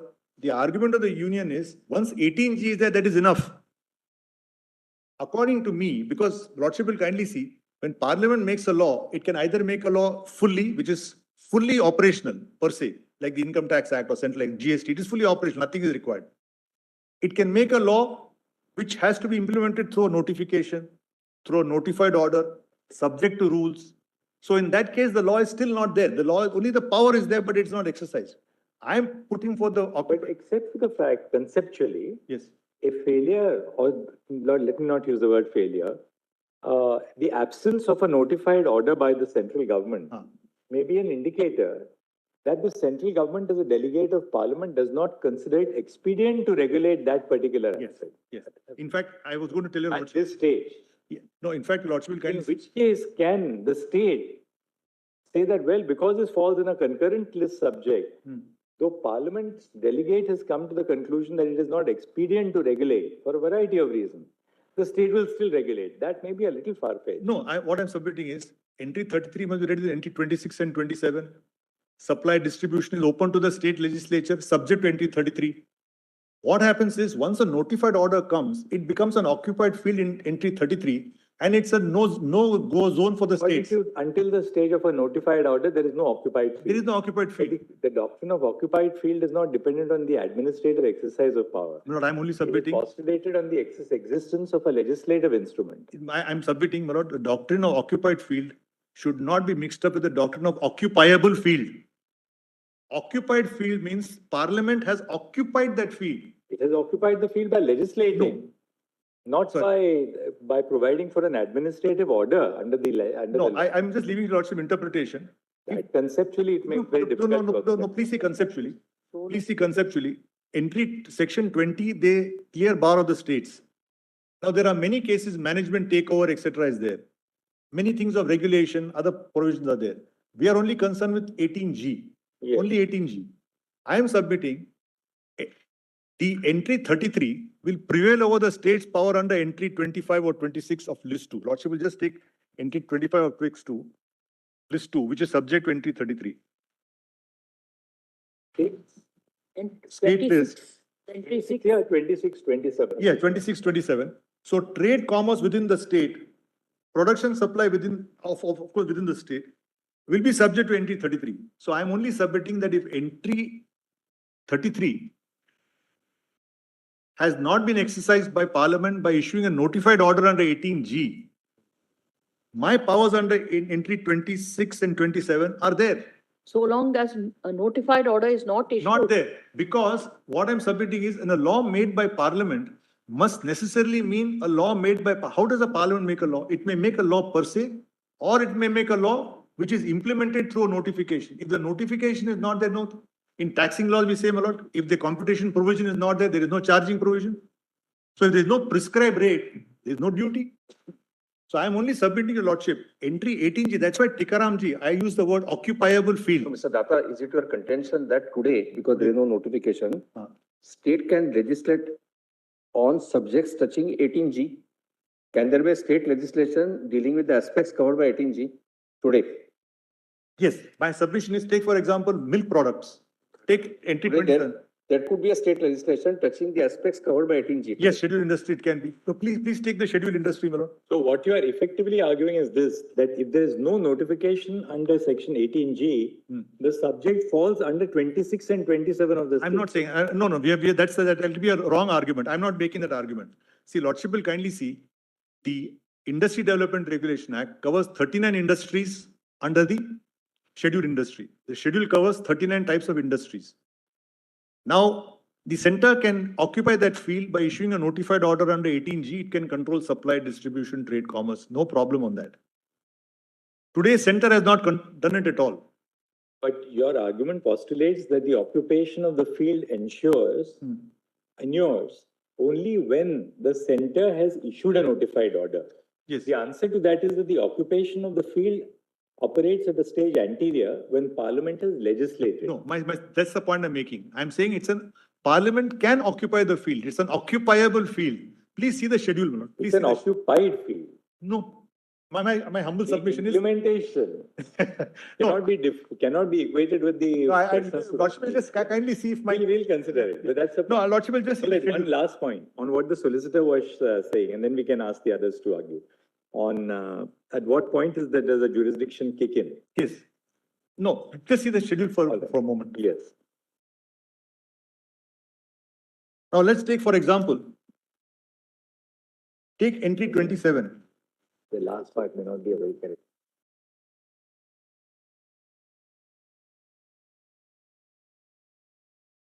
Anything else left on written submission?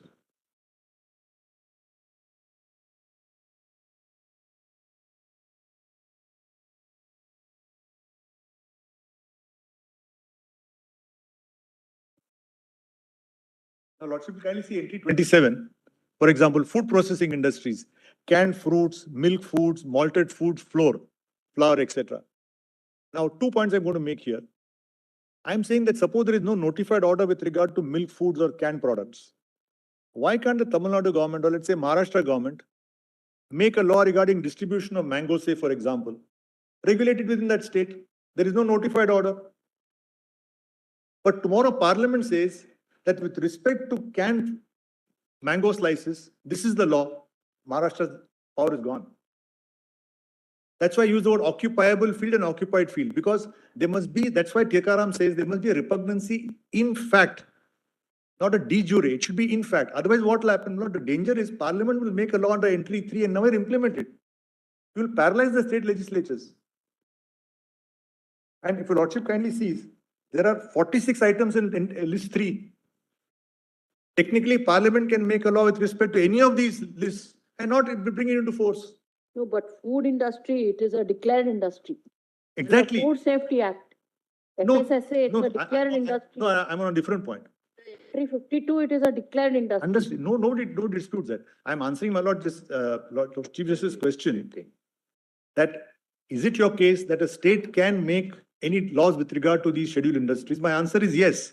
Say, for example, take, for example, glass, ceramics, timber, plywood.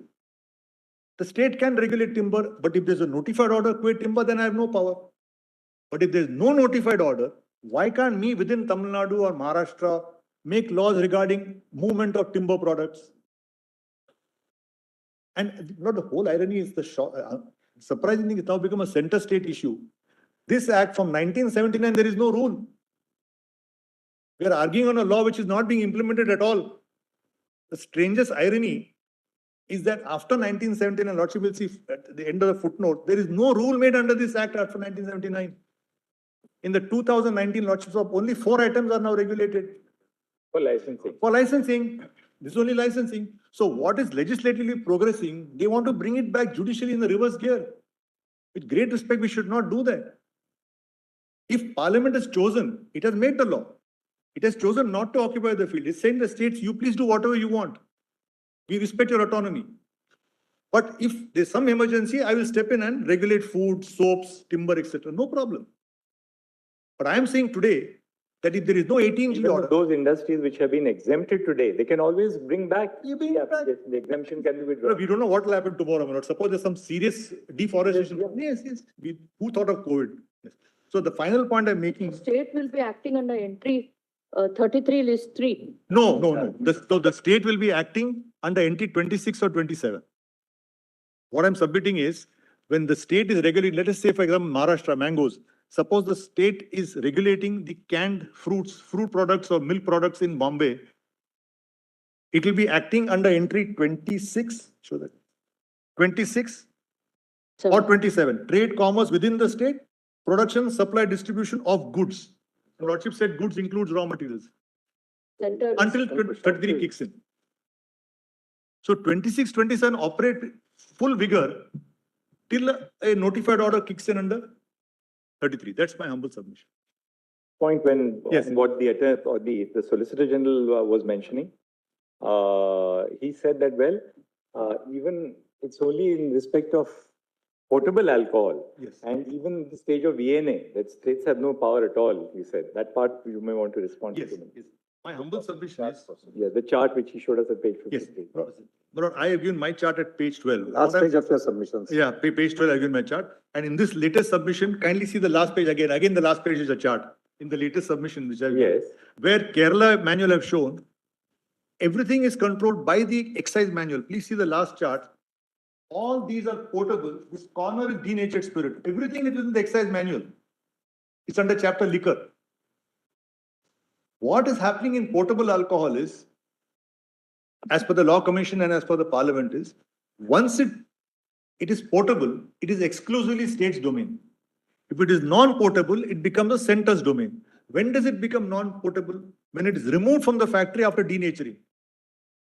And the denaturing must necessarily be controlled by the states. It can't happen otherwise. Because it's for the state to decide. These are all, as your Lordship Justice Oak rightly pointed. Of your chart for a moment. Which the latest The chart Kerala that, Excise manual. So this is liquor. no, the chart that you have given in your last. 1-0. 1 Your latest arguments. Yes, yes.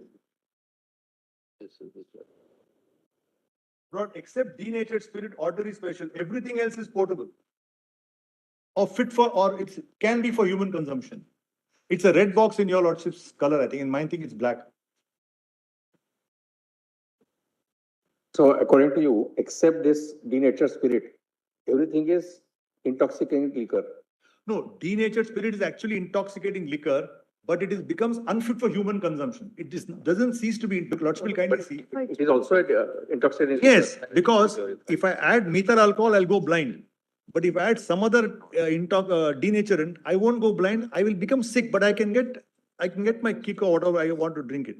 Not used for drinking. So the food strategy is only when you put methyl alcohol, because that illegal person doesn't know what is the denaturant. The crimson color that you have put on the right, Yes. that is on denatured. I think it should have been put on the left side of the column. No, I just wanted to say. What about rectified spirit? You say your topmost column is foreign, fermented, Yes. and No. distilled. Yes, Then but- distill takes us to whiskey, brandy, rum, gin, vodka, rectified spirit. Rectified spirit. And rectified spirit, actually, this rectified spirit should come on top near country liquor, because rectified spirit diluted with water becomes this thing. But this is the manual which they are given. What they have said is, what are the types of liquors? What are the types? Spirit is Country not liquor is of two types. No, it's not portable Not at all. portable. Which one? It's taken your rectified spirit is not portable, Mr. Datta. Rectified spirit is the most portable thing. Most portable. And what I'm submitting, why I gave this chart was 22% of volume. control is by the state governments. Purpose was. Lordship will see page 12 of my chart, Lord, the first chart which I gave in my first submission, where I said rectified spirit is primary distillation. ENA is secondary distillation. Both at primary stage and ENA stage. Till 90s, it is only rectified spirit. We used to make it, there are two brands we used to sell, 26% concentration, 32% concentration with a color added to it. It was only rectified spirit diluted with, brought down from 90% to 26%. Now, because of modern technology, it become extra neutral. What do you say when you say 95% alcohol, what does it mean? If you got 1 liter of ENA, only 5% is water. 95% is alcohol by volume.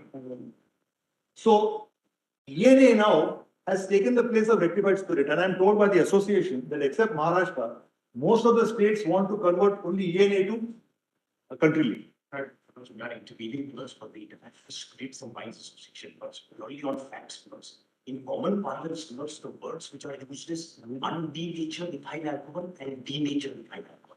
Lords, undenatured ethyl alcohol is ENA, which as it is, is potable, which is used for a potable purpose. Lords, I buy around my share of IMFL produced is around 50% of the entire Indian market. My Lord's input is ENA as it is, which is coming to my factories, getting bottled and mine being manufactured, for producing IMFL. Now, undenatured has to be treated with denaturants so as to make them denatured. Once it is made denatured, all my bottlers have common plants. Because what happens is, there's a common distillery, the common distillery will manufacture both ENA My lords, once that ENA is manufactured, my lords, then a denaturant is added. There is an excise officer who's sitting there. I'm paying a license fee. I'm taking a license from the state authorities. A fee is paid. Then, my lords, it is being cleared. And my lords, once it is being cleared for, my lords, the paints, etc., then, my lords, if it is used for industrial purposes on self-assessment basis, my lords, I'm paying a union excise duty. Otherwise, my lords, everything is under the No state. GST. And Lordship, now from 1968, we got self-removal procedure. There is no officer present, but for state excise officer is present. But I clear this, and whatever goes for denatured, that goes to central excise thing. And my friend said that GST central excise, earlier central excise will be shared by the states. Now GST is centered by centers. And all these are composite plants, just to give this. ENA product is finally, if you consume ENA as it is, you die. It's toxic, it's poisonous. My learned friend says, Lord, it can't even be smelled. Going back to this beverage for human It's consumption. not, Lord, that. No, please. Lord, rectified spirit is. Yes, therefore it is used as toxic in synthetics. No, but even today under the amendment, rectified spirit is portable alcohol. ENA is portable alcohol. Under the GST, what is not portable is denatured spirit. Only when the denatured is added, it ceases to be portable.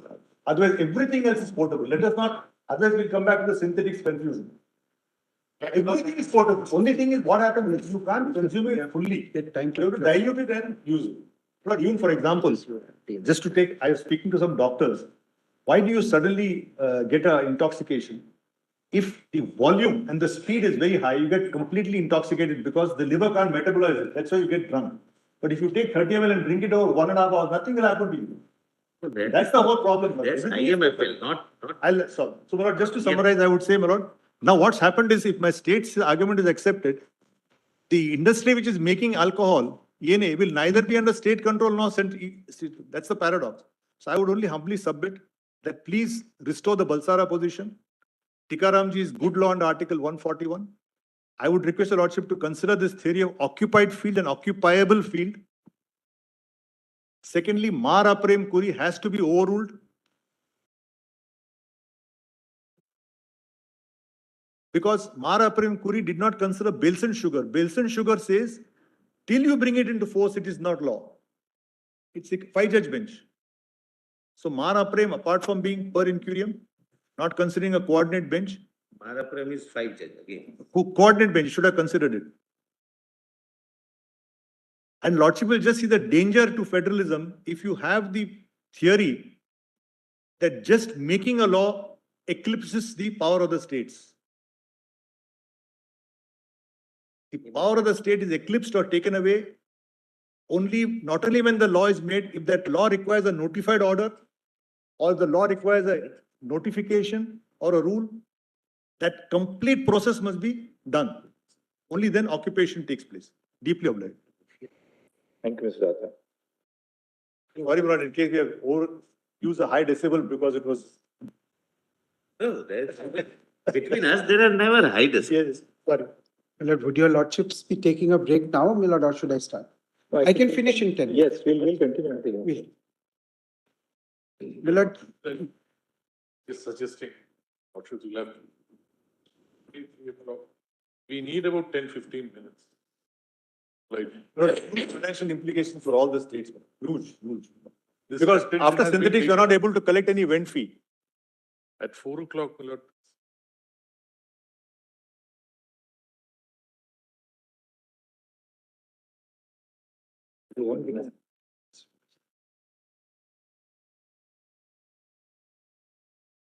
Take a 5-minute break and come back, I think, because Tuesday.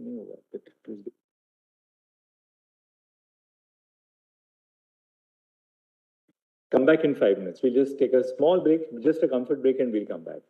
We'll hear you and entertain themselves until we arrive there. But in case I'm not there I'll try to be here as much as I can.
only one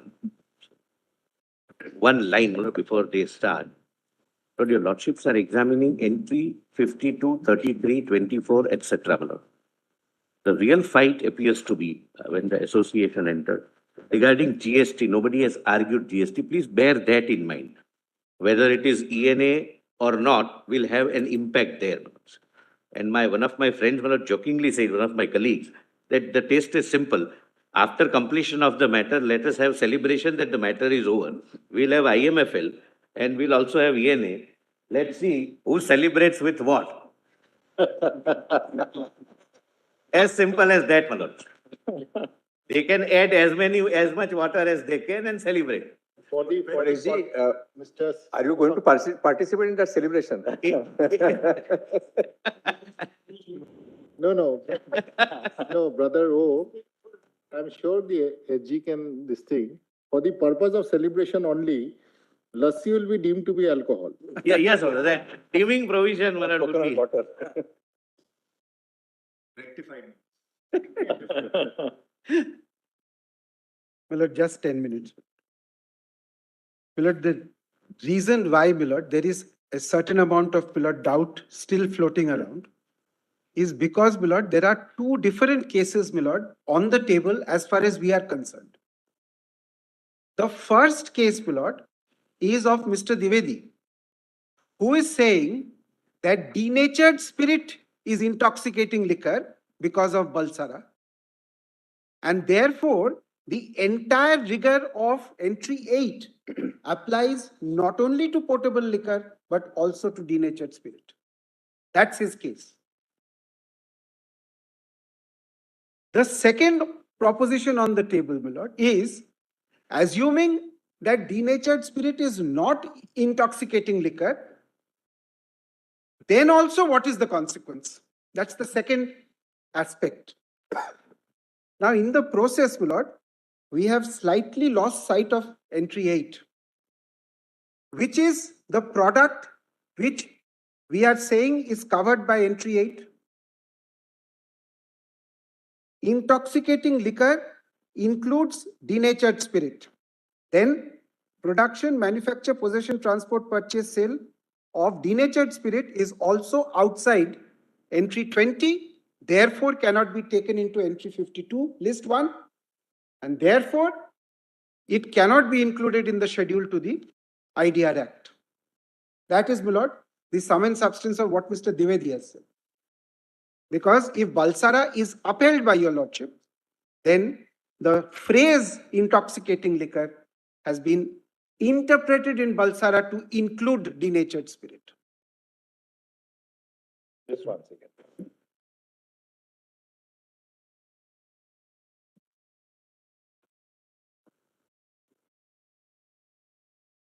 What will Balsara do?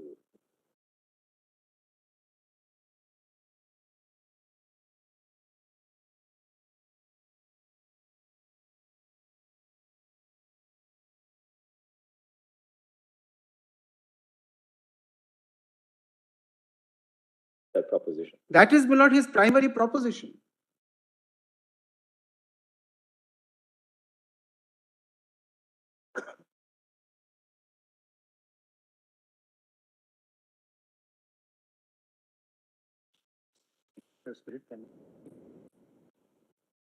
Everything else, my lord, he has said is in reply to, my lord, what has been argued.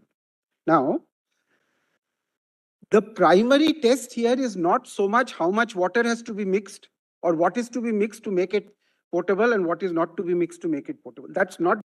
Now, the primary test here is not so much how much water has to be mixed or what is to be mixed to make it potable and what is not to be mixed to make it potable. That's not the point. The point is intoxicating liquor in its legal sense means and includes denatured spirit. That's what he has argued.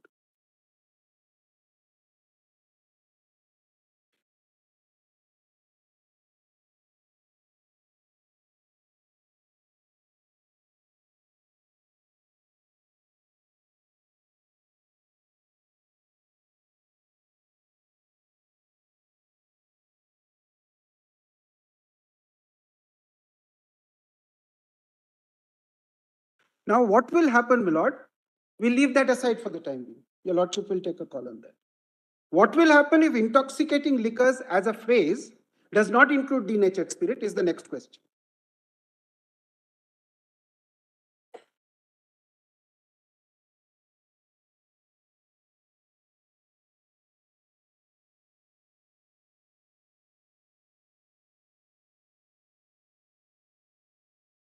Now, if, my lord, IMFL, clearly an intoxicating liquor,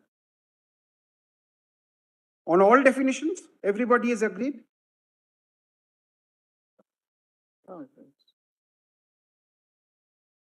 The entire process of production, manufacture, possession, transport, purchase, sale of IMFL is certainly, my lord, state list. It cannot be taken away anywhere. That's why it is excluded in so many words in the schedule in the IDR Act today. Entire process of IMFL, production. Includes, my lord, production, manufacture. No, IMFL is an intoxicating liquor. Yes. And its production and manufacture is included in entry 8, without a doubt. Including ENA. Including ENA. And, my lord, if my learned friend is right, which, my lord, of course, we deny entirely, even if it is, my lord, molasses, even then, my lord, if it goes for the manufacture of IMFL ultimately, it is in entry 8. There cannot be any question about it. The entire process of manufacture of IMFL is included in 8. So ENA under no circumstances, ENA which is used for the purpose of manufacture of IMFL, under no circumstances can it come within central domain.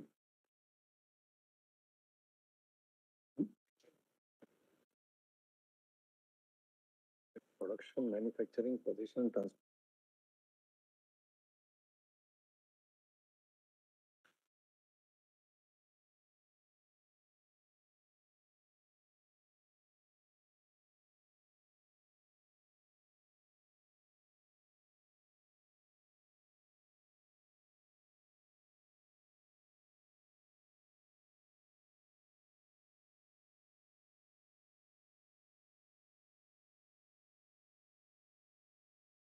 Lord, the only reason why we have pointed out that you can't make a distinction between the raw materials up to the stage of ENA is because the ENA may be used for IMFL, it may be used for denatured spirit. We are not saying, my lord, that something is not possible legislatively because of any administrative chaos. But, my lord, whenever your lordship decides any question of interpretation, the factual background must be clear in front of, my lord, the court.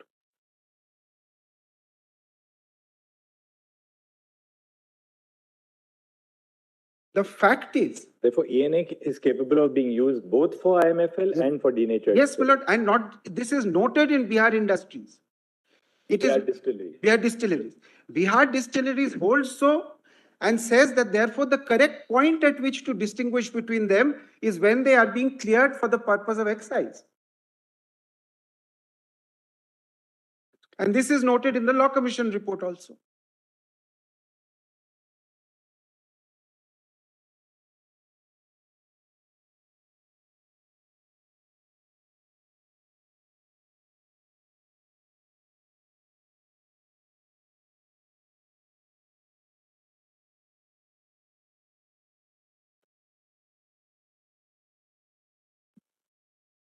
Production, manufacture. Till that point, regulation, physical regulation, cannot happen on two different standards. There can be, situations where sales tax is payable to the center, sales tax is payable to the state, or whatever. There are those laws where both central and state laws can be applied.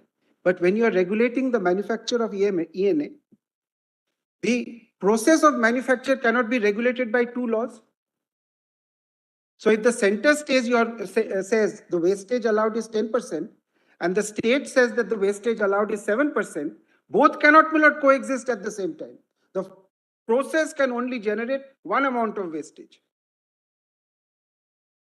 That's the kind of thing, my lord, which cannot be done. You cannot add two sets of circumstances, two sets of regulations. Physical regulation will not be possible. That's my lord. On your second limb. Yes. Even assuming that we do not accept Mr. Dwivedi's wider submission, that entry 8 would also cover denatured spirit.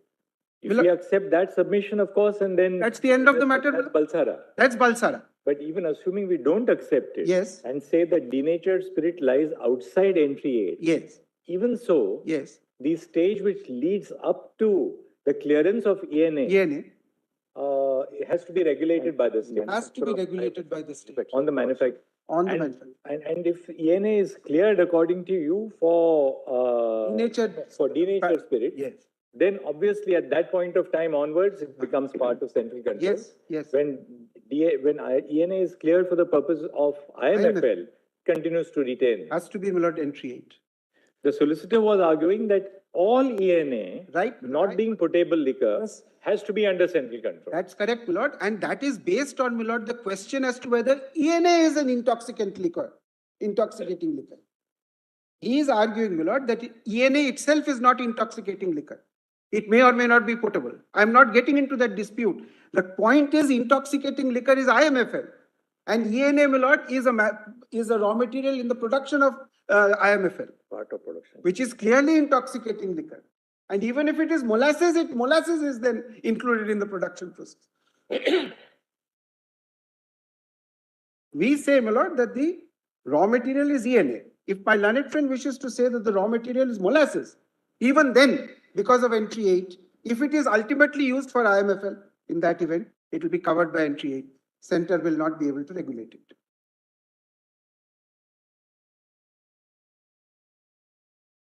Now, and my lord, they have understood that, my lord, by putting in the schedule, no potable liquor. Now, what happens, my lord, if to the regulation, my lord, of anything, now, my lord, I come to, my lord, the next step. We are now not arguing on the basis of intoxicating liquor, including denatured spirit. I have explained the position, my lord, as far as this is concerned. Now, for that purpose, you're proceeding on the basis that Balsara is wrong. Now assume Balsara is wrong, or that your lordship will not uphold Balsara. Let us assume. Right. Your lordship will not uphold. The demurrer that you are asking. Yes. Now then we come to, my lord, what is the consequence of Tikaramji, and whether your lordship should accept at least Tikaramji or not. Because the consequence of that is, or my lord, I don't want to go ahead of myself. Tikaramji in paragraph 24. Please note, my lord, the paragraph, because it's very difficult to find that passage. It's, my lord, in a large paragraph. Even though, my lord, it is central to discussion for over decades, my lord, it is very difficult to find it. Paragraph 24 in the middle. I'll just read, my lord. It also follows as a necessary corollary that even though sugar industry was a controlled industry, none of these acts enacted by the center was in exercise of its jurisdiction under 52, list 1. Then, next sentence. Industry in the wide sense of the term would be capable of comprising of 3 different aspects. 1, raw materials, which are integral part of the industrial process. 2, the process of manufacture or production. 3, the distribution of the products of the industry. The raw material would be goods, which would be comprised in entry 27 of list 2. The process of manufacture or production would be comprised in entry 24 of list 2, except where the industry was a controlled industry, when it would fall within entry 52 of list 1.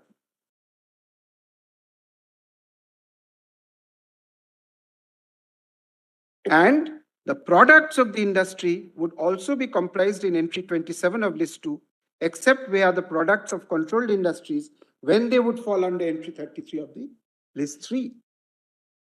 So they split it up into 3 parts, saying that the word industry could have a broad interpretation to include all these three. That was being argued by the appellant there. They rejected that and said that only the second part of it is going to be industry. The other two, the first and the third part, will not be industry. So therefore, the conclusion, this being the position, it cannot be said that the legislation which was enacted by the center in regard to sugar and sugarcane could fall within entry 52 of list 1. Now, this is the threefold test. The consequence of this threefold test is, and most importantly, that the raw material for the manufacture of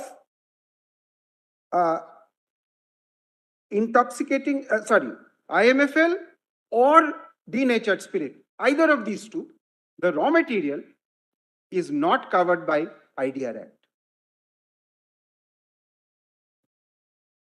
So IDR Act has taken over the production and manufacture of non-potable alcohol. But it has not taken over ENA because that is a raw material in the process of manufacture of the scheduled item.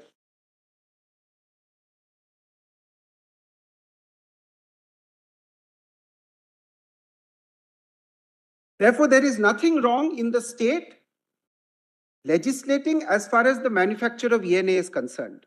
First, because what is used in IMFL is in entry 8. And second, because what is used for denatured spirit is only a raw material and therefore outside the definition of industry as far as Tikaram is concerned.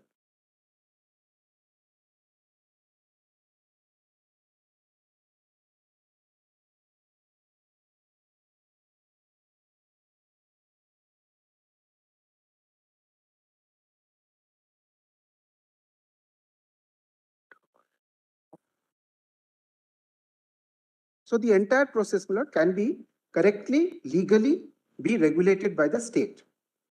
Now tell us one thing. Yeah. One of the submissions of the London Solicitor General was that in making that threefold bifurcation of industry, yes, raw material, manufacture and distribution, yes, Tikaramji has adopted a very artificially constricted ambit, yes, of the expression industry. Yes. And bearing in mind the purpose of the IDRA, yes, there's no reason to exclude the raw materials from the scope of regulation. Yes. What do you have to say to that? Yes, my lord. First of all, the IDR Act, my lord, cannot be taken into consideration because the question is whether IDR Act has correctly interpreted the entries in the Constitution.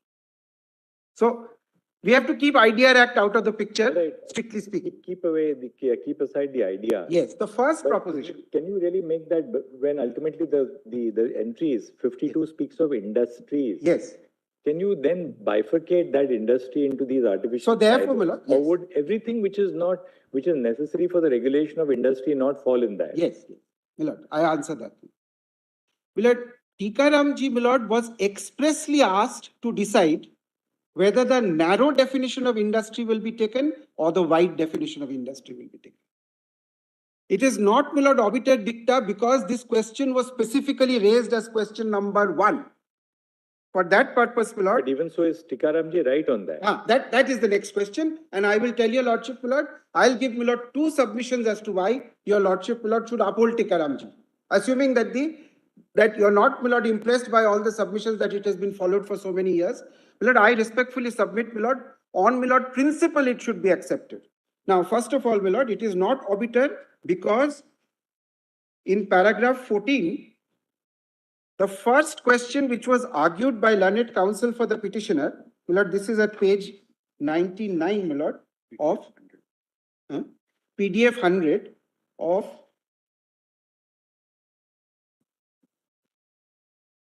no, my lord, let me not confuse the picture. I'll just read. Volume 5. Page 72, the judgment starts, my lord, and I am on para 14. At page? Page 88. And my lord, this is question number 1. Learned counsel for the petitioner urges before us that the state of UP has no power to enact the impugned act as the Act is with respect to the subject of industries, the control of which by the Union is declared by Parliament by law to be expedient in the public interest within the meaning of entry 52 of List 1, and is therefore within the exclusive province of Parliament. The impugned Act is therefore ultra vires the powers of state legislature and is a colorable exercise of legislative power. The discussion on this, my lord, starts by noting all the entries, and then from paragraphs 18 to 24 or 25 actually, my lord, the judgment gives reasons why it is coming down in favor of the narrow interpretation and rejecting the wider interpretation.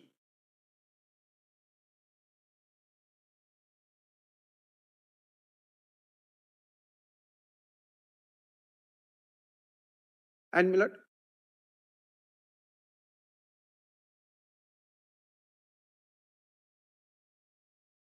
the reason given, it has followed, my lord, judgment after judgment on interpretation of statutes and constitution.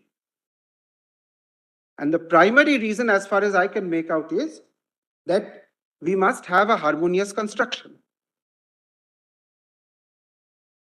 The Constitution made a distinction between industry in 24 and distribution in 27.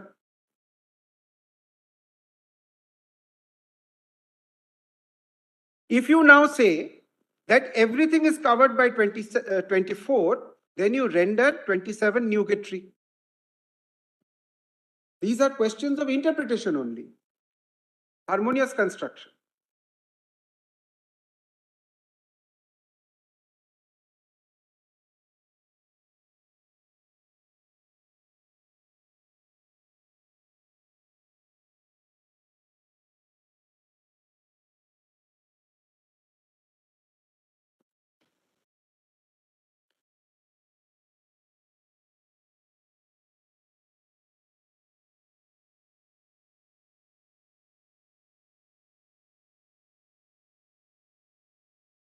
Even entry 33 will be in list 3 will become meaningless if all aspects of industry is part of 24 and goes to list 1.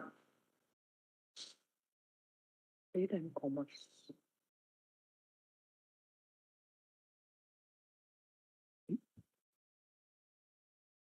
Okay.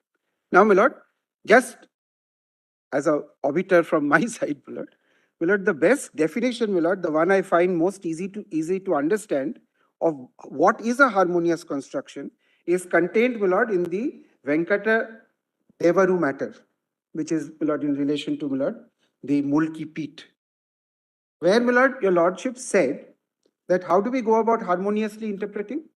If there are two interpretations possible, one which will lead to a portion of the statute becoming ocious will be rejected in preference to one which gives some meaning to all the provisions. Yes. The citation is 1958 SCR 895 Venkatarama Devaru.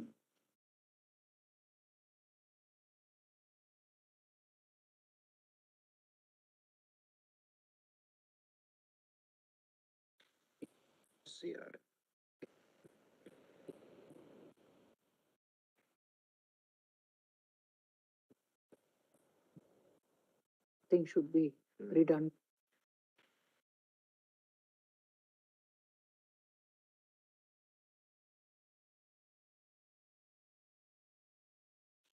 So this is the first reason, my lord, I put forward before your lordships to for your lordships, my lord, to uphold the correctness of Tikaramji on a point of principle. The second point I put forward, my lord, is this, that if my learned friend's interpretation is to be accepted, then it would invite Parliament to legislate on raw materials used for potable alcohol as well, thereby creating, my lord, an impermissible conflict with entry 8.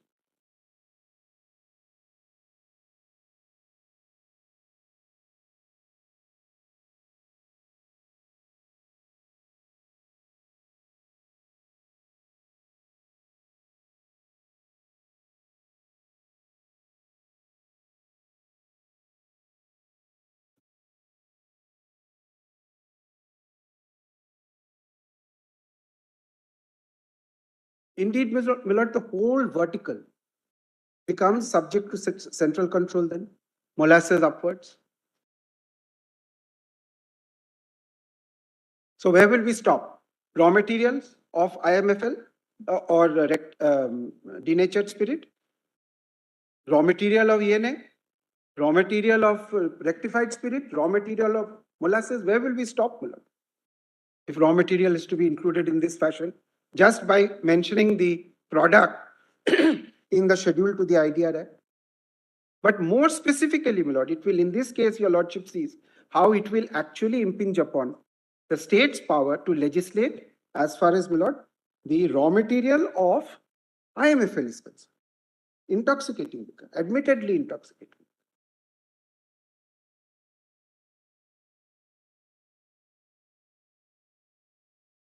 We accept the point of removal interpretation, then we'll be able to say both. Yes, correct, my lord. If, my lord, ENA is accepted to be raw material and therefore outside in the definition of industry, and therefore Tikaram ji is good law and it holds that raw materials will not be covered. If we accept that interpretation, then no conflict will result.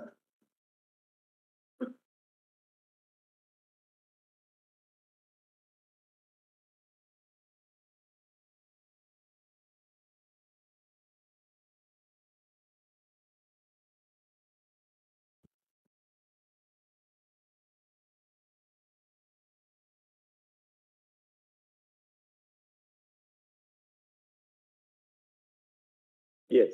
Millard, please see, Millard, in my submission, whether it conforms to, Millard, the other arguments in this segment or not, I have treated ENA to be a raw material, or let us say molasses also. I have treated, Millard, ENA to be the raw material and therefore outside the schedule of the IDR Act because of Tikaram.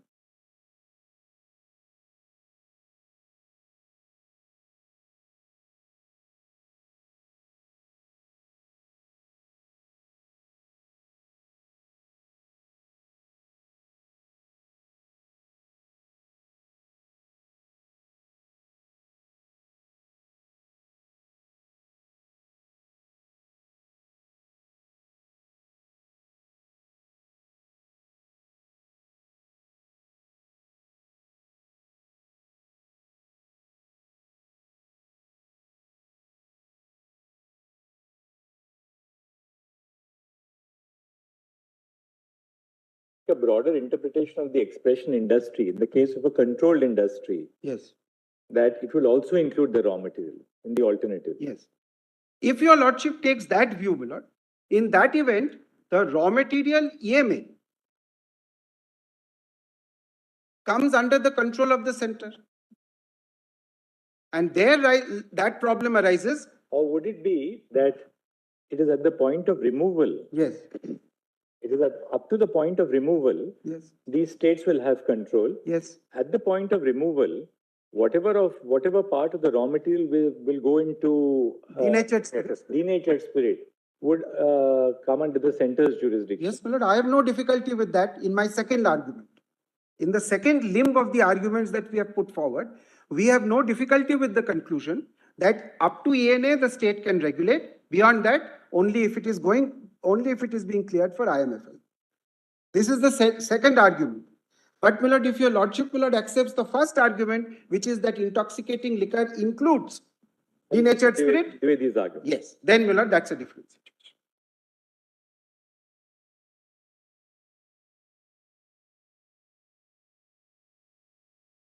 My lord, I'm trying to lay out, my lord, all the consequences, all the possibilities.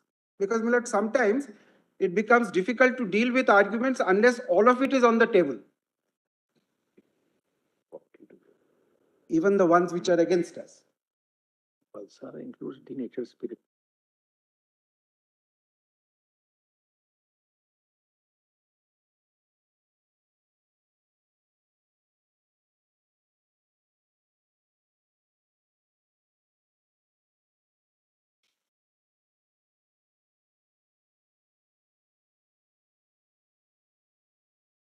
A regulatory charge.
Rampur and Tulok.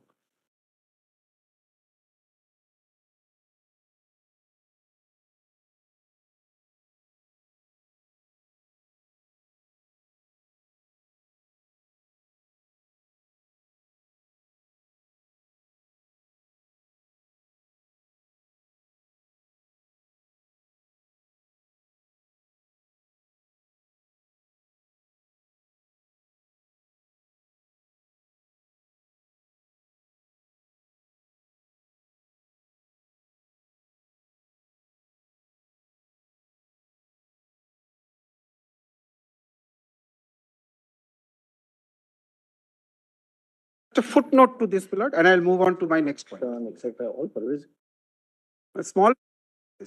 If I am right in saying that the raw material is ENA, and because of Tikaram Ji, it is not part of industry within entry 52. If that is so, then section 18G and entry 33 also does not apply because ENA is not a controlled item. Because it doesn't fall within the. It doesn't fall within it. But what in the alternative that we don't accept your point that ENA? Yes. Is the raw material. No, that Tikaram Ji is right. That Tikaram, if we don't accept your the narrow interpretation of industry which is placed by Tikaram Ji. Yes. Then what is your alternate submission? My lord, the raw material, then I'm saying, my lord, we will have that situation where they will end up by controlling, my lord, the raw material for IMFL as well. Right. That can't be allowed. That's what I'm saying.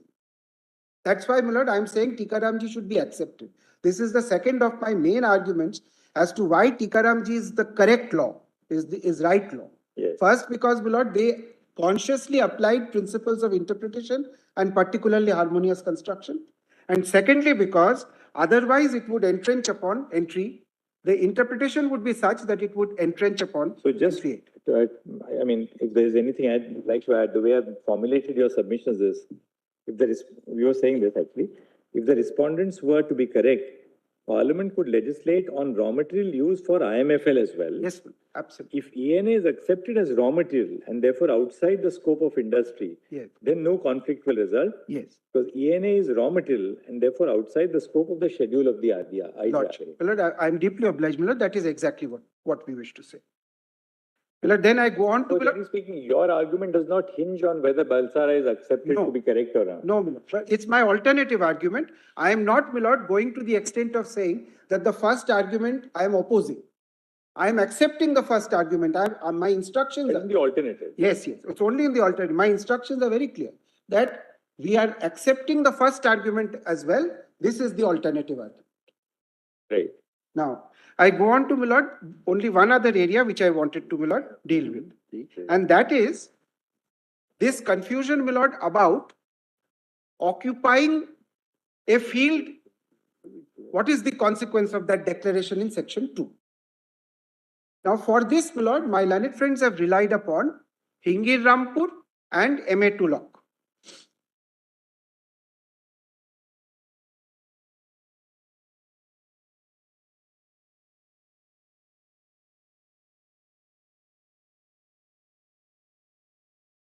And forum.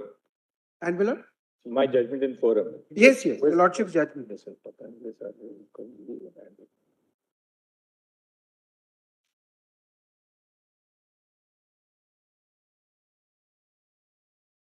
Now, my lord, here there are two words which, my lord, has sometimes gone into some difficulty even in judgments of this court. Repugnancy, number 1, and denudation, number 2. It has created problems because the words themselves can be used in different senses.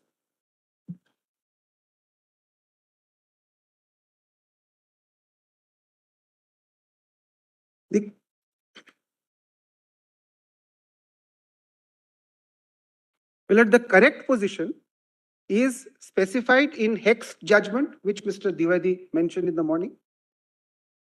And because, my lord, there were some contradictory statements in some 2-judge bench, 3-judge bench judgments, in innovative, your lordships, my lord, again affirmed Hex. quoted the entire passage from Hex, my lord. That is the easiest to understand passage as far as, my lord, the relationships are concerned.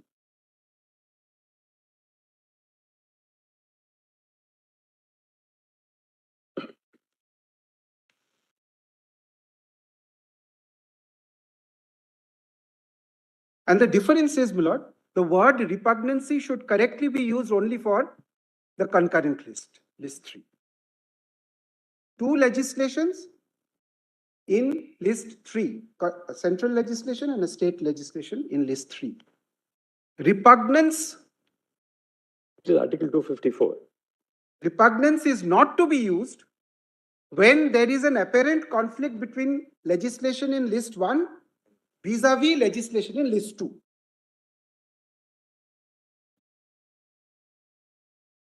There the pict and substance doctrine. Precisely. Incidental and ancillary. Incidental, ancillary, all those, my lord, are how you will apply it. What is the principle, my lord? The principle is that if it is in its correct interpretation, pith and substance, etc., really in list 1, then list 2, you cannot legislate at all. And similarly, if in pith and substance it is in list 2, you cannot legislate. So this is different from repugnance, because in repugnance, till somebody legislates, the other legislation is valid. Now, my lord, what is denudation then? Denudation is when you remove an article, you remove an entry or some part of an entry from one list to another. So list 2 says in entry 23, regulation of mines and minerals subject to the powers exercised by the Parliament in under list under entry 53 or something. 54 and entry 54.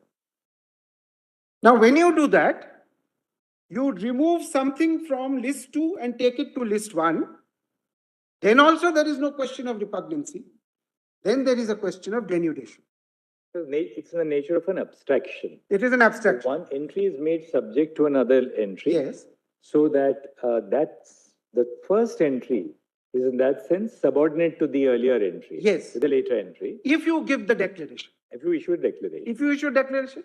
Now, Hingir Rampur and Tulok are both cases of entry 23. They are all entry 23 vis-a-vis 54. So they were cases of denudation because there was list 1 and list 2 involved. No list 3 business. There was a separate argument relating to list 3. Yes. In that context, the court said, the Lordship said in both those two matters, that it depends upon the extent taken away and put into list 1. Because that's the language also, to the extent. Yes. How much is carved out? How much is taken away, how much is staying back? Denuded. Denuded. What is taken away is denuded. Now, in that context, your Lordship said in both the two judgments that the field being covered by both is regulation and development of mines and minerals. Sorry, Miller, control, I think. Control and conservation and development of minerals. So what it found was, my lord, that both, when you make that declaration, you take away the entirety of it. The regulation, the conservation and development of minerals, which was in list 2, the entirety of it is taken and put into list 1 because the declaration is like that. Having said that, in both the two judgments, they said that since the fields are the same, therefore nothing remains. Mere enactment is enough. The very existence of the law is enough.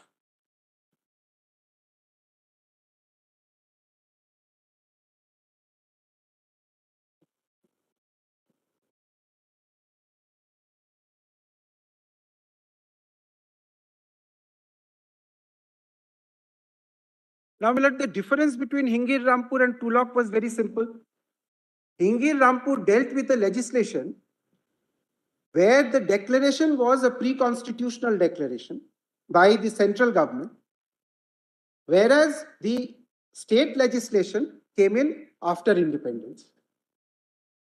So the result was, even though they found that the entire field has been taken away, they said that this declaration is invalid because it cannot cover a post-constitutional legislation. The declaration was under a pre-constitutional law. The power was with the central government. Now it is the state law has come. You cannot declare. In those circumstances, you could not declare. Therefore, Hingir Rampur failed. It remained with the state. Then, my lord, 1957 legislation, MMDR Act came in, Minerals and Mines and Minerals Development and Regulation Act came in. This time, my lord, it said Parliament. And now that it said Parliament, when the matter went back to court, they said that from 1958 onwards, the field has got denuded completely. So you're now out. But in doing so, it said we do not even have to decide the question as to which part of the field has got denuded, because it has already been held in Hingir Rampur that the entirety of the field has got denuded. This is the distinction, my lord, between Tulok and Hingir Rampur. The same state law won the first time, lost the second time. State of Orissa. Now, therefore, it is not enough that there is legislation. Mere existence of legislation is not enough. You have to see what is the field taken away.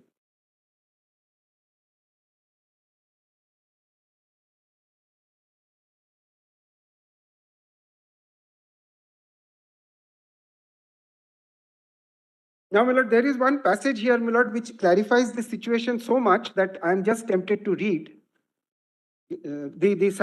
As far as this case is concerned, I know, I've got it written. Volume 5F, page 396, my lord, is Hingir Rampur. Volume 5F, page 396.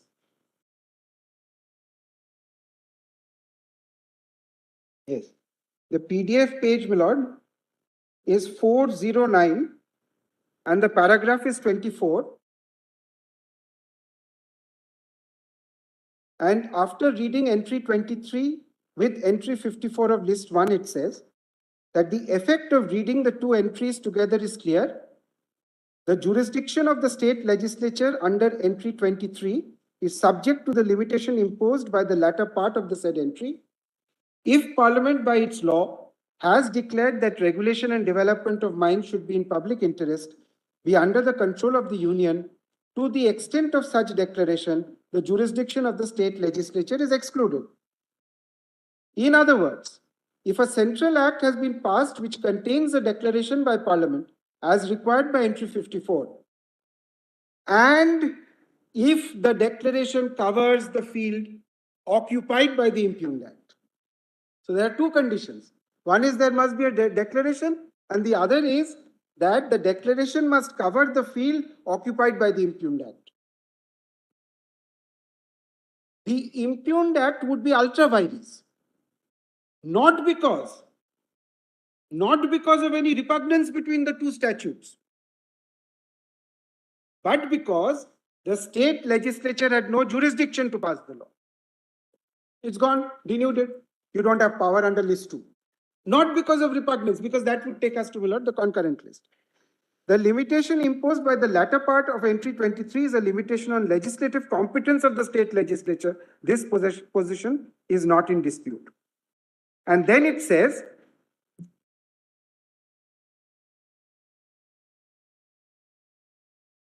my lord, that it satisfies that test. That second test, first, of course, there was a declaration of a different kind. Secondly, it satisfied the test that the field occupied, the said declaration covered the field occupied by the impugned act. Then it found, my lord, that the declaration was not a valid declaration. So the state succeeded.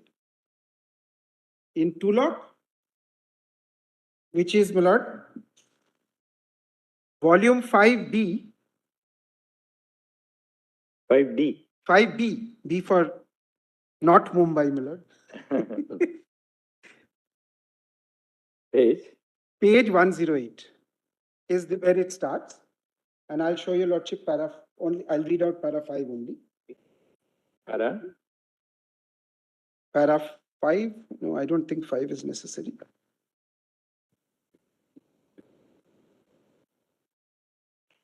B.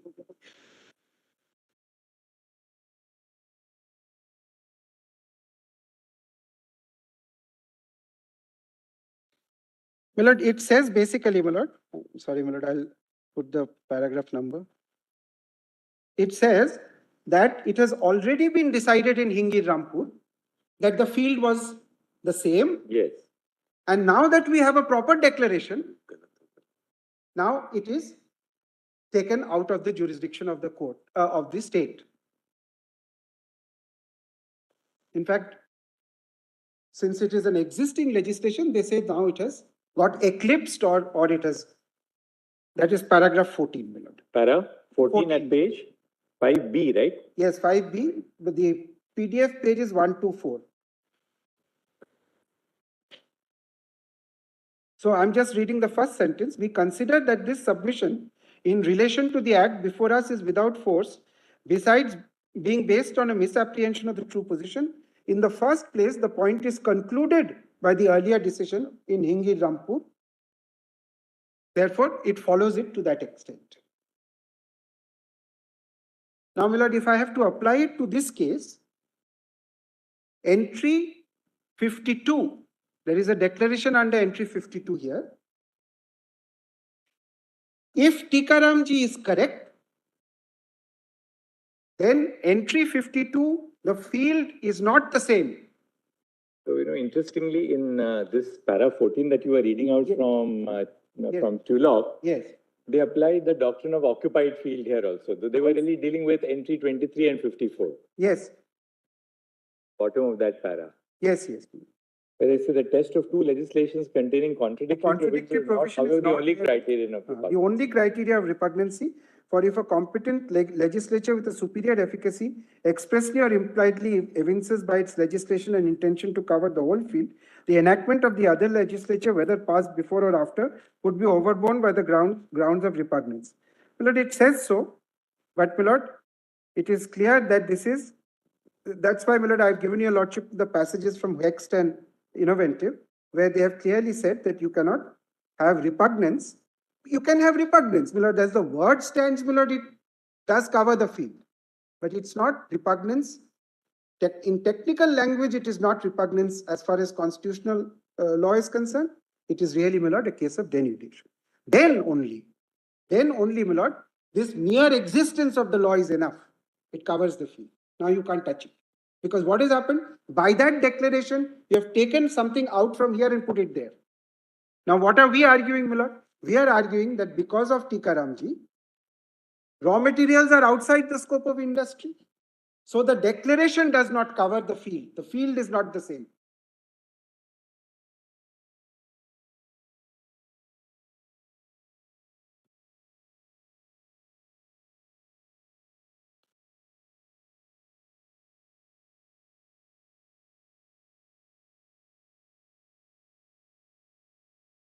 So the second test fails, my lord. The field not being the same. You cannot say that mere existence of a legislation is enough. Now, only one more thing and I'm done with it.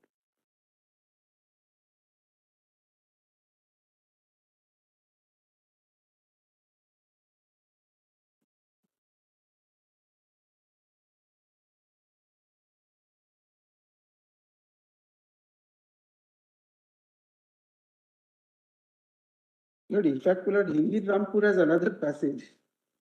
I think, Lord, it will complicate things too much, Lord, if I go into it now. This entry 52 was also pressed into service there. When the court did not agree to 54, they, my lord, pressed into, in the argument, my lord, they went to entry 52. There, my lord, it was rejected on the ground that the Industrial Development and Regulation Act is not for regulation. So having analyzed the Act, it said, it would thus be seen that the object of the IDR Act is to regulate the scheduled industry with a view to improvement and development of the service that they may render to the society, and thus assist the solution of the larger problem of national economy.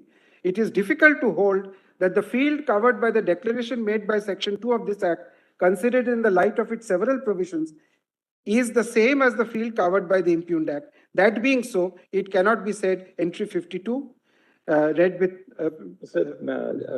Jaideep, just one last point. Yes. What if, I mean, just business where the whole matter is really at large before us. Yes. What if we come to the conclusion that Tikaramji is holding that the raw material outside the fold of industry Yes. is perhaps not correct?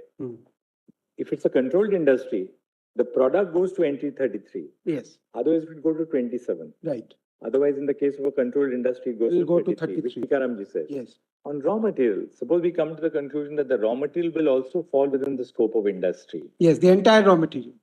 But then what happens? No, look, the entire raw material then begs the question that if it is going to be used for IMFL, then it can't come in because of entry 8. So there then has to be a system. The point of removal then. On the point of removal, but there are various regulatory measures which are taken which are specific to the process of manufacturing. Theoretically, there is no difficulty in saying that if you say that raw material is included, then raw material for the manufacture of denatured spirit will be covered by the word industry, and it would be open to the center to Parliament to legislate in relation to the raw material for the manufacture of denatured spirit.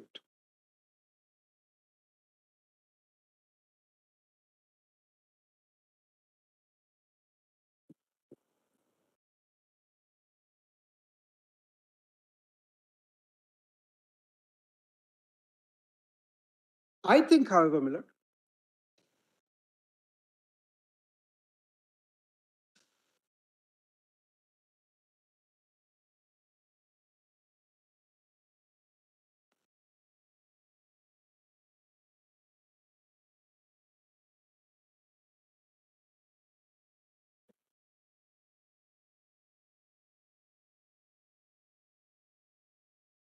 I have a caveat.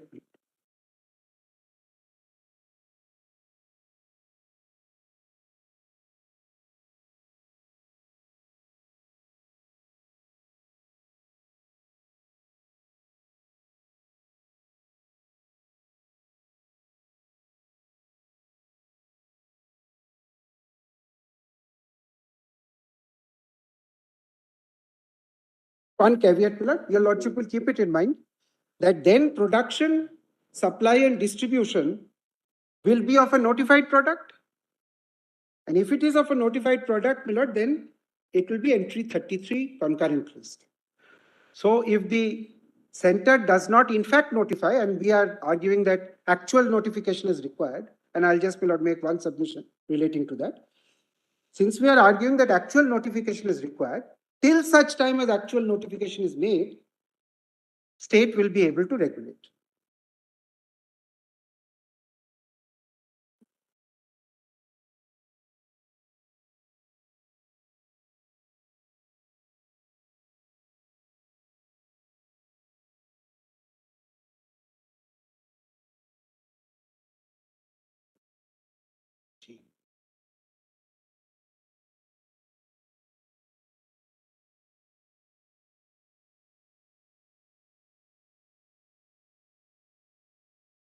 Yes. Now, on this aspect, my lord, of now let us think of repugnancy, because now your lordship has put that question to me, and I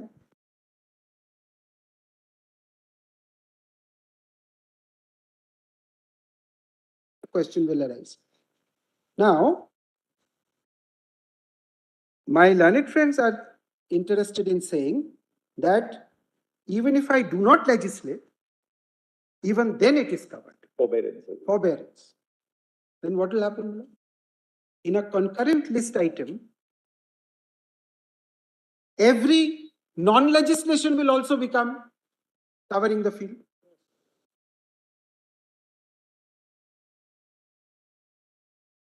Then what is occupied field? It is legislation not acting on that legislation. No, this is That's not the- acting on the legislation. This is delegated a legislation. Notified, my lord, means delegated legislation. My lord, a submission was made in the morning that it is in the nature of an executive order. No, it's a delegated legislation. You are notified. Occupied field. That's the- Which is why, my lord, Justice Jeevan Reddy in Bihar Distillery said that we are also taking into consideration the fact that there is no actual notification under 18G. He took that into consideration. And Ratna said, what is the relevant, how do you explain the doctrine of occupied field? Because we are in the area of entry 33. now we have come to repugnancy. The occupied field will mean not that there is merely a law, that it must be that there is a delegated legislation applying the law. The law must be complete.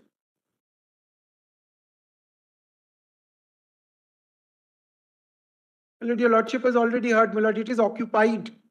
That's why, my lord, it is constantly said. And my lord, this is important because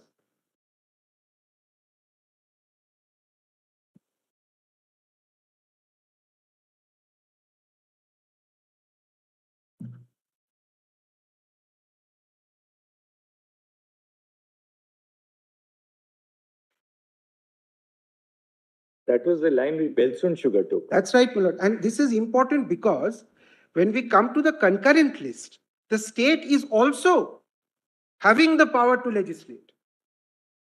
It is only that if the center legislates on the same, then it will get occupied and it will cease to have effect. Different, my lord, from a conflict between list 1 and list 2, where the state never had the power. And Parliament, according to you, we'll consider it, Parliament, according to you, while legislating, intended that the legislation by itself will not be enough, but there has to be a notification by There the has to be a notification. by the central government. Lordship. So in other words, if there is no notification at all, then Parliament did not intend to oust the power of this. And it has not, in fact, occupied the field.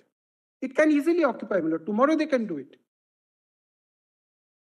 That's why, my lord, this argument, my lord, has limited usefulness. Only thing, Jaideep, a little conceptually, can you say that the doctrine of an occupied field is dependent on the exercise of power by the delegate? Yes, my lord. I'm saying so, my lord, because otherwise it has not occupied the field. It is to occupy the field by issuing a notification. The notification is not necessary for bringing into force the law. So therefore, my lord, that's why I make. Where you have not brought the law into force. So, my lord, that's what I'm saying. The notification is only for implementing the provision. It's not for implementing. That's the area where, I was I was not on all fours. I mean, very well, very like well. just sort of. I'll just make one submission. And then we can call. I'll just make one submission and leave it at that. Your lordships may consider. The question is this, my lord, that the legislation says that only if we notify this product, we will control. If we do not notify, we will not control the product. Why should the state, in a concurrent list position, lose its power? In a my lord, denudation situation, mere existence of the act is enough. But in the case of repugnancy, under concurrent list, actual legislation is required. Occupation is required. Till occupation, state has. Just one second. Yes. Occupation. Yes. Mere existence is enough.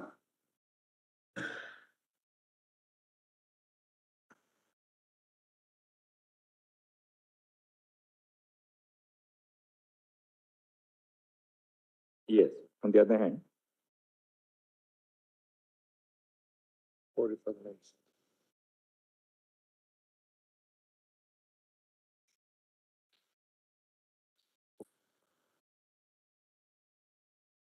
So therefore, my lord, I say that forbearance, my lord, is not to be applied in the case of a concurrent list subject.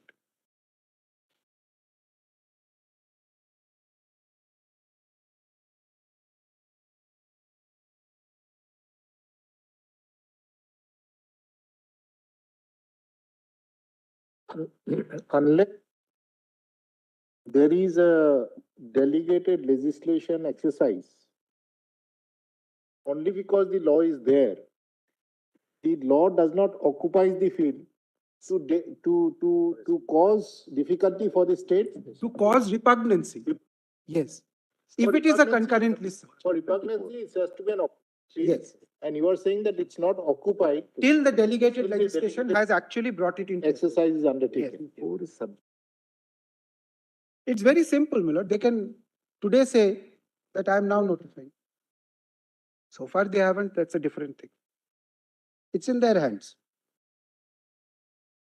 So, my lord, those are my submissions. My lord, one more thing.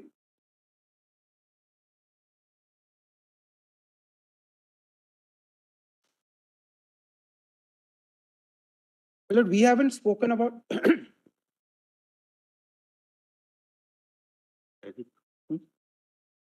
हो गया, हो गया.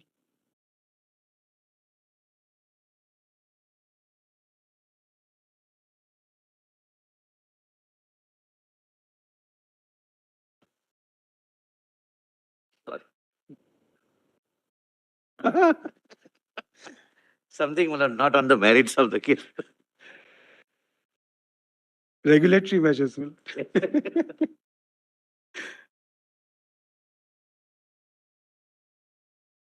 lord, one thing I have not, my lord, submitted on is entry 6 of the list 2, which is on public health. Now, the reason I have not made a submission is that if in fact there is a legislation by the state which seeks to rely on entry 6, then my lord, we will have to justify that in a court of law. So it perhaps, my lord, it's not necessary for a comment by your lordship, but only thing is, your lordship may keep that in mind, that when there is a public health, my lord, reason, then the state again has power to legislate, and that power is not subject to anything at all. That's entry 6, list 2. I just wanted to mention. Thank you, Mr. Gupta. Thank you, Jaideep. Deeply obliged. Yes, Mr. Giri?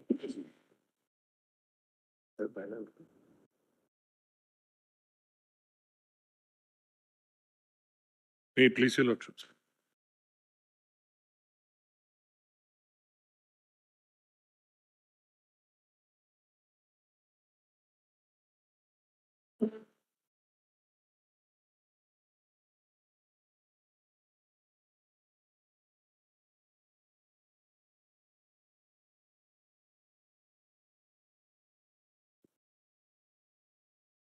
Your lordship's leave, my lord? Yeah, no, you can safely leave. Thank you. May it please, your lordships. Lord, if your lordships recall, Lord, in my first submissions also, I was submitting that entry 8 would cover every kind of alcohol other than denatured spirit. There was a reason to do that.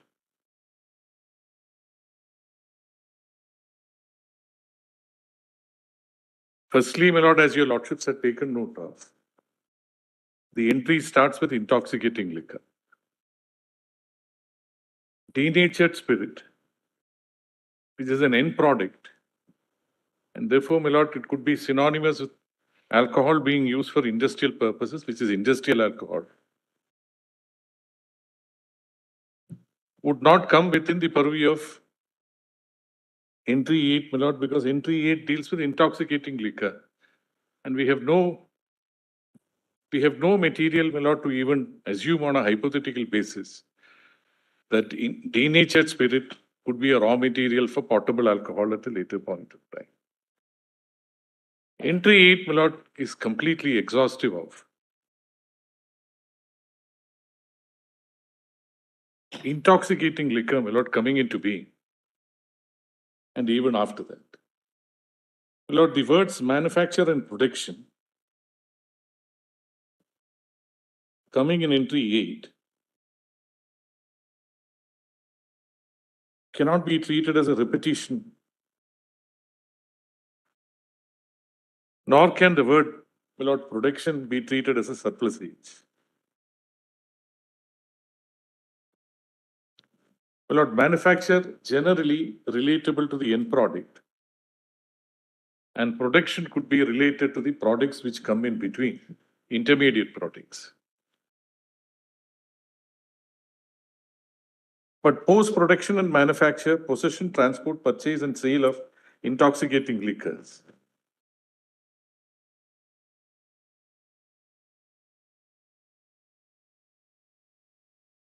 Every aspect, my lord, every aspect of manufacture or production or manufacture of an intoxicating liquor is covered by entry 8.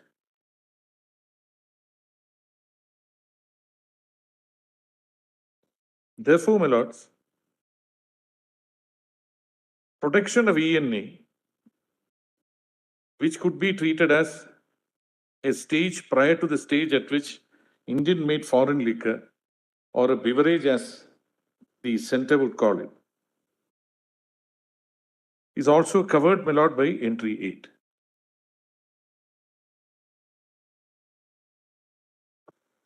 Starting from molasses, then to rectified spirit, and then to ENA, and then finally to Indian-made foreign liquor, my lord, which is what is done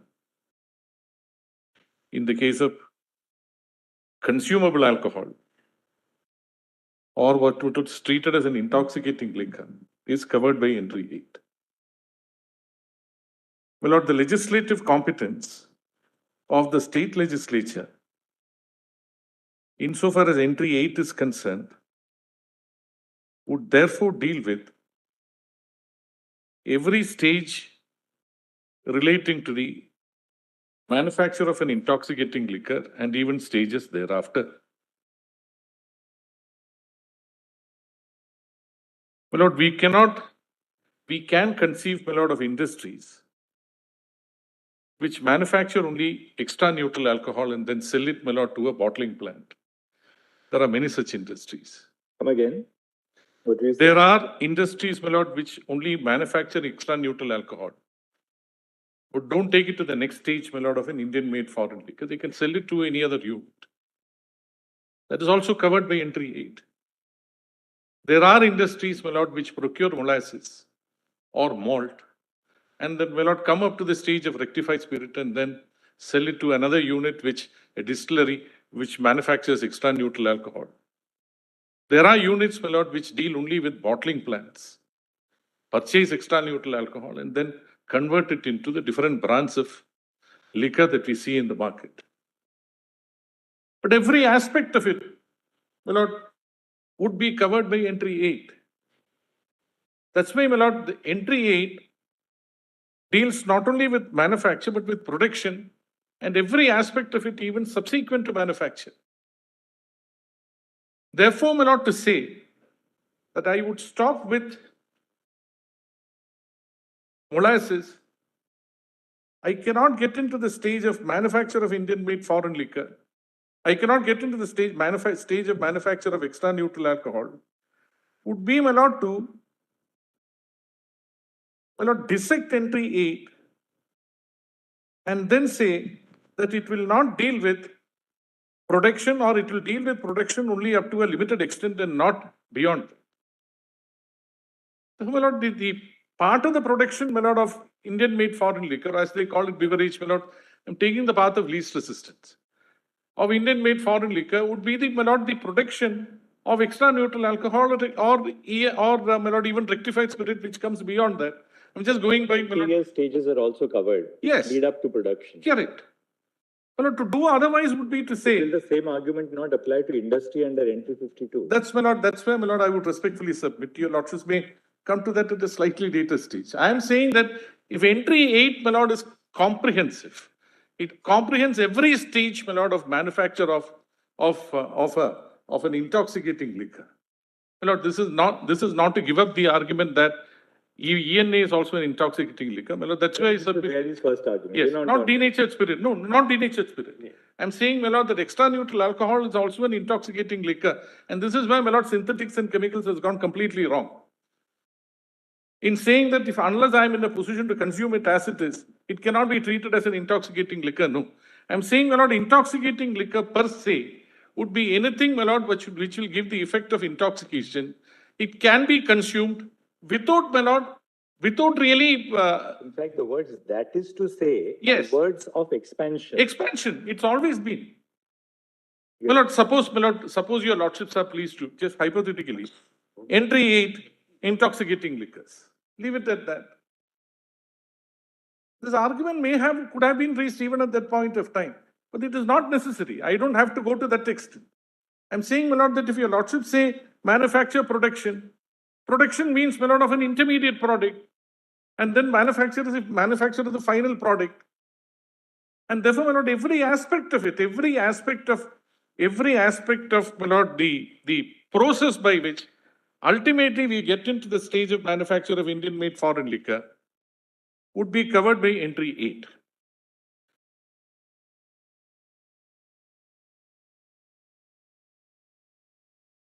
My lord, my respectful submission is, under 245 or Article 245 or 246, in respect of any entry, my lord, which is contained in list 1, my lord, without even resorting to pith and substance argument. But that is in relation, my lord, to two competing legislations which come under list 3. For list 1, exclusive competence, my lord, to legislate on any aspect of coming under an entry under list 1 would be Parliament. Similarly, Lord, with regard to every aspect that comes under a specific entry in list 2, the legislative competence, my lord, is solely that of the state. Now, my lords, when you lordships go back to entry 52, would it be possible, my lord, for us to urge that your lordships construe the competence under entry 52 as also, my lord, to take in something which is completely covered by entry 8? Please don't come to entry 24 or 24. And I'm saying that for the purpose of anything which is wholly, comprehensively covered by an entry in list 2, one doesn't have to fall back on, well, it's the entry 24. Therefore, the competence of the Parliament to legislate, my lord, under entry 52 of list 1 cannot take in, my lord, legislating on any aspect which otherwise could be covered by entry 8.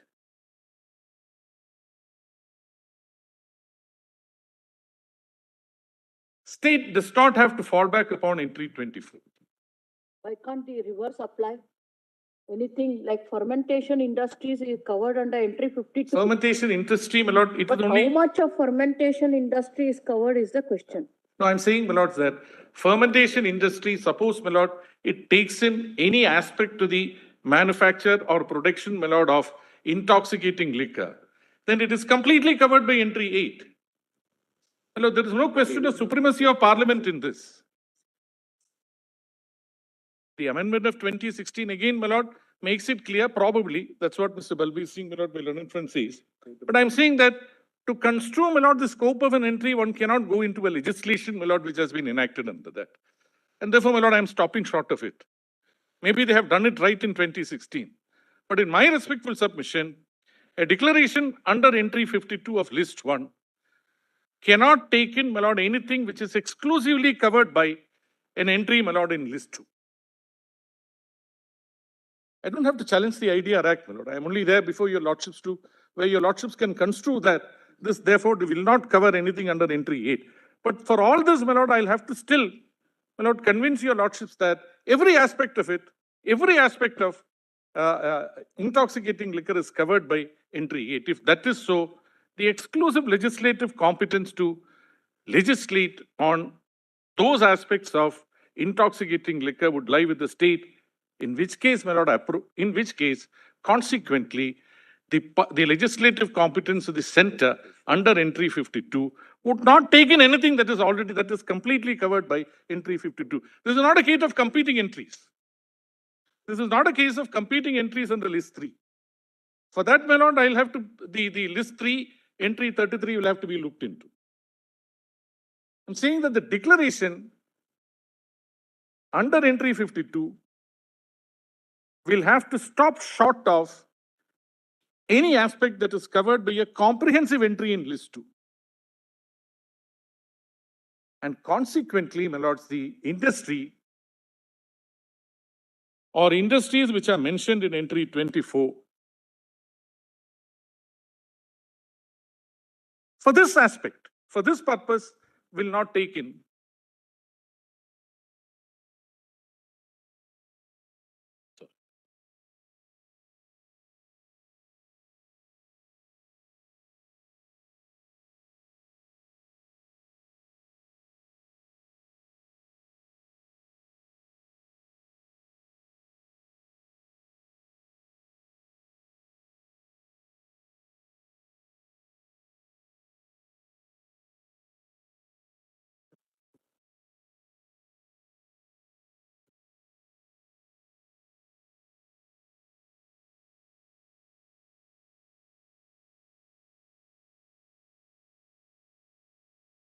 Some parts of IDR Act, my lord, could be traced to entry 33. And therefore, my lord, the argument on the question of repugnance, denudation, all comes in, my lord, when the legislation is treated as one under entry 33. Entry 33, my lord, would kick in only if there is a declaration by a legislation, my lord, under entry 52. My lord, in my respectful submission, one really does not have to go into that to find out whether, if your lordships find that entry 8 covers comprehensively every aspect of production, manufacture, among other things, of intoxicating liquor, then, my lord, it's hands off, insofar as the legislative competence of the parliament, even under entry 52, is concerned. They are in watertight compartments, my lord. In list 1, just as it applies to list 1, it, my lord, applies to list 2 also. And that is what your lordships have held, my lord, in several judgments. And that's, my lord, that's the cornerstone of a federal structure of the constitution also. There is not a question of, my lord, comparison of the legislation. It's a question, my lord, nor is it a question of challenge to, my lord, to the parliamentary legislation. Your lordships are construing IDR Act and whether, my lord, IDR Act could touch anything which is covered by entry 8 of list 2. And if your lordships are pleased to accept my submission, then, my lord, the question of IDR occupying the field, my lord, really need not be gone into, my lord. Why should it be gone into? Because that is gone into only for the purpose of entry 33, my lord, of list 3. That is why, my lord, the lordships will have to look into the question as to whether there is a denudation, whether there is a repugnancy, and whether, my lord, the conflict cannot otherwise be solved. Harmonious construction and things like that. My lord, two aspects on which, my lord, I have already made submissions. My lord, I am not taking your lordships to those. Para 74, my lord, synthetics and chemicals. And this is something which your lordships may kindly know. My lord, made an assumption that extra neutral alcohol is industrial alcohol. Lord, on what basis? My lord? With the utmost respect, my lord, I pose this question unto myself. There is nothing, there is no. That's why, my lord, I respectfully submitted that substitute extra neutral alcohol is found in paragraph 4 with denatured spirit, my lord. Everything else will fall into place. Denatured spirit would be industrial alcohol. Lord, Mr. Datar in his second chart also mentioned that denatured spirit is manufactured from extra neutral alcohol at denaturance, and then you get industrial alcohol, which is denatured spirit. It's not an intermediate product. But extra neutral alcohol, my lord, is an intermediate product for the manufacture of potable liquor, and that is admitted. If entry 8 is, my lord, construed in such a manner as to deal with every aspect of production, including every aspect of manufacture of intoxicating liquor, including, my lord, what ultimately is the penultimate product which is necessary, my lord, in the different stages of manufacture of Indian-made foreign liquor, that is extra neutral alcohol. Before that, rectified spirit. Before that, my lord, molasses. If the entry 8 therefore covers it, then obviously, my lord, it has to cover extra neutral alcohol. It will not cover denatured spirit, my lord, in my respectful submission, because that is not intoxicating liquor. My lord, one has to construe it, my lord, logically. My lord, a denatured spirit may also give an intoxication.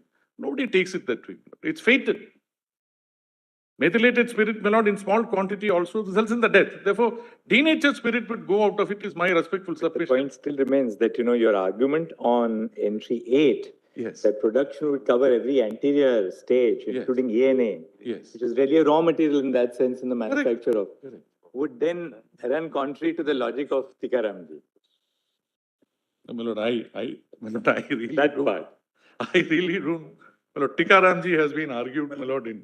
All right, anyway, but you know, your argument on this part has some compelling attraction to it. I mean, you've made a point. We'll reflect on it. Lord, I really submit that this is not generated, my lord, from a quest for your lordships to affirm Tikaramji. This is, my lord, placed as Of course, yes. before your lordships. Of course.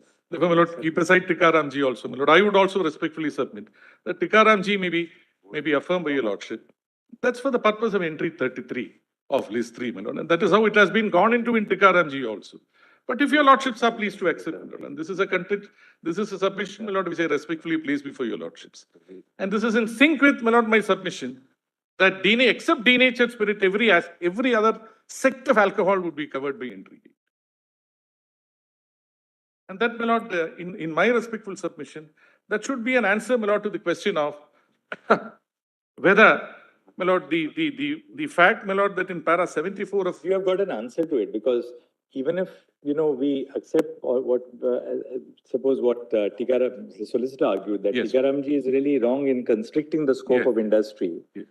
And therefore industry would also cover raw materials. Correct. Your argument really is that if it falls within entry 8, Yes. because entry 8 says intoxicating liquor, that is to say production, and therefore every stage of production leading up to intoxicating liquor is covered by entry 8. Then I don't have to go to entry 22. Then entry 52, once it Yes. specifically Yes. falls in entry 8, Yes. then a declaration under 52 Yes. will not really affect. Will not. That's the point. It's a question of, my lord, lack of legislative competence on the part of the parliament, my lord, to under entry 52 to touch any subject which is comprehensively covered by entry 8 of list 2. My lord. This is my respect. For 2016, they said it right. Parliament, that's how Parliament. 2016, my lord, apparently they must have set it right and then gave it retrospective effect. Thank you, Mr. Thank you. Anything else that we have lost? My lord, except that, my lord, the question of regulation by forbearance and, my lord, reference, my lord, to the judgment in forum, my lord, for the purpose of repugnance. In my respectful submission, my lord, para 132 of the judgment in forum, which has been, my lord, copiously extracted in the learned solicitor's submissions. My lord, it dealt with this aspect. Lordships formulated the 3 tests. In fact, there is a conspectus of all earlier judgments on the point on question of repugnance. And then your lordship said, there are 3 tests. Then your lordship said 1, 2, 3. My lord, I am not taking your lordship's time, my lord, to go through it again. But in every one of the tests, what are the key words that your lordships have used is text and context. How do you really assess, my lord, repugnance unless there is an actual text of the legislation there? My lord, I'll try to answer, my lord, the learned solicitor's submission that the legislation is the IDR Act. That's a different matter. But for the purpose of repugnance, when there are already, my lord, regulations of the state in place, and you want to take it away, my lord, I respectfully submit, I am not regulating it. The center says, under 18, you have the power to regulate it. I am not regulating it. Why am I not regulating it? I am forbearing from bringing about a legislation. Where is the question of repugnance in that? My lord, 18.1 speaks about expediency to be considered, assessed, and then acted upon by the center. Nobody has a case, my lord, that the center would step in there. That's not the case at all. Question is, unless there is a regulatory mechanism put in place, my lord, even in relation to an action taken under 18G. The question of, my lord, the regulative or what the learned solicitor calls as regulation by forbearance really does not come in. That does not answer, my lord, any test which your lordships have over the years and which is, my lord, which is completely, my lord, in place and which has been reproduced, my lord. There is a conspectus in forum. All the 3 tests contemplate either, my lord, a head-on collision, as your lordships call it, or, my lord, the question of compliance with one, disabling compliance with the other. Or what your lordship said, suppose there is a scheme in place, do you encroach into it by another legislation? That is where, my lord, the question of repugnance comes in. But for all this, my lord, there must be something in place. Forbearance, my lord, does not bring about a scheme. Therefore, in respect of that, my lord, I would respectfully submit that doctrine of forbearance, regulation by forbearance, really may not apply in the case, my lord, in this case at all. But I would respectfully submit, my lord, the question of, my lord, the jurisdiction getting transformed to or transferred, my lord, to the center should arise at the stage of removal or clearance, my lord, of the extra neutral alcohol. This is what has been, my lord, put in place in para 23 of Hyderabad distilleries, my lord, in my respectful submission. So succinct, Bihar distilleries. So succinctly, my lord, in Bihar distilleries, paragraph 23. My lord, VAM Organics also, my lord, said the same thing. In fact, those two judgments are in 97-2 SEC, one after the other, my lord, back to back. Significantly, my lord, the High Court judgment in VAM Organics, which is confirmed by this Honorable Court, is by Justice Jeevan Reddy, who is the author, my lord, of Bihar distilleries. I'm saying, my lord, para 23 gives a complete answer, my lord, to the how to regulate it. Regulate it at a stage when extra neutral alcohol is cleared for the purpose of industrial use. Beyond that, yes. But even then, my lord, what Bihar distillery says is this: regulation by the state for the purpose of preventing and misuse of the ENA, misuse of the denatured spirit, so that it doesn't make its way, my lord, to the circuit of potable alcohol or alcohol which is meant for human consumption. We have a right, my lord, to charge a regulatory fee. The states have a right to charge a regulatory fee. On manufacture, my lord, which is a tax, excise duty covered by entry 84 of list 1.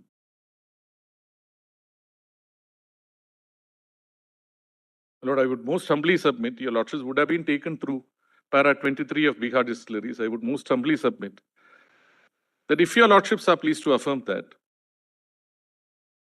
it would solve any problem that arises out of this. There is no dual control, my lord. It's a question of control up to the stage of clearance by the state, and beyond that, my lord, by the center, if it's for the purpose of industrial alcohol. Every aspect of this movement is completely covered by Bihar distilleries, is my respectful submission, my lord. My lord, I would respectfully submit, my lord, therefore, synthetics and chemicals, my lord, your lordship may reconsider whether. Thanks, sir. Grateful to you, lordship. 2 minutes. I'll just take this. Before this case, that the union and center never been on a loggerheads. The union has always been making a statement on the state side. So the harmonious operation has prevailed all this while. And if we see that. Still not on loggerheads.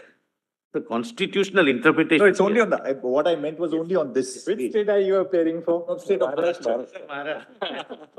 And we can't be, From to respond. In any case, Balbir Singh can never be. Well, certainly I can't be. I certainly can't be. But it's only on the law and the constitution. Yes. So where that red line to be drawn is, and when the baton is to be handed over by the state, it's a relay race in my respectful submission. That till the time entry 8, which is the industrial, which is the alcoholic liquor, is carried out, and till the stage of denaturing, the control till today, which has not been disturbed, remains with the state.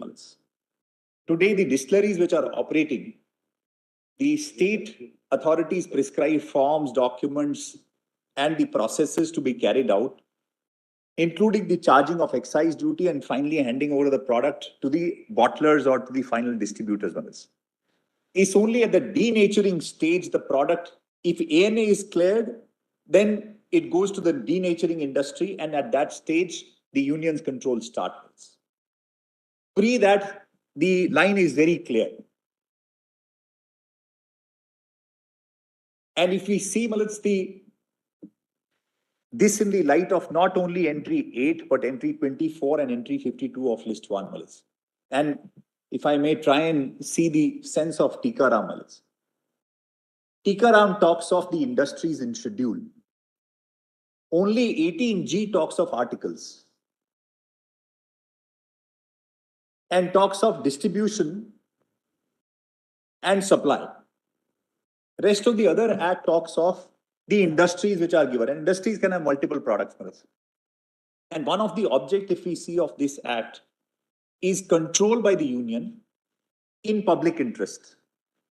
And if we look at the scheme of that act, is one of the scheme is to have a control that what is the requirement of a country in respect to a particular product and a particular industry, what is the employment, what is the capital. When these all statistics are also collected through a different committees or which are formed over in different regions in the country, one of the objectives is that in one particular industry, what is the country's requirement and what is the country's production which is there. Tikaram seems to be in line with that to say that when we talk of industry and why we should not look at the raw material is because raw material potentially can belong to a different industry. Let's say somebody say that the garment industry to be seen, whereas the fabric industry may be different. So if we look at the industrial control of garment industry is to be taken, may not necessarily be the fabric industry to be taken.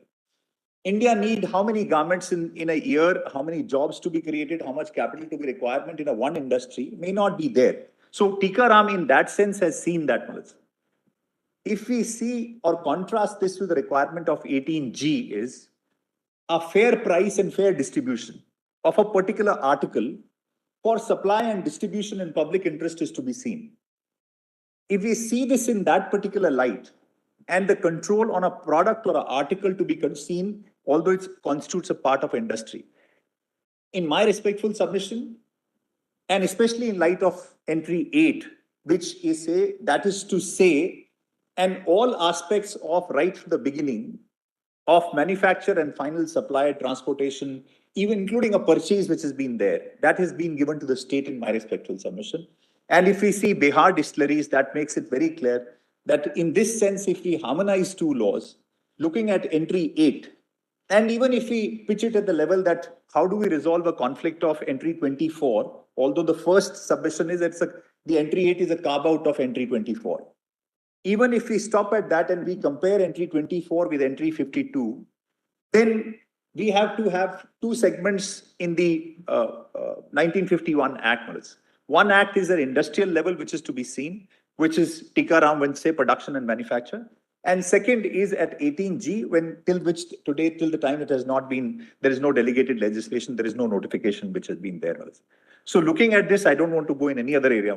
If you look at it, I've been informed and the industrial association is there, 95% of industries today are operating, which are the industries which are carrying out the process of making IMFL products and denaturing also. So in a composite industry which is operating today, distilleries which are operating in this sense, can it be said that the entire, whether it's starting from a molasses or from the grain stage, the control should go to the state, to union and not to the state? With, in my respectful submission, is entry 8 is going to be redundant, but that seems to be the very purpose.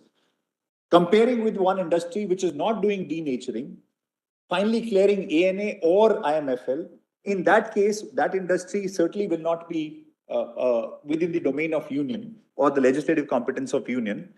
Handing that over to say that the denaturing to be carried out in those sense, if you look at the harmonious construction is, as my lords have pointed out, and I see that at what stage, a clearance makes it very clear that up to a certain point, the state is carrying on, the baton is handed over. The moment this goes into a denaturing product which is being carried out.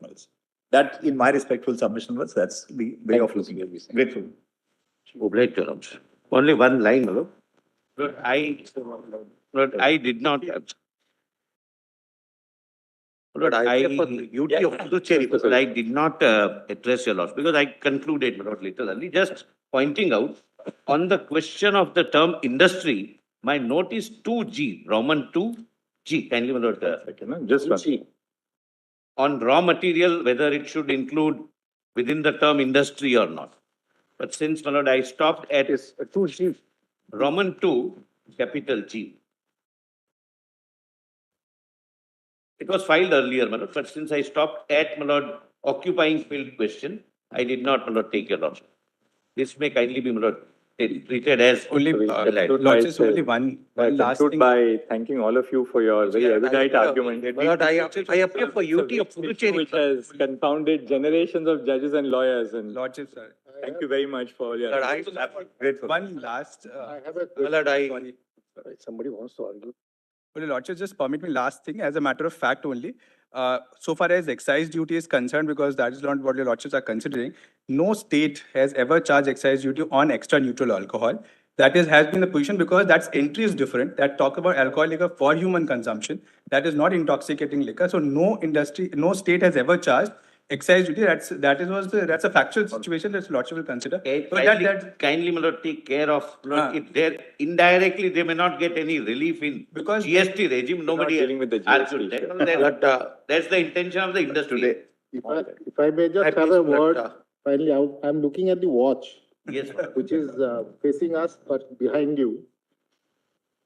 This intoxicating liquor argument going on over so many days, and today we've had a very long day.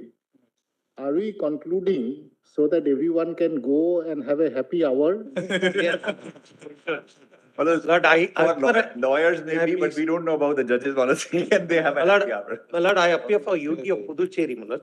Our written submission is on record, 1L, my lord. We adopt the arguments of the learned seniors. Grateful to you, Lord. Grateful, fellows.